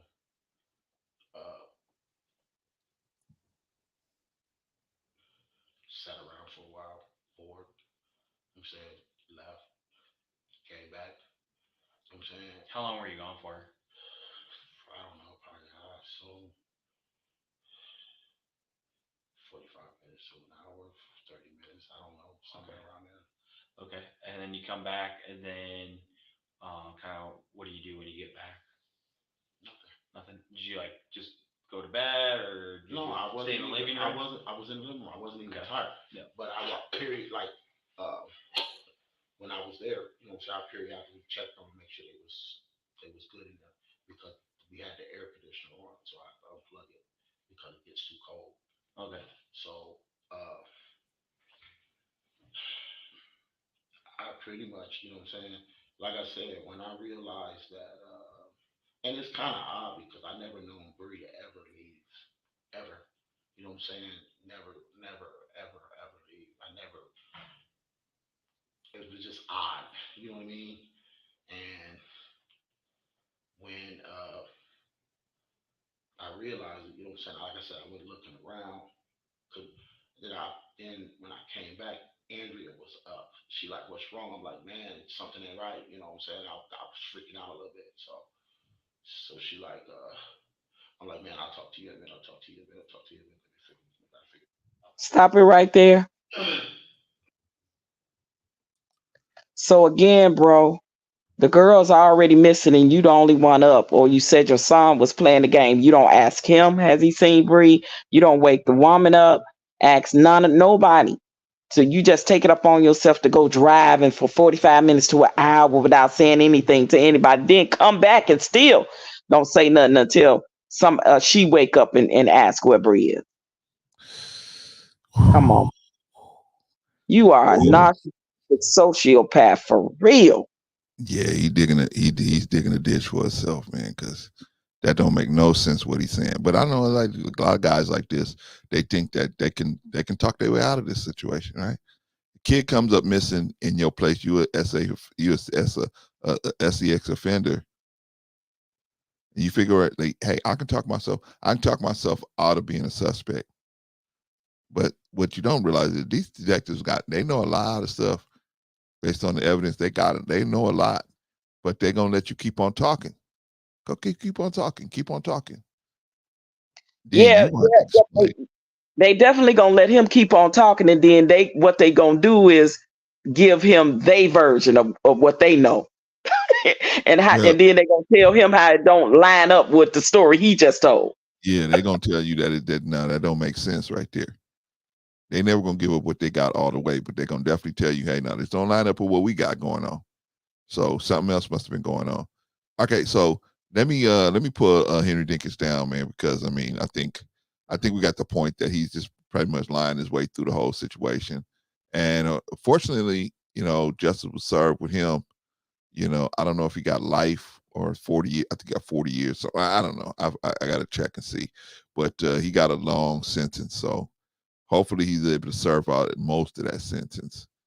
By the time he gets out on the street, you know, he'll be at least 70, 80 years old if he comes back on the street. All right, y'all, let's start getting some let's go around the room. Anybody got anything to say about the situation? And then we start getting some closing remarks, y'all. Okay, I can go. You're saying this is closing, right? Well, yeah, let's do it. Okay. Let's just start some closing remarks. First, I thank you for covering this because I think a lot of times with cases, the person that committed the crime gets all the name recognition, and the person, the victim, their name just kind of gets watered away. So I just want to make sure that I say her name, Breasia Terrell. I'm so sorry for whatever she experienced before him taking her life, and the fact that he did take her life. Regardless of whatever stumbles or things that maybe people could have done differently. My heart goes out to the mom. I can't imagine losing your child, and especially Definitely. finding out that it's, you know, by someone that you had another child with. So I pray that us talking about this has made people think a little bit longer about who they have to care for their children, how they go into dating, things that is fair for you to question, to wonder about, to talk about, because some of these things could be precursors or some indication of the type of person that you may have to deal with. And like I think, I'm not sure if it was you, Brother Clarence or New Growth, that said once your feelings are in it, it's just hard. You almost like your brain stops working a little bit, because you're either your heart is speaking louder, or your physical satisfaction from something that other person is giving you is just clouding your judgment. So I would say that even if you are somebody that doesn't, oh, I'll date who I want to date. When you have kids, you lose that. You lose that right to just make that decision like that. You really have to think about what decisions you're making can impact your child. So I'm just praying. I'm sorry, I don't know the brother's name. Oh God, I'm so sorry. But I'm praying for him, because I know that this is something that's heavy for him. Just probably some guilt that's going to sit with him. The fact that he's not going to be able to have his sister around him anymore. Watching his mom go through the grief. I'm praying for their family to be able to at least still remember the memories and the joy and the love that they did have for her for the time that they were blessed to have her. So, like I said, I pray that this makes us wiser as a people, make us more diligent in protecting. When it comes to kids, it's just kind of like, I don't really care how many people I'm offending. When it comes to a child, they are innocent. They are innocent. So I just want us to do as much as we can as a community, as a village, to protect children, and if you have these tendencies or you have these urges, just go somewhere and sit in a corner. Don't think, I want it to be where people that have these, and I don't know what kind of things that people have been through that have these kind of attractions, but you need to go somewhere and sit with somebody, but not with a child. You don't get to have access to that innocence like that. So we need to do a better job, and we need to do as much as we can about making sure that people understand you do not get to have access to this innocent child. You just don't. So I just love all y'all. Thank y'all for all y'all input. And I'll go ahead and drop off. Love you too, sis. All right, love y'all. All right, sis. All right, love you, sis. Won't bring you down. All right, sister. All right, I thought y'all was in trouble. Y'all got away that time. All right. All right, who's gonna be next? Who's gonna be next, man? Let me jump in here real quick. Great conversation. Sunday's my relaxed day, so I always turn on the family. But Yes, great sir. conversation. It's just sad, man, and it's just hard to admit that our structure is crumbling as a community, as a country, and a lot of us who have had halfway decent upbringings are kind of not. And I'm not gonna say that. I know I was blind to how broken a lot of people are. Morals, definitely, ethics, all of these things are missing. Like, even listening to this guy here, it looked like his mind hasn't developed beyond like a 16, 17-year-old. And that's unfortunate. A lot of our 30, 40-year-olds still haven't developed outside of that mind frame. So we're gonna see a lot of things that's gonna make us question gonna make us question a lot of things. But like, it was a video that I put in the chat. It was a mother who got a boyfriend out of jail. They hired a hitman to to kill her 16-year-old daughter. And she was on the news with a pastor and everything. This is in Augusta, Georgia. I recommend y'all to watch it. But she was on there talking about, the daughter was jealous of her, and while she was looking for the daughter, they had a hitman. They caught him here in Atlanta. So it's a lot of sickness. I seen another situation where the wife went out and got the young girl, like the 16-year-old girl, and brought her back to the husband. She got caught. But see, now that they saying that's a new thing that's coming. The guy who's a known pedophile, they get the wife, kind of like the Epstein guy who had the lady who just got sentenced that nobody really talked about. They have the woman go out there now. So it's just like, we have to really prepare our children. That's the only thing I think we can win. If we prepare our children to fight this battle, because it's something that we can't even fathom at this point. But on that note, family, nice seeing y'all, man. Stay busy, stay doing our parts, and to the next time. Sir. All right, you too, young man. All right, All right, appreciate peace, you. sir. All right, man. If you haven't already subscribed to Black Hearted with New Growth Old Soul, man, get on over there. Check him out, man. He got a lot of good content over there, man. Go check that brother out. Shout out to New Growth, man. Who else? What we doing, y'all? First of all, since we got the all home team up here, guess what? And New Growth is part of the home team too. But we got everybody up here. Is anybody cooking? We all starving today? No, it's Sunday, man. Come on now. You know, we do Sunday dinner over here. Okay, so Hey. you cooking? We're cooking. Well, I didn't It's a cook, Brother tradition Vaughn, that so we haven't let go yet. Oh, I okay. didn't cook, Brother Vaughn. So who wants to feed OG today? Okay, don't know everybody raise their hand at one time because I'm hungry. No, that's right. But I could go next. Actually, I'll go next and give some closing remarks. Excuse me.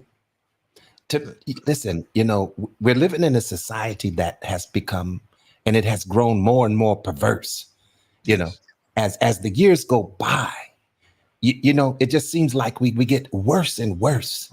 You know, and we move so far away from God, it's just ridiculous. You know, and we're seeing a lot of these accounts now. You know, this is nothing strange, Brother Clarence. Yes, you see what I'm saying? This has been going on for some time.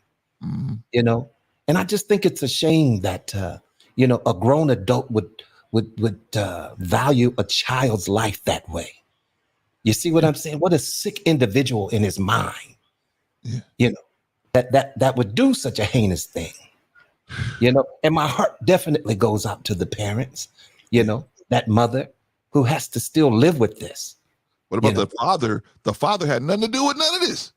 You know, and it's just crazy, man. Father never got mentioned, by the way. You know, they never mentioned her father. You know, I mean, it's something, but I would just say to parents, you know, man, really take a good look and cover your children, you know, by any means necessary. You know, and don't overlook individuals just because they're related to them. You see what I'm saying? There's certain situations that your child just shouldn't be in, you know? And you know, I, for one, my wife and I, we didn't allow Isaiah to, you know, sleep over. That was just not something that we allowed him to do, you know, because you don't know what could take place. You're not even in the home with the child. You're way across town somewhere. You see what I'm saying? And, you know, vet these people that you allow around your children. You know, check them out. There's nothing wrong with that. I think I heard one of you talking about do some background checks if you have to. Yeah. You know what I'm saying? You know, and just keep your eyes open. More commonplace. Yeah. But just keep your eyes open. You know, keep your eyes open. Be aware. You know what I'm saying? And don't take anything for granted. Don't overlook anything when it comes to these kids, because they definitely deserve our protection. And I landed right there. All right, Brother Vaughn, appreciate you. Thank you, man. I'm gonna pull you down, man. Shout out. All right, Brother Vaughn. Save me some leftovers. Some. Patrice always trying to get some free food, but she don't give nobody no food. Reason, what's wrong with her? I'm trying to get something to eat. Well, Risa, what you think? What do you think? First off, I want to say, OG Patrice, you was on his head, boy. I'm telling you, was on his head. I love it. Be on them dudes' heads about them kids, man. She be on the dudes' heads. Now, Clarence, don't even give him a lawyer, Clarence. Don't even give him a lawyer. I just want to say, you know, I'll be praying for that child's family and especially her little brother because, you know, I lost one of my sisters in March. I know what it's like to lose a sibling. And I don't know. And when I was in the chat, I was saying that, the whole everybody involved, from the girlfriend to the mother, all of them seem like they some very weird individual, people, as in, themselves. And like New Growth was saying, it could have been more to the reason why she didn't want to share that phone. So I'm like, just like we always say, just be aware out here. Just be aware, because it seemed like it wouldn't be too far-fetched for me if we find out years down the road that all of them had something to do with it, except the kids. I'm not gonna take it there, but these people do sometimes travel in droves and in packs. I just want to say thanks for covering the story, and thanks for having me up here, and you could drop me to the back. Always. Love you. All right, sis. Thank you. Always. All right. That's Risa Neal. That's how Forster came up here. I thought one of us was in trouble, but she was just coming here about them kids. He said, man, Risa said, man, well, nah, man. Ain't no ask no question about them kids, man. you a SO offender, we gotta put you down, man. We gotta put you That down. part. And I don't know what happened. I don't know what happened in the chat, because Blaze Brown was in the chat, and then next thing I know, I saw that Risa had pew pew, So I don't know if there was a troll. I don't know what happened, because Blaze is a regular over here. So I don't Yeah, know. Maybe we could definitely. ask Risa later what happened with that, but Yeah, I don't know. let's ask her. But yeah, bro, man, I'm glad you covered the show, but it's sad that we even have to cover these shows. It's sad that we even have to do these type of shows. It's sad to know that children are still so not protected in our society, and everybody want to start to say, "That's my child. That's my child." See, don't nobody want you to say nothing to your child. Don't nobody want you to discipline their child until it's a problem, when their child come up missing, come up something wrong. Then it's like, well, where was everybody? And nobody said nothing. Listen, the children belong to us all. I know you bore them, but when they step outside your door uncovered by you, they belong to whoever is in the vicinity of that child at the time, guys. Yeah. So our children have to grow up in society when we are no longer here and run this world. They need all of our protection. We have to keep our eyes and ears to the streets, on the ground, be aware of the surroundings. If something don't look right, if it don't look like it should go together or fit, we have to question that. It's nothing wrong with that. That woman saw that little girl standing outside that car at 3:30 in the morning with that man, and she sat and did nothing. That's problematic. I don't care if that's the grandmama, the mama, the stepmama, the neighbor, like nobody. Why are we not saying anything? When you see a 10-year-old child outside of a car in the middle of the wee hours of the morning by herself, and the man is in the house sweating profusely. Like what is going on in society where nobody is still like, well, it ain't my business. I ain't got nothing to do with that, so I ain't gonna say nothing. Are we really living like that girl? If that woman would have done more, then that child would possibly still be here. Wow. And it is because of narcissistic, sociopathic, and psychopathic men like him that women are allowing to be in the presence and around your children. What is really going on? These are men that we know that have these type of records, and we are allowing them in our beds, in our homes, around our family, at the family get-togethers, and where kids are, and we saying it's okay. We continuously, especially in the Black community, keep sweeping this shit under the rug. Because see, Uncle Charlie was a good man. He dead and gone. And he died early. He gave his life to Christ at an early age, and he was a good pillar in the community. No, he was a piece of trash. Tell the truth and shame the devil. Are we going to continue to allow this type of behavior to go on in our families, in our households, in our communities, and not say anything? And then we want everybody to get involved. Then you asking for the help of the community then when your child is missing. But other than that, don't say nothing to my child. That ain't don't say nothing to my child. And this is the reason why people don't want to say anything now, because the parents want to, you ain't got no right. That's my child. Don't say nothing. Don't talk to my child. But hey, I'm just saying, that looks suspicious to me, ma'am. Sir, ma'am, that looks suspicious to me. So please don't tell me it ain't my business, because when your child come up missing, you want the community to look for or him or her and search. Oh, it's my business then. These children are our business. It does take a village. That's where I come from. Why has that mentality been thrown out the window? Stop thinking you can cover your child 24/7. When they at school, you ain't covering them, parent. You at work. They at school. They in the hands and in the entrustment of another adult. And these are the same adults that are hurting your children. We have to do better by the children. We have to. There are so many children in the system right now, in the very system for that reason, because somebody has hurt them. Then they get in the damn system and the system hurt them. Yeah. Yeah. Terrible, man. It's terrible. We have got to do better. Yeah.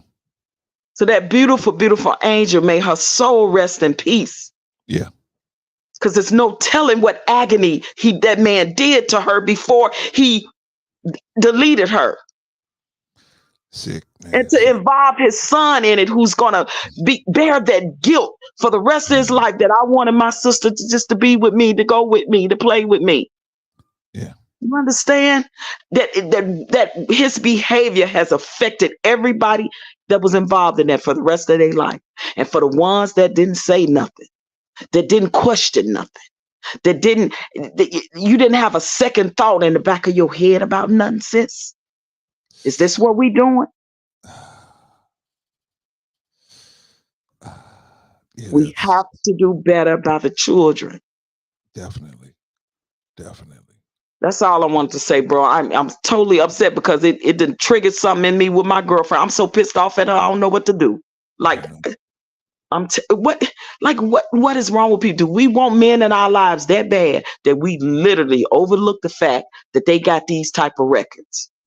Yeah, men do. Men do the I don't same care thing. if it's 20, 30 years ago. You ain't coming near me and mine. Yeah.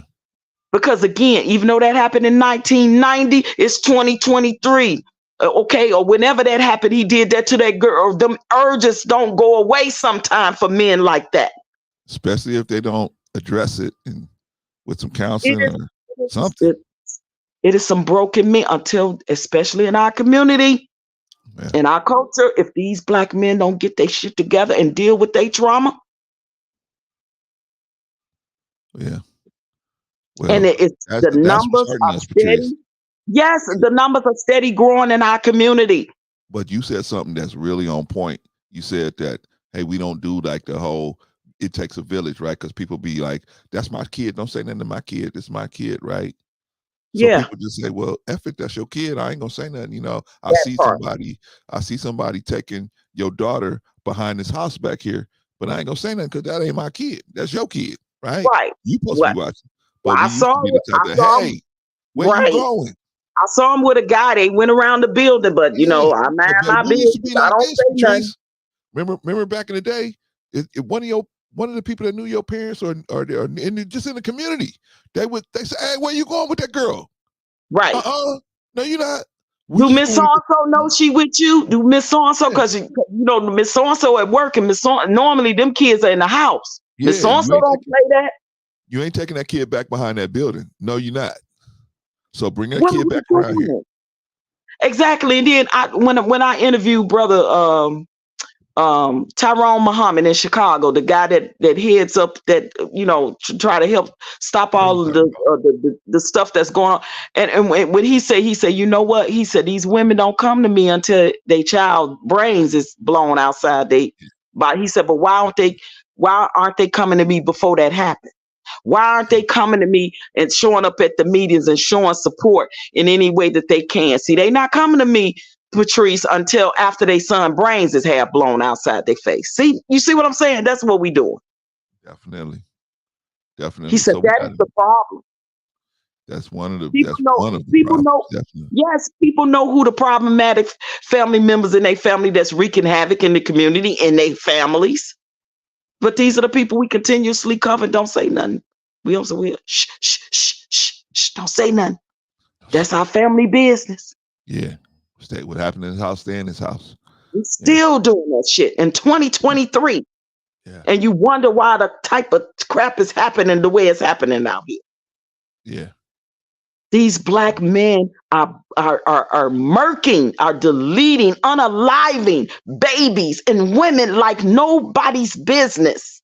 Yeah, definitely. Something is wrong in the mindset of these black men, specifically, I'm speaking to. They don't want to address it. It starts with the aggression. It starts with the aggression. It starts with the anger. It starts with not dealing with their own trauma. See, because most of them are victims that became victimizers. Let's talk about that. Maybe we should do a show on that. Maybe we should. It's just like Brother Leon said. He could have made a choice. He could have been worse off than just being a person that suffered with narcissistic personality disorder. What if his would have went over to sociopathic or psychopathic tendencies, like a lot of these men? But see, these are conversations that I don't that only so many percentages of platforms are having, like this one.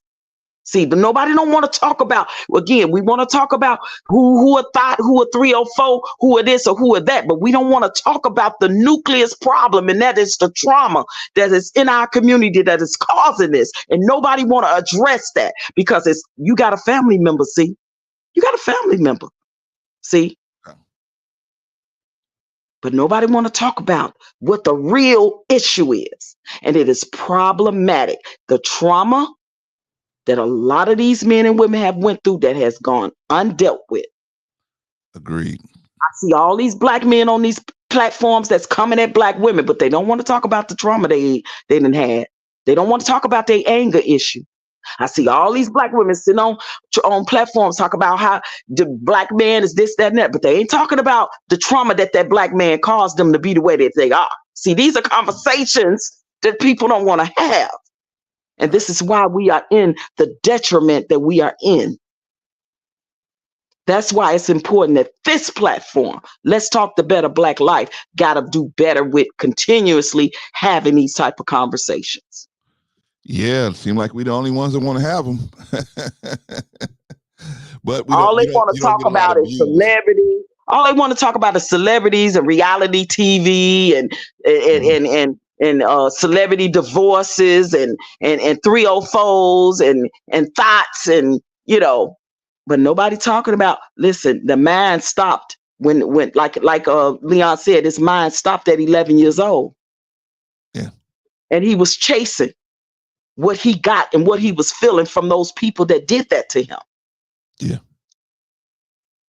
These are the conversations that needed to be had continuously in our community. Something is wrong and it's broken and it's spurring outside. This is real. This ain't just on this platform. I just told a real life story of my girlfriend. Mm. And this 18-year-old young lady that is literally having nightmares about her father touching her and coming in her room when she was a child. You see? Yeah. That's terrible. So, bro, yeah, I thank you for talking about this, bringing this to light. It needs to be done more in our community because our community is suffering the worst from it. Sad but true, it is. My heart goes out to that little angel. I hope she is resting in peace because God knows the torture she went through prior to her being unalived. And God continuously protect her brother, DL, the one who has to deal with and live with this the rest of his life, and how that's going to affect him and the young man he turned out to be, because his life just stopped at whatever age that was when that happened to his sister. See? Oh, man. He probably need to be in therapy right now. I pray to God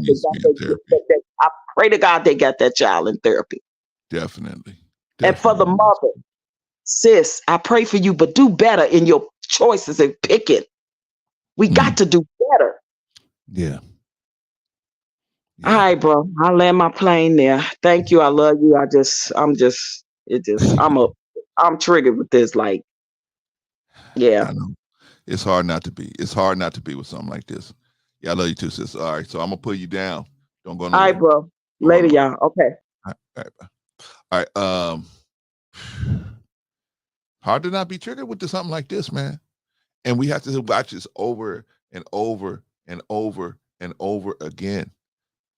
And you know, we even though these mothers are not, the ones creating, doing the mischief, you can be inadvertently participating in it by not saying nothing or doing nothing or holding the person that's has these type of issues accountable for the little things they doing, right?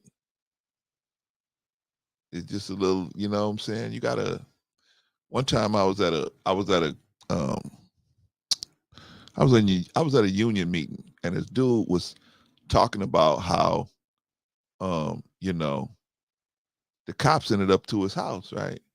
He said, man, his kids were little, man. The kids was probably about 2 or 3. He had a daughter 2 and a son 3 or whatever. And so, they started what were they doing? They would take baths together, right? Him and his 2-year-old daughter and his 3-year-old son, they were all in the bathtub together. I don't think I have to tell you what nationality they was. I don't think that is more where that is most common, right? But Caucasian fella, right?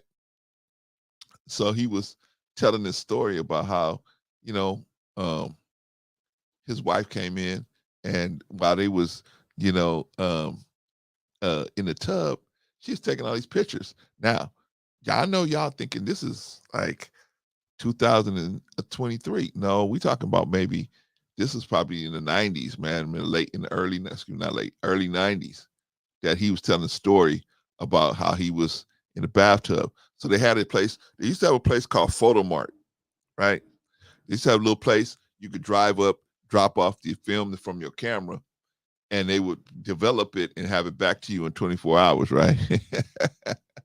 So the person at the photo mat, the person at the photo mat saw these pictures of him and his children in this bathtub and called the police. So he dropped that film off about 2 days ago.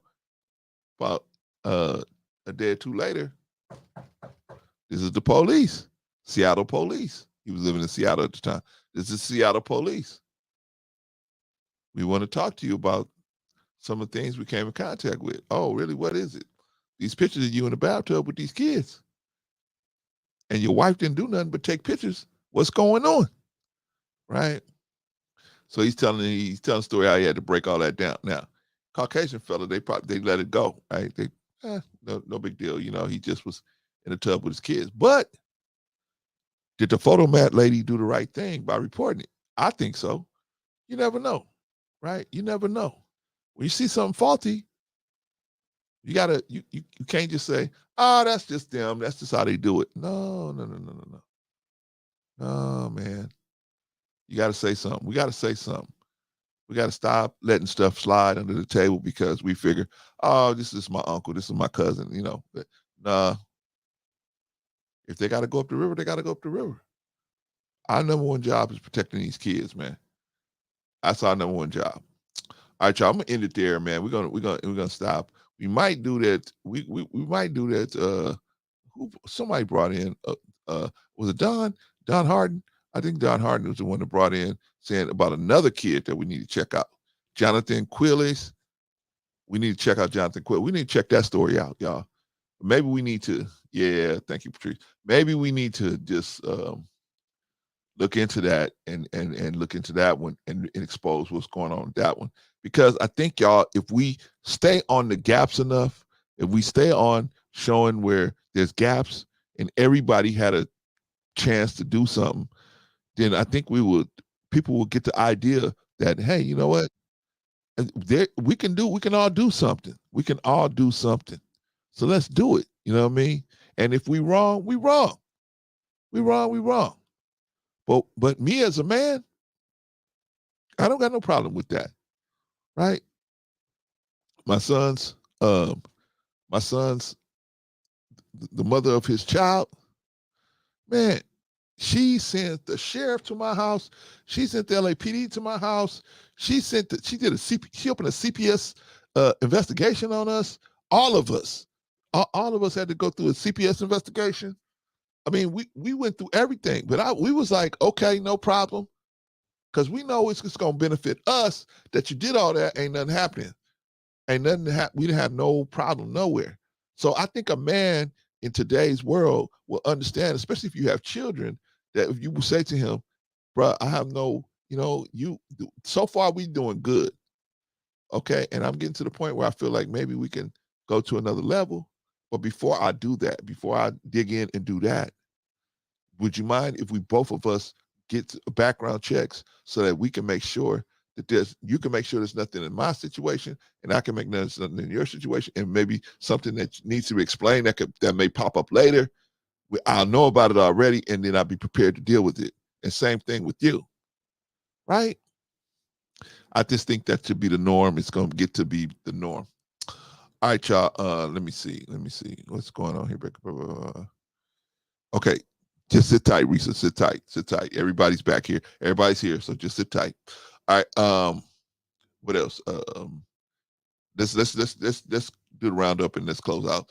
All right. Let's see.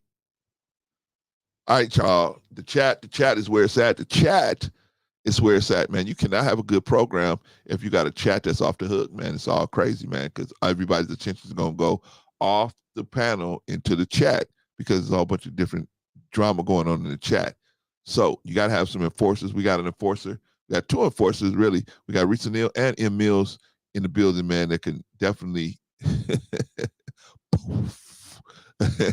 you remember Photo Man Von Hunt, right? Yeah, man, but definitely you gotta have an enforcer.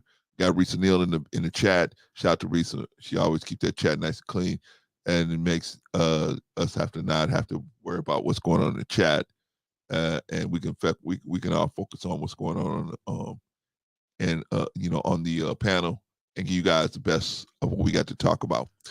All right, but the chat is where it's at. Very solid performance from the chat. Very strong performance from everyone in the chat. I appreciate y'all so much, man, for hanging out with us. Those of y'all that pop in, pop out. I know you got things to do. It's Sunday. You got things you got to do, man. You got to go get the kids some shoes. You got to go do this. You got to go do that. So we appreciate y'all, man. Those of y'all can dip in and dip out. We appreciate you. We appreciate everybody who stays the whole time, right? 4 hours, 42 minutes. We appreciate y'all that stay and stay throughout the whole thing. We appreciate all of y'all, right? Well, you got people like Jill, man. You got to pop in the church house, see what's going on in the church house, then come on through when you get out, right? So we got people doing all kind of different stuff, man. But shout out to everybody, man. Great job in the chat. Chat's where it's at. Very solid performance from the chat. Very solid, very strong performance from the chat. Okay, so who do we have on the panel today? Let's see. Oh, I missed one person.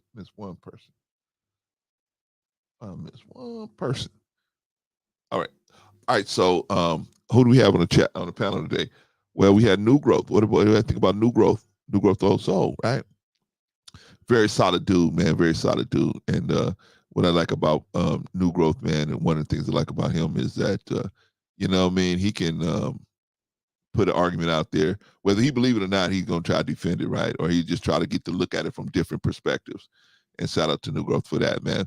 And, he's a good dude, man. If you guys have already subscribed to his page, get on over to Black Hearted with New Growth Old Soul. Get on over there and check him out, man. You know what I'm saying? So you might like some of his content, right? Bro, see, you know what I'm saying? We like you. Yeah, but I mean, I know you don't like me all the time. Sometimes you want to talk, you want to laugh. Sometimes you want to have fun. You want to hear music. You know what I'm saying? So you can go to a lot of different pages and get a lot of different stuff, right? So it's all good. It's all good, man. I ain't one of them people, well, you got to just listen to me all the time, right? Nah, man. I know you got different interests and likes and stuff like that. So I get it, man.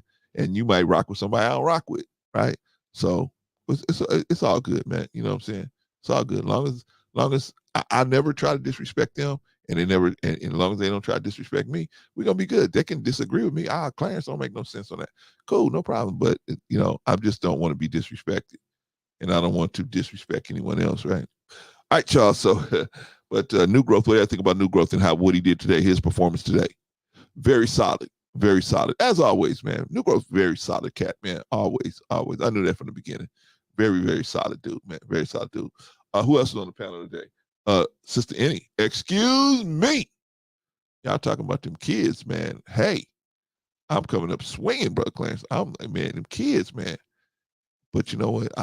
One of the things I like about Sister Annie, man, always looking for a balance between, yes, you should be held accountable, but at the same time, a balance for maybe you got a reason, maybe you got some kind of background reason why this situation is going on. How can we make a balance? How can we hold you accountable, but at the same time have some grace for the situation you went through, right? So she's always, at least in my opinion, trying to get that balance. Like, we're going to hold you accountable. No, you're not going to just walk away. But at the same time, we're going to understand that you had some issues in the background. How can we have a balance there? But shout out to Sister Annie. How y'all think she did today on the panel? Solid as always. Very, very solid as always. What I like about everybody that comes on the panel, none of them come up here and ask us something stupid. Hey, Clarence, what do you think about? They never. That's crazy, right? They always ask pertinent questions, man. Because I think we all have the same goal, is to try to get people to not make the mistakes we made, or even more serious mistakes, right? We trying to help. So everything is pertinent by everybody. But what do y'all think about Sister Annie's performance today? Very solid as always. Very solid, very strong as always. As always. Any one of these people could run their own show, have their own show, right? It might be coming for some of them, right? Any one of them could do their own show. They're very solid people, very solid. But shout out to Sister Annie, very solid. What about Patrice? What about OG Patrice? EP? What about OG Patrice? Shout out to Patrice, man. What do you think about Patrice? Don't give him a lawyer, Clarence. They don't have nothing. We don't even take the little seat that they sit on in the courtroom. Let's take that away from them, right? Don't give them no headphones. Don't give them nothing. Nothing, right? Start messing with them kids, man. Patrice gonna lose her mind on you, man.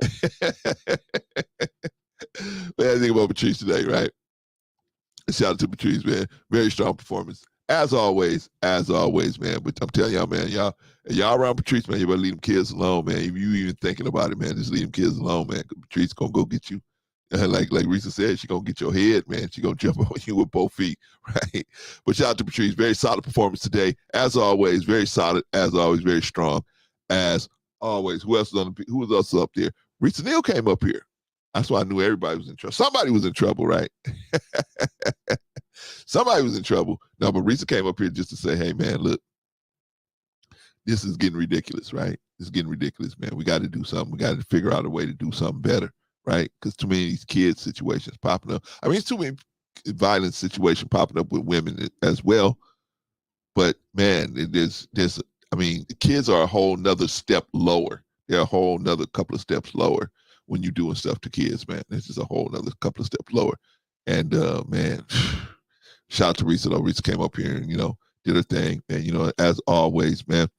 And so one of the things we like about Risa, man, Risa can come in, shoot in. She can shoot in real quick, get in here, say her piece, and then pop back out to the chat and still maintain, you know what I'm saying?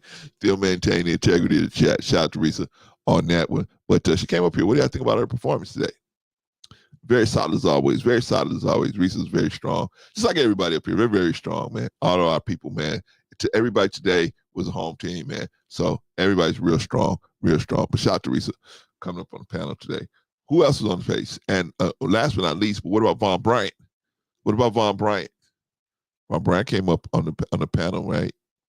And Von Bryant comes up and he adds an air of distinguishability to the panel, right? But people see Von Bryant on your panel. You had, people know, okay, they ain't just talking about tiddlywinks up there. They're talking about something real, and they're getting something done, right? So that's the reputation that Vaughn has, is just bringing that with him wherever he goes, right? But shout out to Vaughn. How y'all think he did today? Very solid. Very solid. As always, man. As always. Everybody's very strong. Everybody's very, very solid as always. But I just like to let them all know that I appreciate what they did and what they're doing, what they bring to the program, man. Because you think this is Bro C. This ain't a Bro C individual thing, man. Bro C does his thing, but everybody else brings some flavor to the soup, and we just have a good time, right? We just have a good time, man. So shout out to Von Bryant. Very solid performance, very strong as always. Okay, y'all, that's it. I know you was late, Vaughn. That's why I said I wasn't gonna bring that out on you, man. I know you came up on the CP time, right? I wasn't gonna bring that up on you, but you put yourself out there, right? All right, y'all. We will see y'all next time. Okay, so probably Thursday, right? Yeah, can we protect our kids better? That's what we need to try and do if we can, y'all. And that's all we trying to do. We ain't trying to get no views, clicks, and likes and everything. I mean, it'd be nice if the people that need this information could see it. Yeah, that would be nice. But you know what I'm saying? We're just trying to protect these kids, man. And hopefully somebody can see this today, 4 years from now, 10 years from now. They see it and they say, you know what, them guys are right. Yeah, they were right about that. I could, you know what? And a mother that was thinking about letting her child go on some camp that she don't even know none of the people who's running the camp or nothing like that. She don't know what's happening. Then she said, you know what? Maybe I better look into this. And look into these people's backgrounds before I just let it, I just let my child go, right? That would be a good thing, right? Like they say, people don't have to know you looked in their background, right? Just look them up. And then, if you see something faulty, you say, let me pull my kid out and then let me report it. Anyway, y'all, that's it. That's everybody. Everybody did a great job. Appreciate y'all. We'll see y'all back here on Thursday. Probably maybe we'll look into that story on that kid that was brought up by who brought that up? Oh, God. Forgot who brought that up, but we're gonna look into that kid and maybe we'll do a story on that. Until then, if you got an idea about a story, let us know. Send it to us, email it to us, and we'll get on that point. All right, y'all. We'll see y'all on Thursday. Peace.